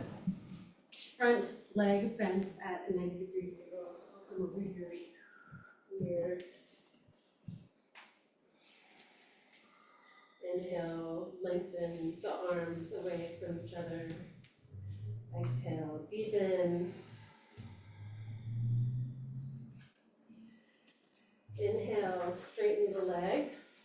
And on an exhale, lengthen the torso as far as you can. And land your hand on your leg, looking up towards your top hand. Inhale, spread the shoulders apart. Exhale, deepen your twist. Inhale, strong torso, long on both sides. Exhale, twist. And if you'd like, you can let your top hand bend back a little bit to get even more stretch in the chest. Inhale, lengthen the arms. Exhale, one more twist. And to come out of it, bend the front knee and inhale your way back up to warrior 2. And we will once again go to reverse warrior. So sliding the back hand down the back leg, letting the front hand come overhead. So feeling a nice big stretch in the side body. Inhale, lengthen. Exhale, deepen. Inhale. Feel where your experiencing the stretch, and try to send some of the breath there. Exhale, deepen. One more, inhale, and exhale. And on the inhale, we'll come back up to warrior two. And we will do a vinyasa to get to the other side.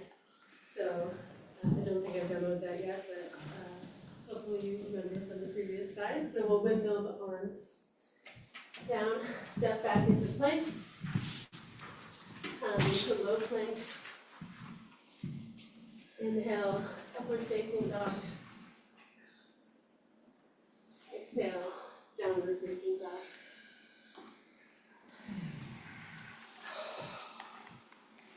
Take a breath here, and if you feel like you want to be in child's pose for now, that makes a lot of sense. And bring the left foot forward for your warrior two on the second side. And I'll leave you over here.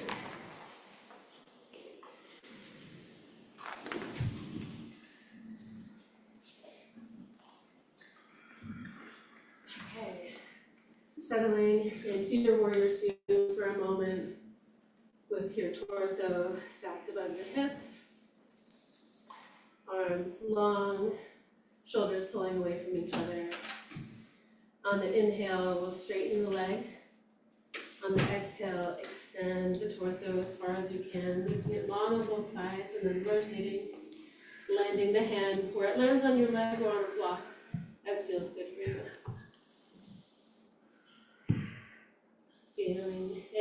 Feeling the stretch in the back of your leg, in the side body, in the upper back. Exhale, getting a little bit more rotation. Inhale, lengthening the shoulders apart. Exhale, deepen. Inhale, try to get the hips in line along that 2D plane, bringing the bottom hip forward and the top hip backward. And exhale, one last rotation. And bending the front knee to come back into warrior two. And you can meet me at the front of the mat if you'd like to sit for a demo. I'm happy to show you. Yes, thank you. I forgot the reverse warrior. So come back to your warrior two. And we will slide the back leg down slide the back hand down the back leg and raise the front hand. And we'll be here for a few inhales and exhales. So, and if you took the bind on the other side, go ahead and take the time to wrap your lower hand around your back. Your right hand, I believe too. Inhale, stretch the left arm. Exhale, deepen. Inhale, try to make the gaze towards your upper hand. Exhale, deepen into that front leg. Make sure that it's pushing outwards. One more inhale. And on an exhale, meet me at the top of the mat for the next demo. If you'd like, you can move through a vinyasa.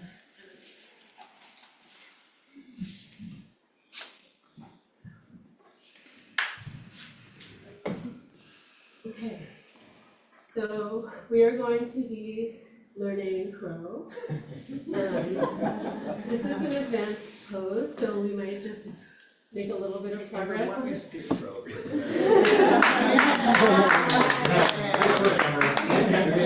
Again, too, right? Yeah. This is my off the cuff teaching, so thank you for bearing with me.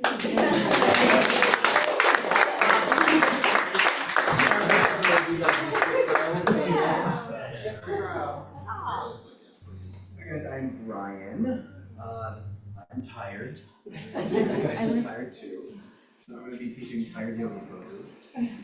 So we're gonna come into pigeon, right? And I'll show you what it looks like up on at the front of the room here, and then I'll get you into it shortly after. So we're gonna start in downward dog. We're gonna inhale, exhale, lift the left leg up and back. Go ahead and step the left knee behind the left wrist. Allow the shin to come down. Before you untuck the toes on the back, I usually like to walk the leg out a little bit, bring my hips down. You can untuck the toes. You have some options here. You can either stay upright, for me with a Twinkie back, doing the full drape over the front thighs, a little much on my low back, so you can stay up here, or you can choose to come down, inhale, exhale, come down onto forearms, or inhale, leading with the chest, coming down all the way, which I don't do because it hurts. We're going to stay here for 4 breaths on each side. Pigeon pose is a great way to open up the outer hip, the front thigh, and get some work in the groin as well. Once we've done our 4 breaths, we'll go ahead and remove that leg and extend it back out into one-legged dog. And just go ahead and let the leg come back down next to the right. And then we'll do the same thing on the other side. Okay, let's go ahead and come into downward dog.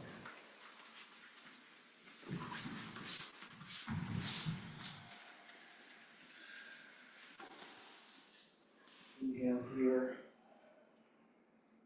Exhale, left leg up, left behind you. Inhale, and exhale, go ahead and bring your left knee behind your left wrist. And allow the shin to come down. The shin may not be at a full 90 degrees. If you have tight hips, chances are it won't be. Just sort of be where you are. Go ahead and pick whether you're going to stay upright or go ahead and let the leading with the chest drape down over the front leg. Breathe here. You should feel quite a stretch in the outer hip. If you don't, you can either play with the position of the front leg or walk the back leg out just a little bit more to get deeper into the hips. We're going to try our best to keep the hips level. So if we find that we're leaning to one side a little bit too much, you may want to get some props underneath your left hip. We're going to inhale, balloon the breath down into the outer hip. If you don't know what that means, just focus on where you feel the sensation and breathe.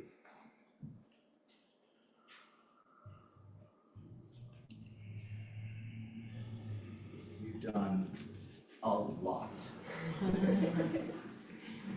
So this should feel like the best thing that you for yourself thus far. Just be still and breathe.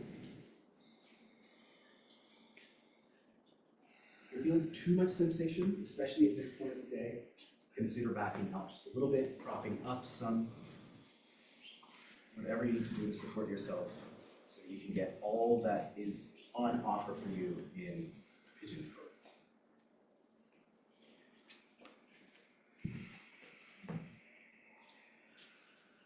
Let's go ahead and inhale. Exhale, place the hands down on the mat. Go ahead and push up and back into downward dog. You can extend the left leg back out, give it a shake, open the hips up if that feels good. And then when you're ready, go ahead and set the left leg down on the mat.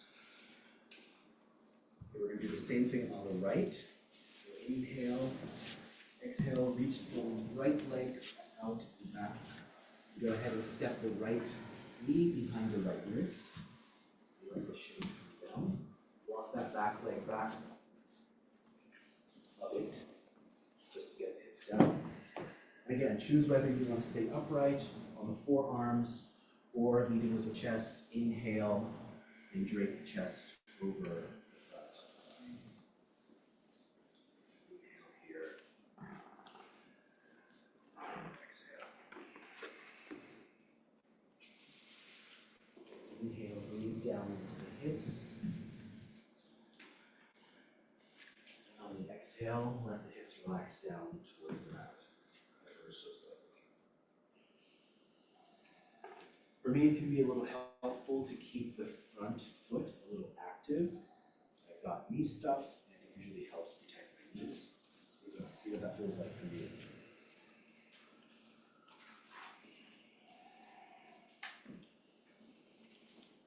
Most importantly, let go as much as possible on the exhale.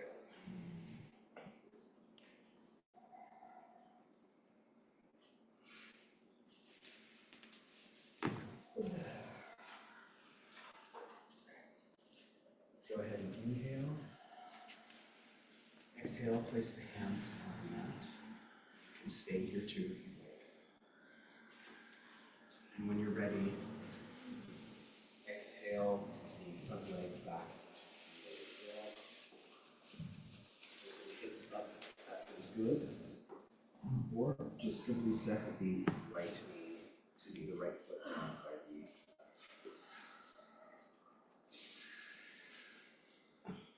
okay. I'm going to offer this, but I'm actually not recommending it.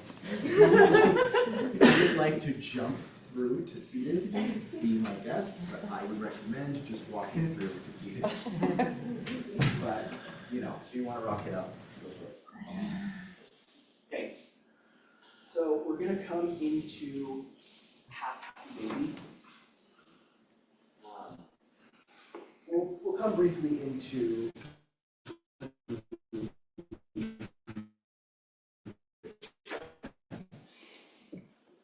but for half happy baby, just over the wrist. We'll come in on the left side first, so we'll do the left thigh over the left ribs. And you're going to reach with the left hand on the inside of the leg and grab the outside of the foot. Straighten the right leg out on the mat. Place the right hand on the hip to try to encourage that hip down onto the mat. Bring your foot, your left foot, just over. Just allow the weight of the arm to bring the knee closer to your armpit. You should feel a fair amount of stretch in the groin and also outer hip, sometimes the left thigh as well. We're going to be here for 5 breaths. So let's go ahead and lie flat on our backs. Inhale the knees up and into the chest. Give it a nice hug, nice squeeze.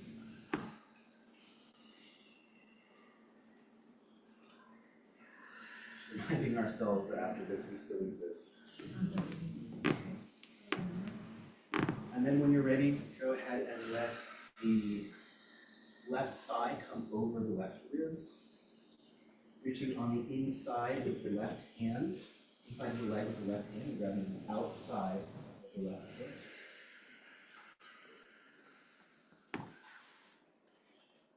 And then bringing the foot just in line with the knee. Again, allowing the weight of the arm to gently take the knee down closer to the arm. It can feel good to take the toes back towards the face, so reach the heel up towards the ceiling. If that gets in there a little bit too much, obviously you can back out. It can be nice again to place the right hand on the right hip to encourage that hip to sink down to. Same thing here, balloon down into the low belly, breathe down into the low belly.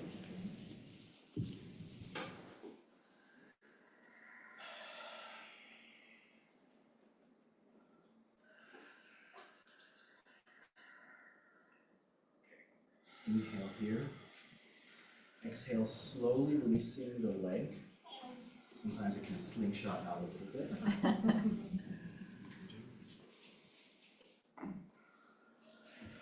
Okay.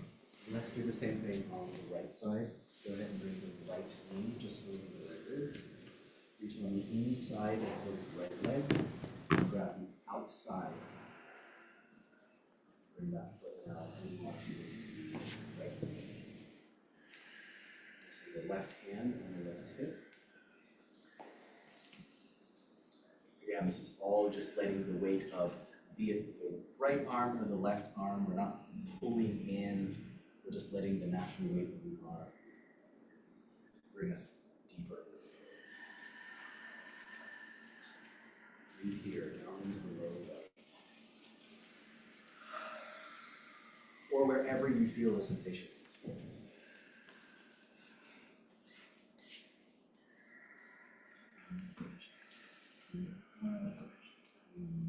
Okay, let's go ahead and inhale. On the exhale, slowly letting go of the leg. Go ahead and bring both knees into the chest again.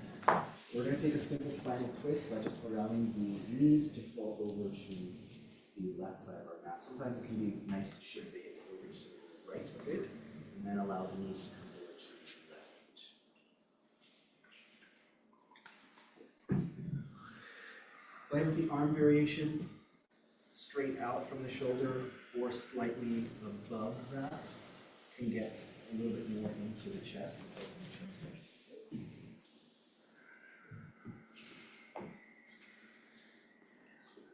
Inhale up into the chest, and exhale, relax into the twist.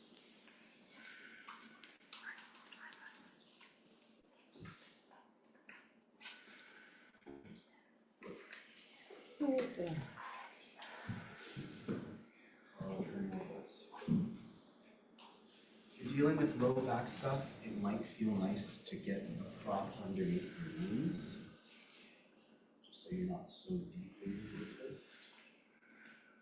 Or maybe even something under your shoulders. Okay, inhale here. And on the exhale, bring the knees one by one back to the center. And let's shift the hips over to the other side and bring the knees down.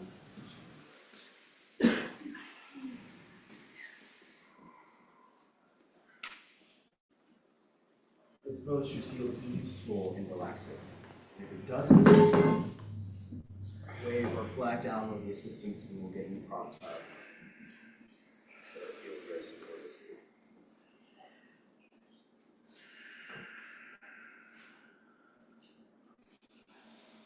Breathe here up into the chest.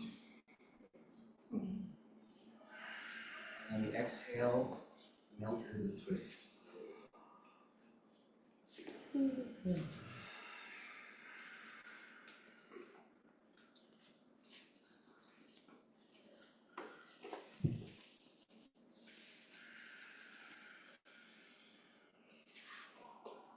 Again, you can play with the arm position of the left hand.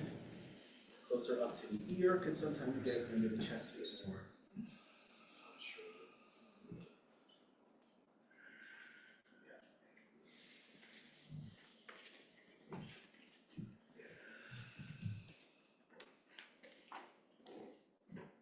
Let's go ahead and bring the knees back into center. One by one on the exhale. Place the feet down on the floor. All right, everyone, I'm back to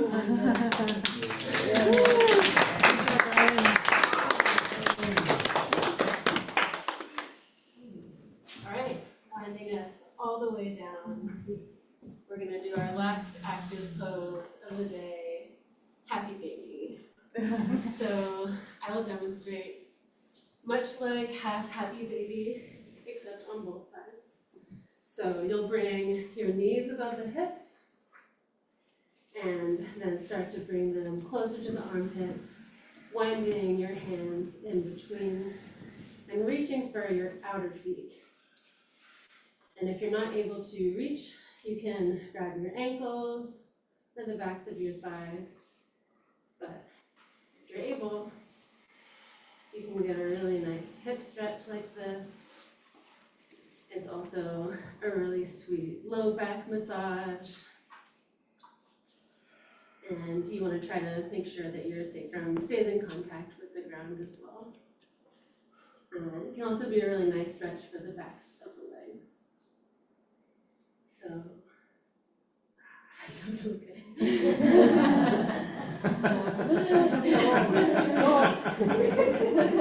All right, so you all can join me. Go ahead and lay down. Bring the knees above the hips. And reach your hands through the inside of your legs for your outer edges of your feet. And we'll be here for at least 5 breaths, so go ahead and feel into it. Inhale. Exhale, and really melt into the floor. It should feel really relaxing. If it doesn't, feel free to wipe one of us down.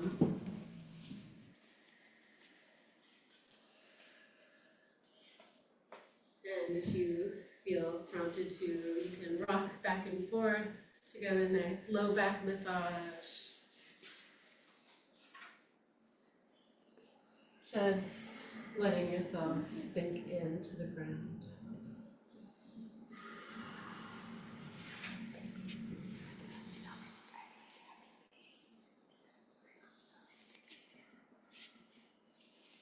A few more inhales and exhales here, and if you'd like, you can extend one foot at a time or both feet to get a really deep stretch for the backs of the legs.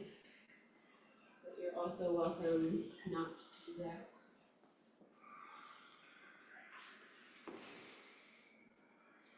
Be sure to try to keep contact between your sacrum and the low and the ground. One more big inhale. And on the exhale, lowering the legs down all the way to the ground.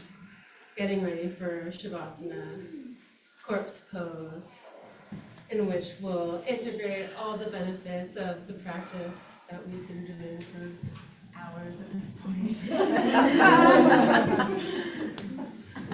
So go ahead and extend the feet if that feels comfortable. Have your hands alongside your body. You can close your eyes or lower the gaze, whatever makes you feel like you'll be able to really melt into the floor. One assist, everybody, one assist. And we will come around and assist you to make sure that you can get really, really deep.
too.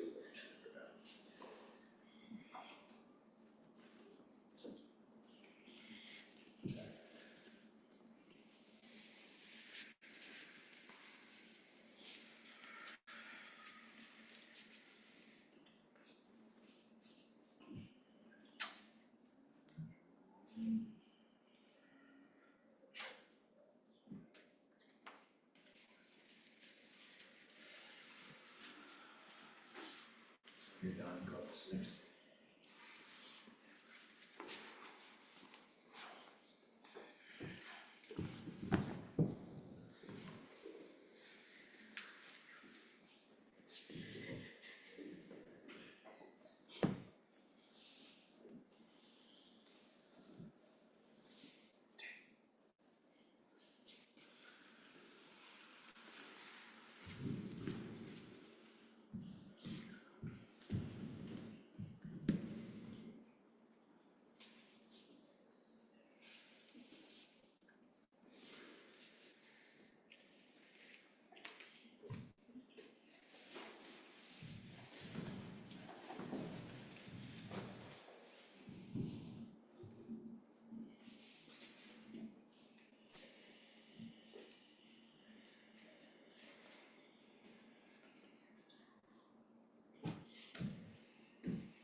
Bringing your awareness back to the room, feeling a few deep ujjayi breaths,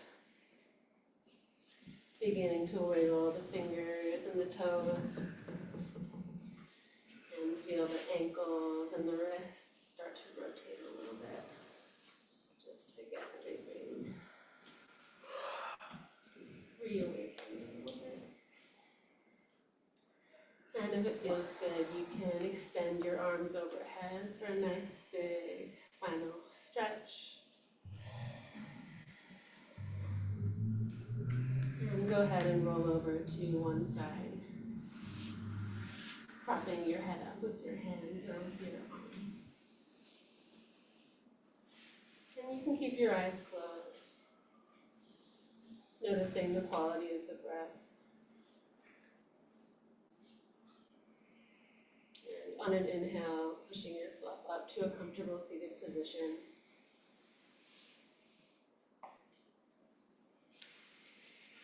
And you can go ahead and flutter your eyes open.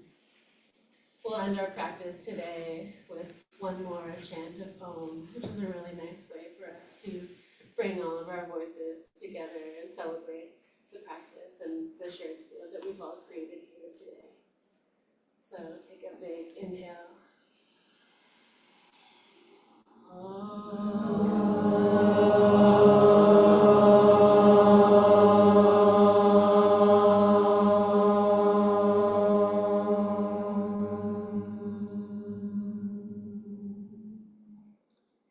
Inhale, hands to heart center.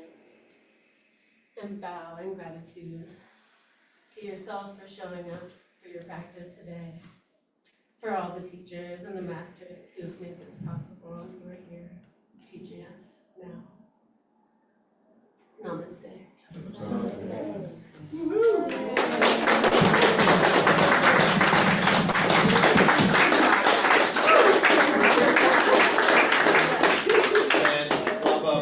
Take care of yourself, get some sleep tonight. Okay. All right, I want to try to get you out sooner or later, so if you're hungry, use the bathroom, we're going to come back in the circle and give you all feedback. We'll give you the evaluation sheets, all of us will be sharing some information with you.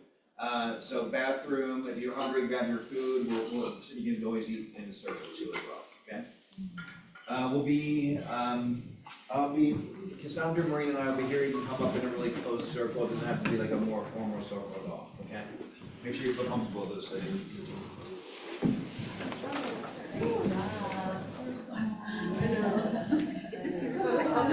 Oh, yes, okay, I'm not.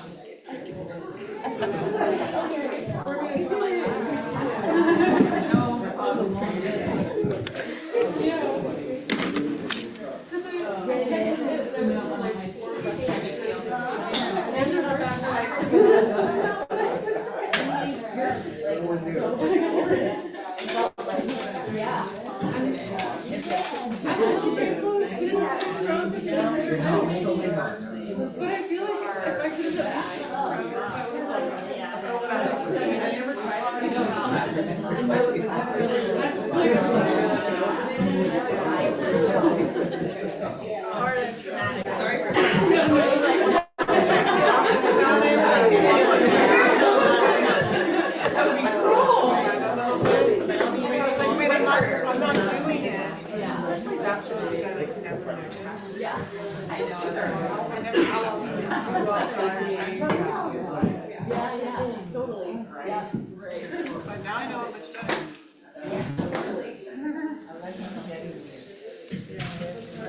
For sure. Can't imagine it was that. No, especially that, it's in my head. It's also new, right? Like even though we've been teaching.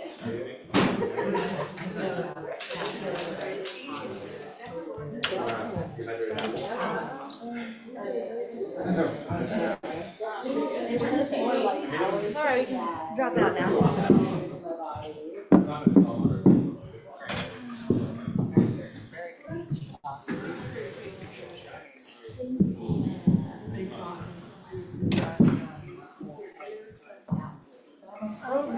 Sorry, then you like shake it off and it goes on. It's such an illusion, you know, trying to say that. I think we do. It like wants it. It's magnetic. There goes that. Yeah. What is that one? What's brand? Jade. Well, it's sort of things about it, but it's not everything. So if that bottom, it's not. Yeah. Because like it's got cleaned, I think.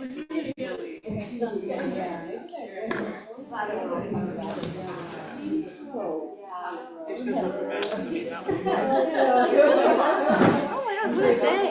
Right? Right on. Anticipating. Yeah. No. You're very. Oh my God, I could go in a class.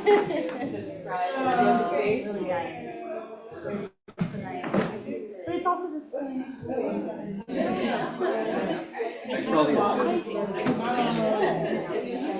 I love to give assist. It brings up my inner.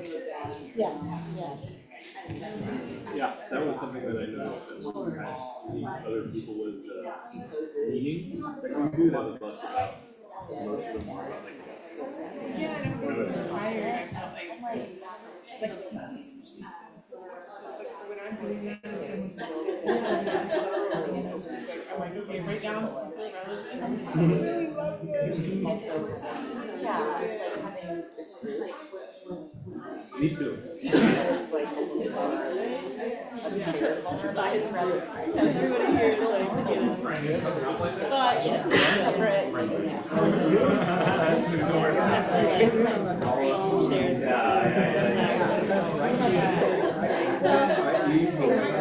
But yeah, definitely with the touch, it's like I feel like you gotta really know what you're doing. And so it's even though I'd like to be hands-on, I'm also a little bit like, but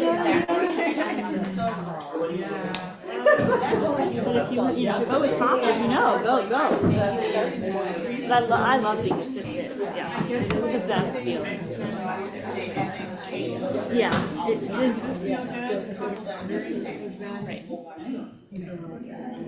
I think this is hard to get feedback. Like if you're not asking. Right, if you're like, is this enough pressure? Yeah. And then people would usually be like, yes. It's usually say yes. Right. But that's interesting. You know, if you're too tentative, they think you can't win. Well, they might also, yeah, if you're too tentative, they may also say, but yeah, I guess it doesn't happen often.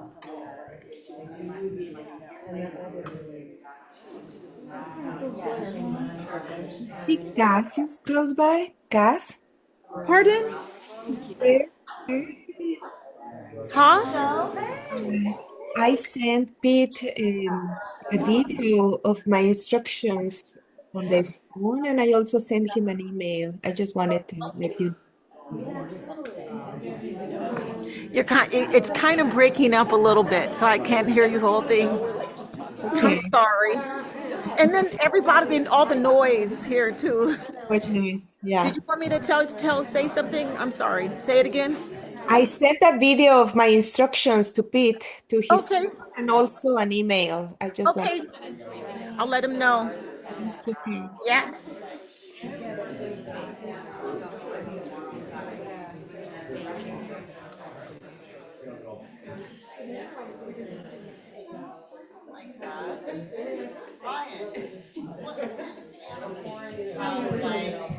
Muscular sclerosis or something like that as a child. She had something as a child. She had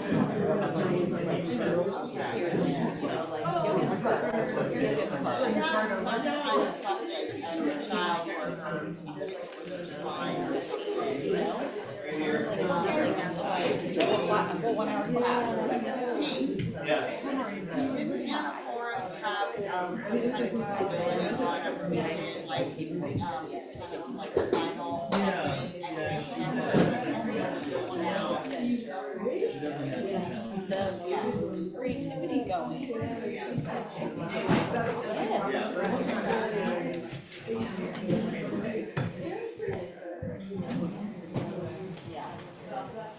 I want to do that. I want to do that all together just to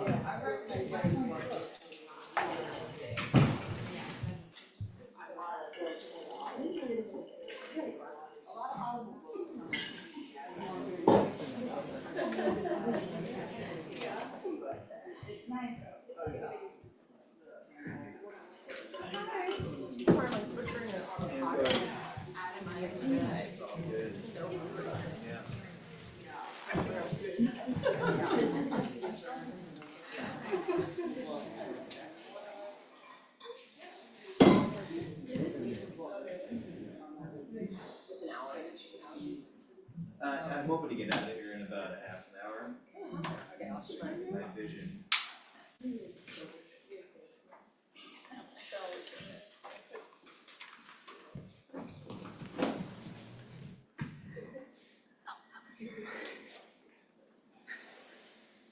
Just a quick check-in. Ready to sleep. Keeping Laura engaged. I know. Can't believe she's engaged. So hard over Zoom. Who's engaged? Well done, Laura. Well done. Commenting on the fact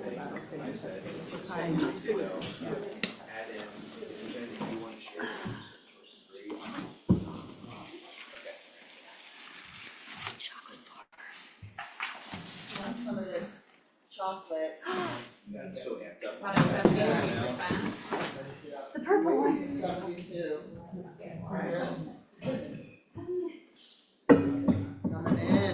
Coming in. Those went out. Those went away. All right. Almond ones? The almond ones are really good. All right. you gave grade 6.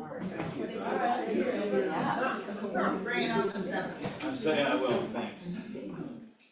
When she doesn't want to eat that. 72%, so she might. Okay. It's not so bad.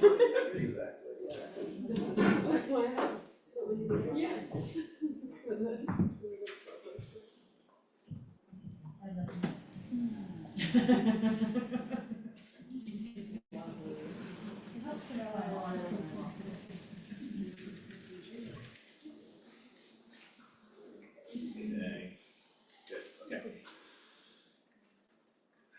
Hi. Can I just share? That was really awesome. You did a great job. So give yourself a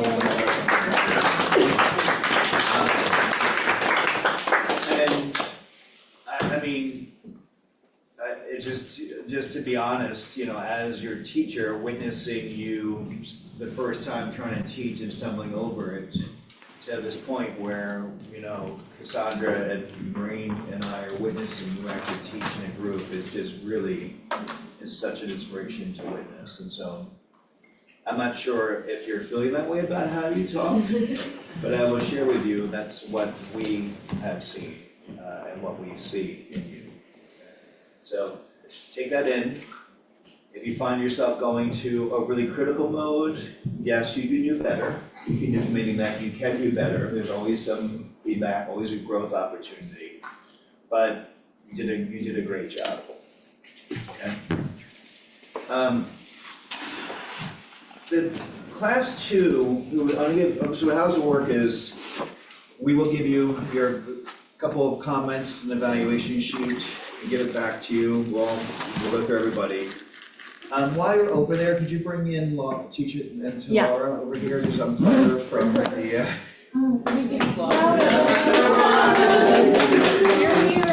Just teachers unplugged is fine. You can leave out there too. Okay, so I see. Okay. So I'm gonna go through class 1 first. So class 2, what kind of class did you get? From class 1, can you describe with maybe one word about how it felt for you, or what kind of class did it feel like? Educational. Okay, good. And your educational class 1, I like that. Take that. What else? Fundamental. Some of the basics kind of hit up. Good. Anybody else? Class 2. That was really like taking your time in poses and feeling into them as if you've never met them before. Very helpful and also very relaxing. I felt very hypnotic during that class. Cool. Okay. Class 1, how did you feel like your team taught as you watched them teach?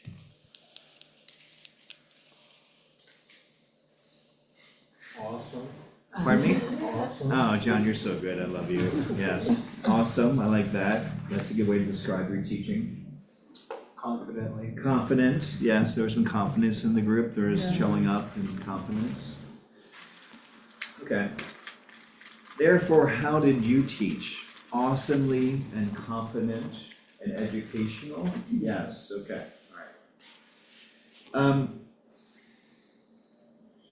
Many of us go to being overly critical about ourselves, and I want to reiterate, we're not letting perfect ruin good, right? And so just kind of connecting to that.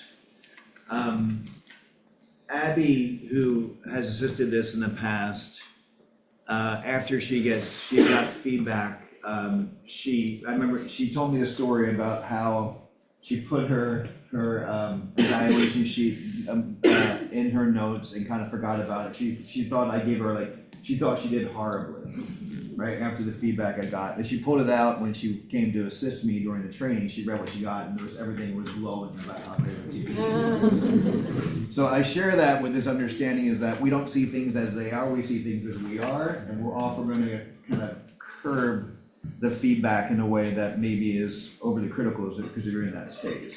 I don't want you to do that. That's what I'm trying to say. Okay. Anybody else Marina or Cass want to share anything about that, or? Okay. Okay. Cool. All right. Let's jump in.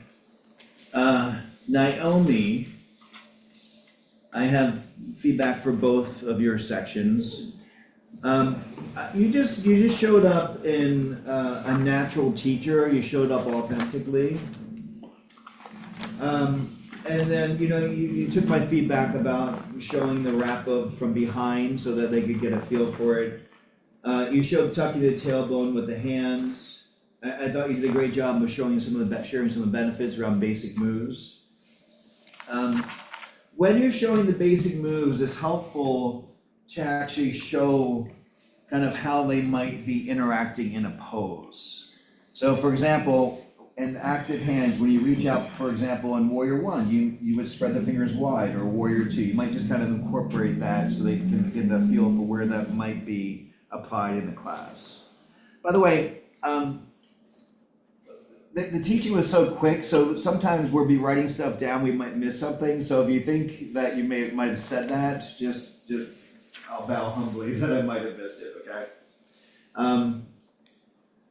And then, you can also show extreme variations of what not to do, like tucking the tailbone, like you can over tuck sometimes or under tuck, and that might be helpful to explain kind of what you're going for around tucking the tailbone.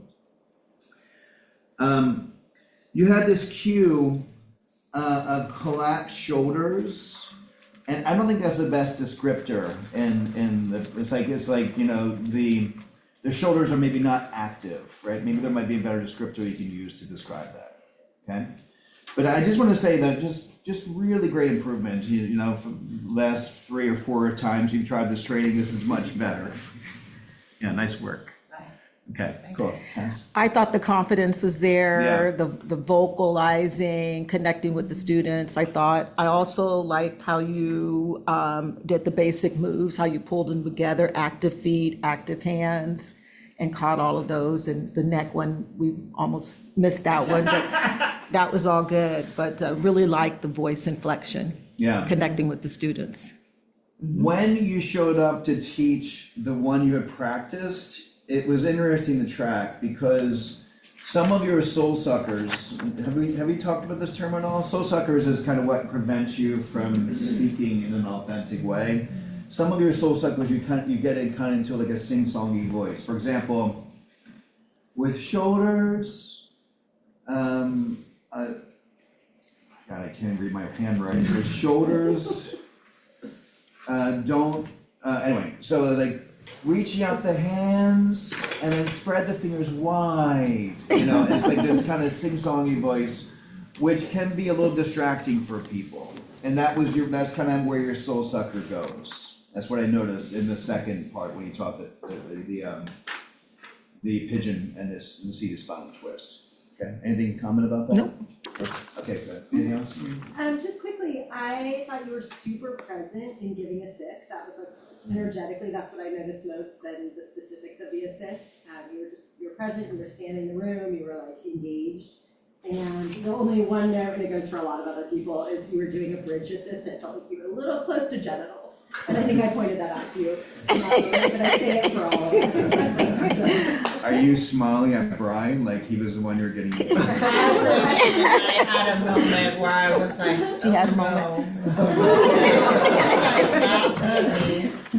I was like, Yeah, pass right. so it was Thank you. Yeah. It was, I Yeah, right. needed to practice that. Thank you. Sorry, Brian. And remember, if we happen to kind of get in that space and it happens, because it does happen on occasion, it's like, oh, sorry, that was my bad. I mean, you know, you're really vocal about it. Okay. And then, okay, Sierra, yeah, thanks. Just, you know, again, just showing up authentically, where are you, Sarah? I'm talking out loud. Okay, hi, Sarah. Showing up authentically, great benefits of the Ujjayi breath, good presence, very supportive. And I'm gonna share this with Sierra, but this is true for everybody here. You need to make sure you're breathing for yourself. Most of you got away with this, and I think it's because it was like such a short thing that I felt a lot of you were authentic without breathing for yourself. But I think over time, if you keep teaching and you're noticing you're getting tired, I know a lot of you were tired during the class, breathing for you is gonna support you, okay? But just in general, just really great showing up, great Ujjayi breath, great cues, good job. Same thing here. I loved how you got on the mat. You acknowledged Naomi's presence before you and thought that maybe calmed you down a little bit, but yeah, I thought you did a great job. Yeah.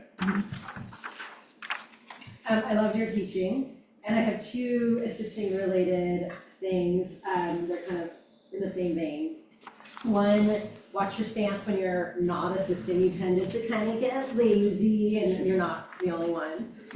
But then stance-wise, in a positive thing, I think there was a child's pose and a down dog where you just had like really great alignment. You were supporting yourself as you went in for assist. And that was awesome to see. Nice work. And then one other thing, just the repeat words, is that an issue?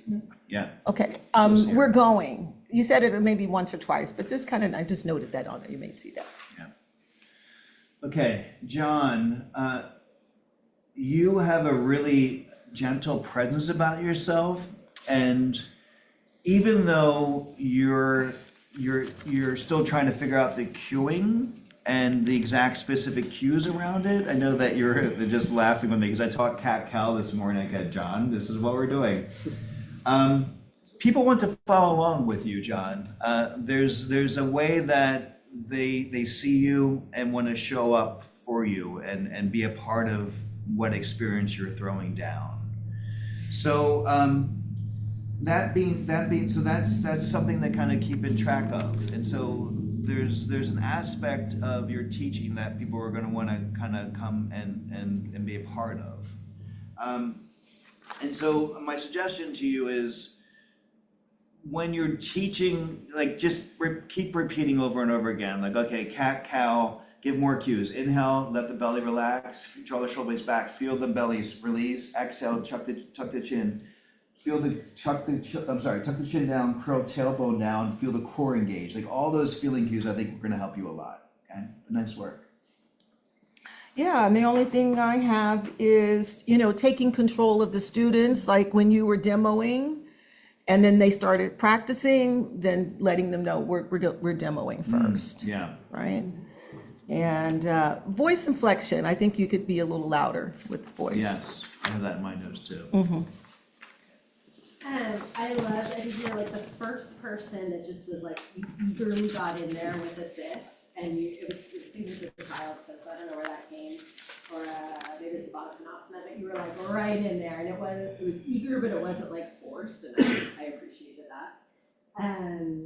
Similar to Sierra, watch your stance, I caught you a couple times with hands in pockets. And what else did I say? Yeah.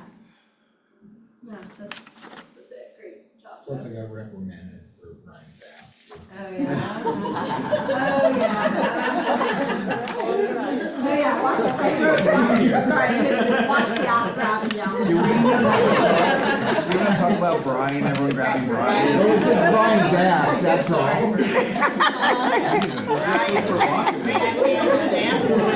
What is it, Brian? Thanks for reminding me that. You good? Yeah. Okay, cool. All right, Mike. You created a nice benefits around tabletop abs. John just showed you, like you kind of connected to what John had shared a moment before. You had great reconnected basic moves, i.e. active hands. It's always nice to kind of loop stuff back to what's been shown before. You just really just have a great presence. You know what you're doing, you know what you're teaching. There are some times that you get into a little bit of a taskmaster kind of mode where you're just like, which is, in some ways is good, but there's also an aspect to kind of seeing the softer kind of side of Mike, which is who I want to see too as well. So it's not like, you remember how when I'm teaching on the floor and I'm teaching, there's taskmaster going on, but there's also kind of some playfulness you can bring into it as well. And so the suggestion I give you is placing your hands on the heart and speak from that space when you're teaching will help kind of ground you out, and that's then something different than taskmaster, okay? I thought you did an amazing job. Yeah. Cueing, foundation, filling cues was all there. Get your hands on the students. That might be a way to get you out of what Pete calls the taskmaster role. Yeah, but otherwise you did amazing. Yeah. Assisting wise, I wrote down 5 things I loved. I love that you jumped in with the Shavasana assist right away. You were super eager. You stayed with people. There was a seated, I don't remember what it was, a seated something, and you really stayed. You had a really good sense of pressure when you stayed. You went in slow, you came out slow. That was really beautiful to see. And with child's pose, you did, I can see that you got the directional things. You were doing multiple directions. You were forward folding and with that downward pressure. And this is so hard. You got in and out really quickly during the B series assists, which it's really hard. But you positioned your body in the right spot and you got in and out. I'm sure there were things that were terrible and I missed them. Not terrible. Room for improvement. Okay, Estefania, when your cadence is improving, I felt like when I've seen you teach before, and you know, this is kind of one of the things that you're somewhat trying to track around yourself is kind of how fast you speak. I felt like you were a lot more slowed down. And did you notice that about yourself? I was in my head. So. Okay, you did a great job around that. I'd like you to work on cultivating more cues to support the people in the pose. And then teach what's in front of you to help you connect to the cues. So when you first start teaching, you're kind of just trying to roll through kind of what you memorized and what you learned. But eventually you start looking out, and what you're seeing is actually helping you and remind you what to teach. You had a cue of check alignment, that's actually not a bad cue, but what would the alignment cues be? So there's the next step from there. Check alignment. Feet are hip width apart and bridge. So the toes are lifted, knees are hip width apart, right? Those are basic cues you want to give them. You had this cue, stay here for a few seconds, which is not a bad cue, but I prefer to have, let's breathe for 3 more breaths and feel the breaths. Because the seconds is more time oriented, breathing is more guiding them into breath or feeling moments. Does that make sense? But nice work, I've seen a lot of great improvement. Ditto. Yeah, okay, cool. The first assist that I think it was like the first pose, I came in and I was like, let's do this. And you're like, I'm scared. And then by the end, there was like a high lunge or some sort of upright lunge, and you did the same assist on 2 people and like followed it through. So I felt like even in the course of an hour-long class, the assist I saw on. But I loved your honesty, but I'm scared.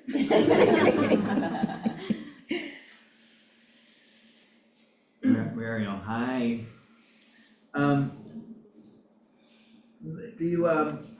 You had your low lunge was a great demo. I'd like you to get more clear and concise on cueing. And so the cueing is there, but you kind of need to kind of give it a little more kind of substance, so to speak. So there's really some simple basic cueing you had. And so more substance, example, when you're doing low lunge, is like spread the fingers wide, sink into the lunge. Like these basic things can help you kind of connect to what you're teaching. Because I still think you're kind of like, I'm not so sure, I think this is it. And then I think your brain's still trying to kind of get it out there in a way that's supportive for the students. And maybe you know it, but it's kind of like verbalizing it is kind of what it comes down to. And I know that Marine's in charge of assisting, but I just want to say that I witnessed you more than once really trying to get your hands on students and tracking to see what Marine was showing to other people. And it was really impressive to witness kind of how you're showing up that way. So nice work. Love the voice inflection. I love how you connect with the students' sense of humor. You had us laughing there for a minute, so I thought that was really cool. I would say share some benefits of the pose, but other than that, I think really good. And then some repeat words, and I heard it a few people, and I mentioned, so we're trying to, we can try, or just that we're going, kind of, yeah. I echo what you said with assist, and I sensed at the beginning before you taught your poses that you were a little more hesitant and maybe in the head and nervous about the teaching, and then after you taught, you really stepped into the assisting in a different way. And I saw, I think it was a child's pose that you was it Sylvie? Yeah. Did you remember that assist? She gave you this child's pose assist from the front that looked just dumb. I don't know who it was, but I remember that assist. It felt so tender, you stayed, it felt like the right pressure. It looked like the right pressure, I couldn't feel it. Okay. Kathleen, I wrote here really, really great teaching, and I underlined it. you had this really beautiful high lunge demo, great display of wrapping the shoulders and high lunge. You had this great cue of landing. I just like that kind of that verbiage was just like landing into extended child's pose, right? It was like we're coming home. We landed here. You can sometimes get a little bit light with your voice, and so taking some deep breaths and breathing and ground out with your voice. But I just generally really great work. Okay. Yep. So I liked the fact that you kept coming back to the basic moves in that reminder. I thought that was really good. And I'll just add really quickly, you were another one that I saw like really observing and like watching what I was doing with other people and then kind of taking it and working with it. And I would encourage you, if you used a lot of words when you were working with people, you're getting a lot of consent. I would just encourage you to simplify, like keep it short, keep it sweet. Great work. Emily, you had some really nice benefits of Warrior One, nice cue demo of Warrior One. You had a really great way of smiling and connecting with the students. You had this cue about for the icing. You gave them a great way to connect with different vinyasa options, just super pleasant and natural in your teaching. And I love you gave a great quote. There's never too much pedaling in downward dog. It's just like this really kind of sweet way of connecting them. Breathe more for yourself, and then also just this is true for a lot of you that are demoing, and it can be challenging because you want to look at the students, but you're demoing, and you can sometimes put your body in compromise by doing that. So just be aware of that and track that around yourself, because there's sometimes where you were kind of looking and you feel like you can like get into your neck a little bit. Ditto. Okay. Oh, Emily? Bridge pose assist that you did, that Thank you, was so sweetie. perfect. Thank you. Like that simple guidance of lifting hips up to your hands and you had like, it was perfect. It was me. You adjusted my It was feet, great, too. It was yeah. great. And I witnessed you had really good posture and stance when you were assisting people, so you were like in there, close to their bodies, protecting yourself. That's always lovely. I noticed it with the child pose and the down dog, and I'm sure others as well. Okay, Brian, who took on Classical Sons, nice work. For someone, you weren't really ready to teach that, and that's always impressive where someone just steps forward and tries to figure it out. Just a great Classical Son demo. Again, one of the things I witnessed is when you're doing the demo in half forward fold, you're kind of getting into your neck a little bit. And so just a reminder, the neck is somewhat neutral, so they're not getting into their neck in a wonky way. Take deep breaths for yourself and for your spirit while you're teaching as well. Nice work. Yeah, same, ditto. I thought you did an amazing job. Foundation cueing, feeling cues were all there. Voice inflection, I think, being a little louder. I didn't realize you had such a light voice. I didn't know you ever knew that until you started teaching.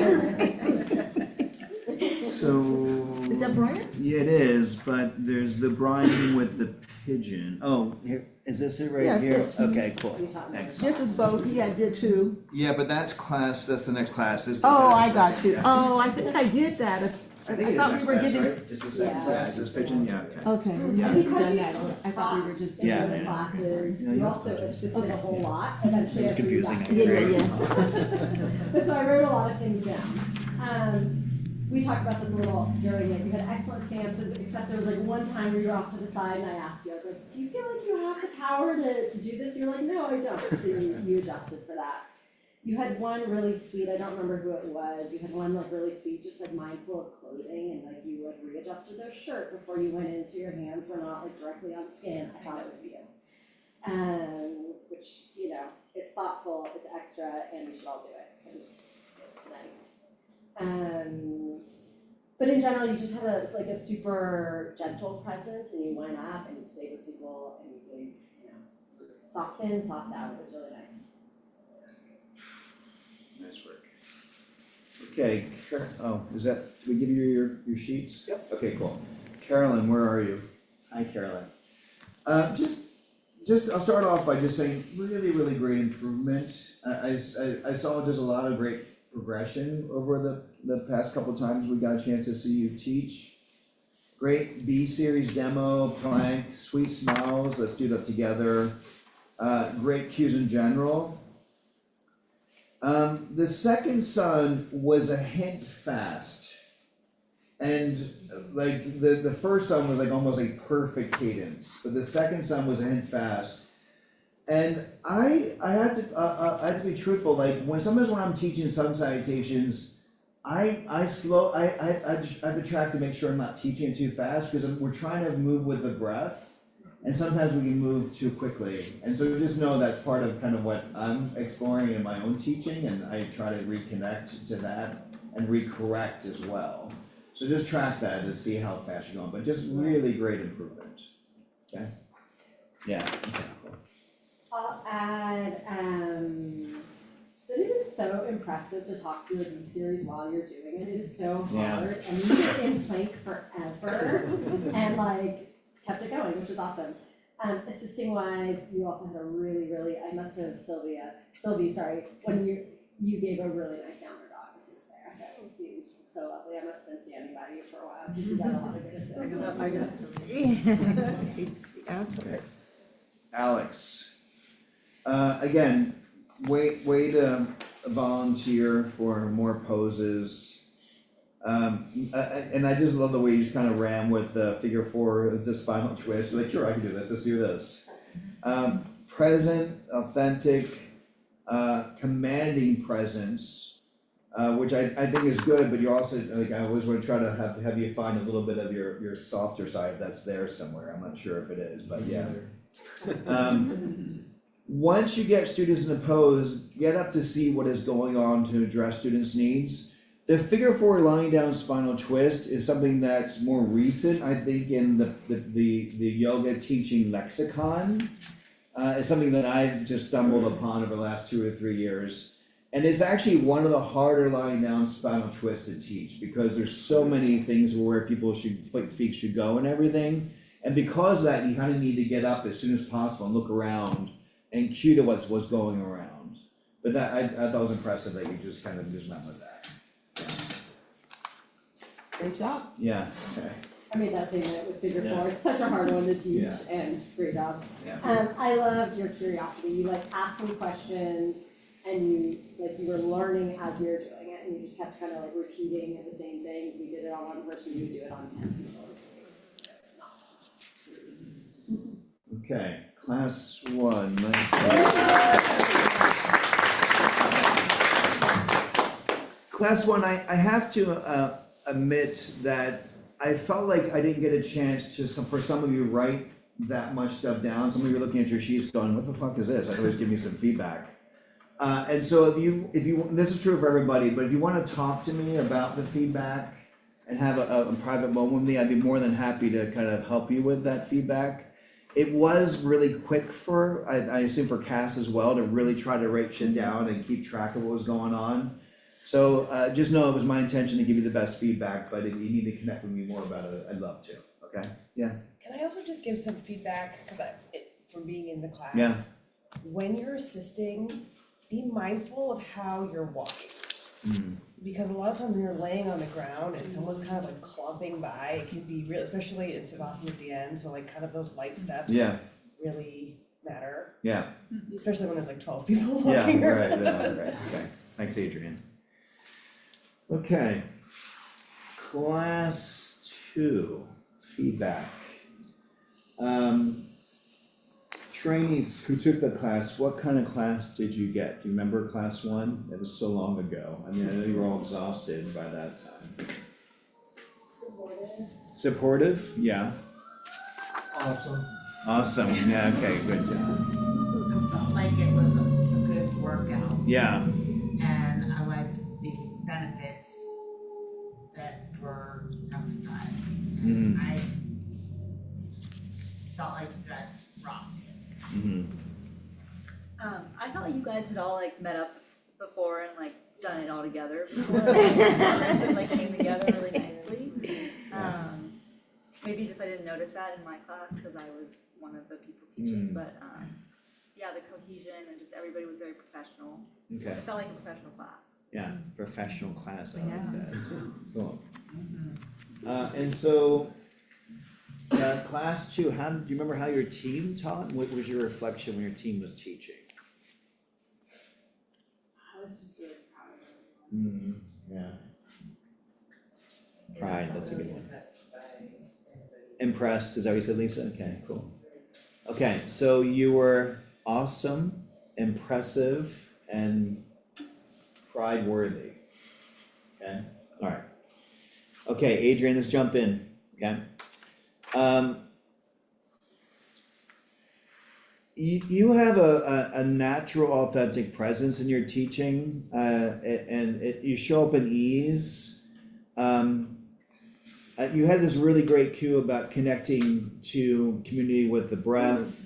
I liked your progression of 5, 5, 5, and you went to 5, 10, 5. It felt really supportive, and I get the sense that you are someone that likes to beat their own drum, and it's intentional. What I mean by that is you're like, I've been given something to do, but I want to do it the way that feels right for me, and I appreciate that about you. I think I wrote down just a couple of things around that. When you're going your own path, be mindful of what the newbies might need around their experience. For example, when you had them do wrist stretches, a more advanced practitioner can say, okay, now go through every finger, and maybe beginners, you might need to spend some time actually helping them connect to each pose so they can breathe through it. Does that make sense? So again, you do you, and also make sure that the people in front of you are feeling supported around it. But just great job, just a great way to show up. Same. Yeah, okay, cool. I love the way you said some. Yeah, I did. With assisting, you seemed very hesitant, maybe even triggered at the beginning. And it might have been coming just after your teaching because you were like teaching first. It might have also been based on feeling like you had so many hands on you in class 1, and so honoring that. Yeah. All those things. And I got it all. But I felt like halfway through the class you really warmed into it, and you were like, okay, we're just here to practice this. And you had a great, I love that you were looking at alignment. Like you were really studying and looking at the body and the pose it was in before going in. You had, I think it was Alex, Susie, yes, you were observing and thinking about it and really trying to figure out how to work with that. I appreciate that. I'm happy if you were triggered by anything or by me. I hope you could talk No, about I really, like when I was in the class, I felt like it was a lot, but then you were like, this is just what we're doing, and I was like, okay, cool. This is just what we're doing. Knowing that there's no other context. No, and it did help a lot just to be like that. This is yeah. Okay. All right, Christina. I felt like you were very supportive. You have a really caring presence. You had great breathing and feeling cues. When you are demoing though, the cues need to be much more concise. And there's really no real reason to show breathing cues in the demo unless you're teaching elbow to knee or even classical suns. But for the most part, when you're teaching poses, there's no need to teach the breath cues. You incorporated another variation of the side bend, right? It was like this, and then another third variation. And I appreciated it, but it kind of added on. We went pretty much about 10 minutes over the class, and part of that was because we spent 13 minutes in pretty much 2 poses. And so I'd like you to get your cadence going. I'd like you to get more clear and concise with the direction. Your voice can sometimes get a little bit airy, and I'd like you to keep breathing and speaking from your gut, from your heart, rather than kind of from your head around this. Does that make sense a little bit? Yeah, okay, all right. Ditto. And if you have questions, just ask. Okay. I think that like soft, nurturing quality in your teaching also really came through in your assisting. And yeah, I saw that. I had one, I took less notes with class too, so I apologize to all of you. Sorry, where'd you go? I think you were the first person that got up and started to assist while you were teaching. And I was like, hey. Yeah. It took a while. You did all the demoing and then you taught, but then you got up and you started to assist, and I loved that. Okay, great. Sylvia, showed up, caring presence. After you taught elbow to knee, you got up and looked at the students. Great basic cues. You have them down. You got the basic cues down. You got them working in elbow to knee. At one point after the elbow to knee, I heard this. Oh, I think it might have been John. And so I was like, okay, you got them working. My main suggestion to you is more feeling cues, and that can help when you get your hands on students to help you connect into your students a little bit more. So do more of that to help you to support those feeling cues, because it help you get more feeling too as well. Okay, yeah, similar. Similar. Okay, Very. cool. All right, cool. I just noted stay engaged when you're not assisting. You know, it seemed like you kind of wandered spatially a little bit when you weren't working one-on-one with the student. And teaching wise, I love that you said please a couple times. And it was so sweet. Yeah, Caitlin's. Okay. Caitlin, you just really have a good presence. You're super authentic. And when I say good presence, I want to just make sure we're clear. It's not just a throwaway thing that I'm saying. When I'm witnessing that is fucking huge for a beginner teacher to show up authentically and present. So I just want to make sure we're clear on that. If you get that feedback, that's a really good thing. Okay. You had these kind of really authentic cues, good connection cues. Are you ready? Good cue. Remember to breathe even though you're upside down. You know, it was really super playful and seeing the students.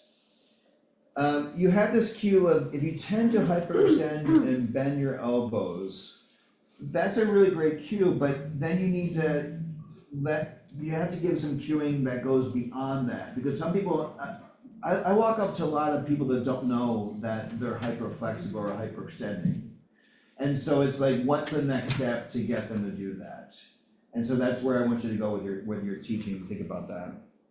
You tend to use quite a bit of, and again, if you're using pronouns on occasion, that's fine, but there's a lot of myself and my and I. Like when you're showing the pose, myself, you know, I myself, or I want to do this, my hands are extended, my knee is over, and it kept on happening, repeating over and over again. Okay, so track the pronouns, yeah. The drop the knees. Yeah. Great job. I thought you did amazing. I've got the same thing that you Okay. got questions, let me know. Okay, cool. That's great, Caitlin. Yeah. I had one teaching comment that was not, as I said, you had this moment when you were in downward facing dog, and I could see you like intentionally project. And it was so good, because we get into plank, we get into down dog when we're demoing, and like, it gets all muffled, and you really projected in that moment. And just a couple of succinct things. There were a couple of times where I saw you like anticipate what somebody was going to need. You like anticipated the need for a blanket or a block and like brought it and placed it in the right spot, which is fantastic. And there was one other thing I noted. Oh, you really looked at foundation first. I saw you working a bunch with feet. You know, like you were in lunches of warriors and you were looking at the feet first. Next one. Lisa, you have a really sweet caretaking presence. You're like, that's kind of how you show up. And you, like, for example, feel free to do what's best for the body. You're showing different variations of the Tadasana with reaching the hands up in classical suns. And then, you had this really great cue about reflecting on Sphinx and how it might be lower back tweaky and, making a different choice for them.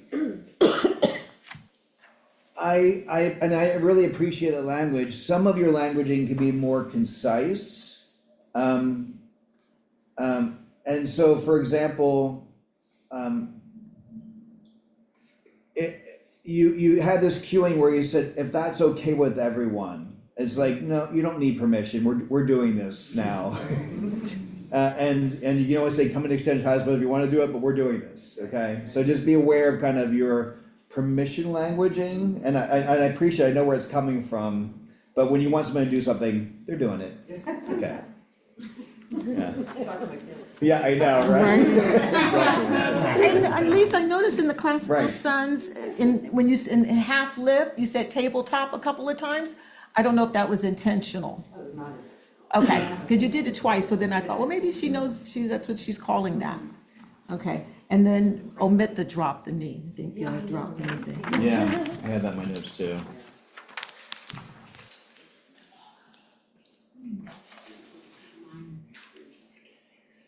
On the teaching front, I loved your talk about oppositional forces, because I'm always thinking about that. I just love that. Like, we can do opposite things both at the same time. That was wonderful.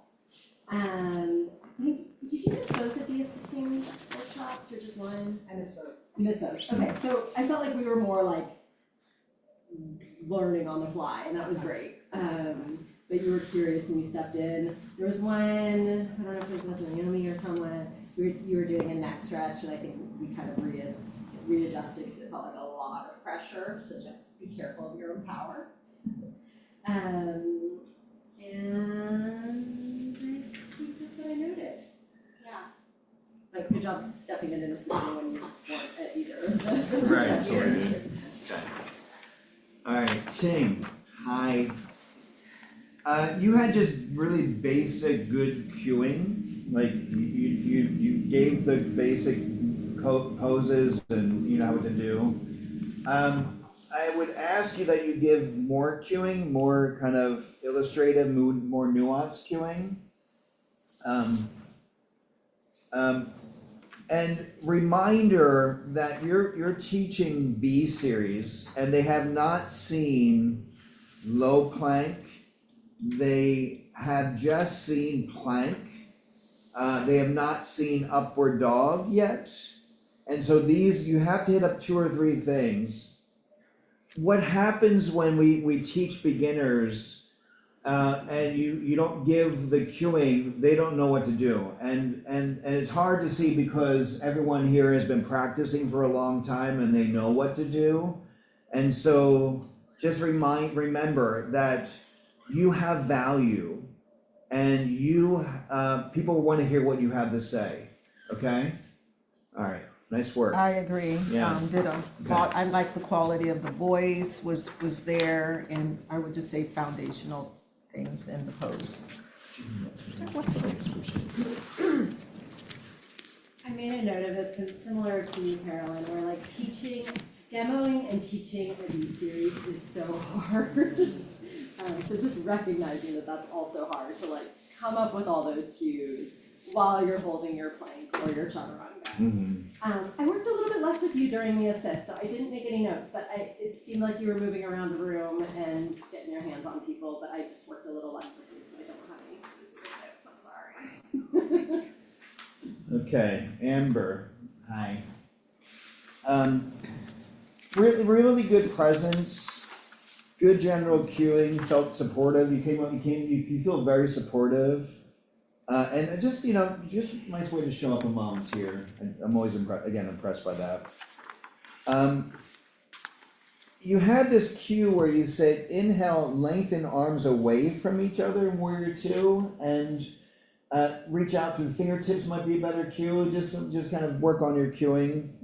And I think you got a little bit confused. Extended warrior variation or half bind is side angle pose into half bind. And I know you kind of jumped in to try to figure it out, so there's no judgment, but just so you know for the future, okay?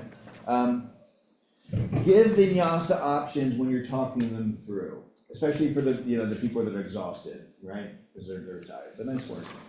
Ditto. Yeah. Take a breath for yourself. I noticed you seemed a little tired, but once you got up and did the Shavasana, everything kind of calmed down, so notice that. Oh, here's the other one you had too. Oh, cool. Assistant-wise, I just made note of getting in and out of the sun salutation assist a little bit quicker, and I say it to you, but I think it applies to so many of us, and that will dictate where you place your body. For a downward dog assist, and I work with a lot of you on this, like, if they're holding the down dog for 5 breaths, you can be in front of them and like really stay there. And if you're doing a quick one as they're moving to the side, it's like you don't quite have the time to get in that same position. And I think you kind of got that over the suns during it. And I just really loved your closing. It was really beautiful. Yeah, it was really sweet, like rounding out and summing up the day. It was really sweet.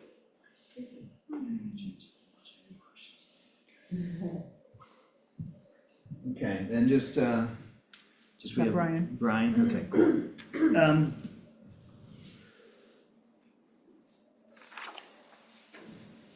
Pigeon, nice demo. You again, very caring and supportive presence. You have good caretaking cues. Lying down spinal twist, a good suggestion. Again, lots of caretaking moments. When cueing breath, you had a lot of good breath cues. I'd like you to breathe with them. It's a good reminder for you to breathe. You had this cue in pigeon that was our hips a level, and it's hard to figure out what that means when people are in the pose. Like, what does it mean the hips are level? And so the better cueing might be square off square off hips to the mat, torso and on the mat kind of thing. Get your hands on students to ground out. When cueing, be more directed and concise. But I think in general, you just have a really good caretaking energy about yourself that comes through in your teaching in a really sweet way. Yeah.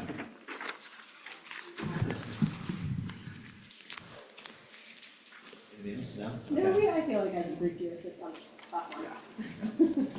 Okay. Just class 2? Yeah.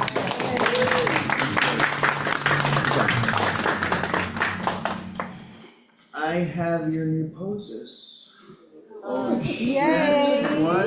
No. So we're gonna stay until about 6. No, I'm just kidding. Get these out. I'd like you to review these over the next 2 weeks and come prepared to teach them when we come back and ask questions. So you got 2 weeks to kind of take a look at this. I created a whole new class because we have so many people. So class 5 is the peak pose is Warrior 3, and that's not in your book. And so Amber, if you're looking for Pyramid in Warrior 3, give me some time, I'll get it to you, okay? Okay, but you can look it up and see where else you can find it. And then also, Mariel, you have half splits. I don't think that's in the pose manual either, and I did put that in the pose manual as well, okay? All right. New poses, huh? I know, it's so exciting. Okay, Carolyn. Class 3 will be teaching on that Saturday afternoon. Alex, Mike. Wait, so what are the dates that we're Adrian. teaching?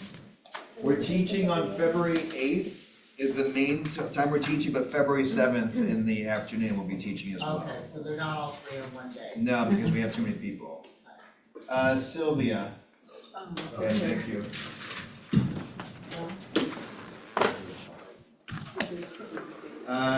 Danny's not here. Laura's not here either. I'm here.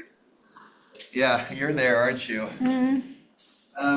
Laura, can you send me an email to make sure that I send you the copy for you? Sure. Okay, thanks. Okay, and then we have class 4. We have Emily, or just, can I shout your names, because I'm looking at the paper, Sierra. There you are, Sierra. John. Okay, thanks, John.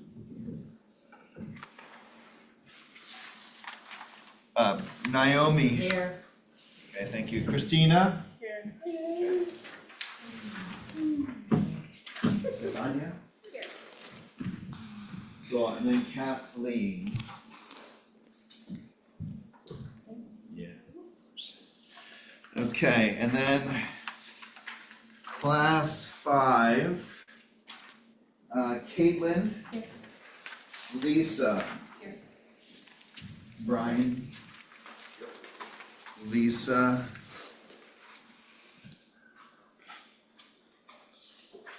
Okay, and then Mario. You have to say like 20 times so you get the actual. Okay, and then Amber, and then Ching. Okay. When we come back, I will give you time to practice teach and ask lots of questions, okay? Our next 2 weeks, just to take a look at it, start getting familiar with what the poses are, and then come prepared with questions, okay? Any thoughts or any comments? Just quick, what days are there's 1, 2, class 1, 2, 3? So we're calling them class 3, 4, and 5. Oh, 3, 4, 5. Class 3 will be on Saturday. Class 4 and 5 will be on Sunday. Start telling your friends, and we'll come up with a marketing game plan as well. That sounds kind of funny. Yeah. The Sunday when there's gonna be 2, we'll also have an intensive that Sunday morning. Yes. It's gonna be a big day. Take Alright. it easy on us, Pete. Alright. Let's come into a comfortable seat. I, of course, have some silly quote I need to share with you. Of course. Yes, I know.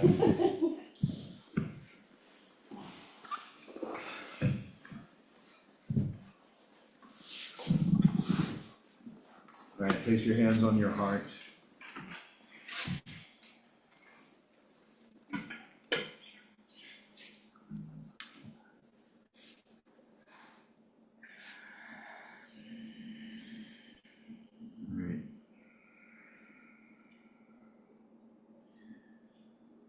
Trying to find a quote real quick, so keep breathing up to the heart.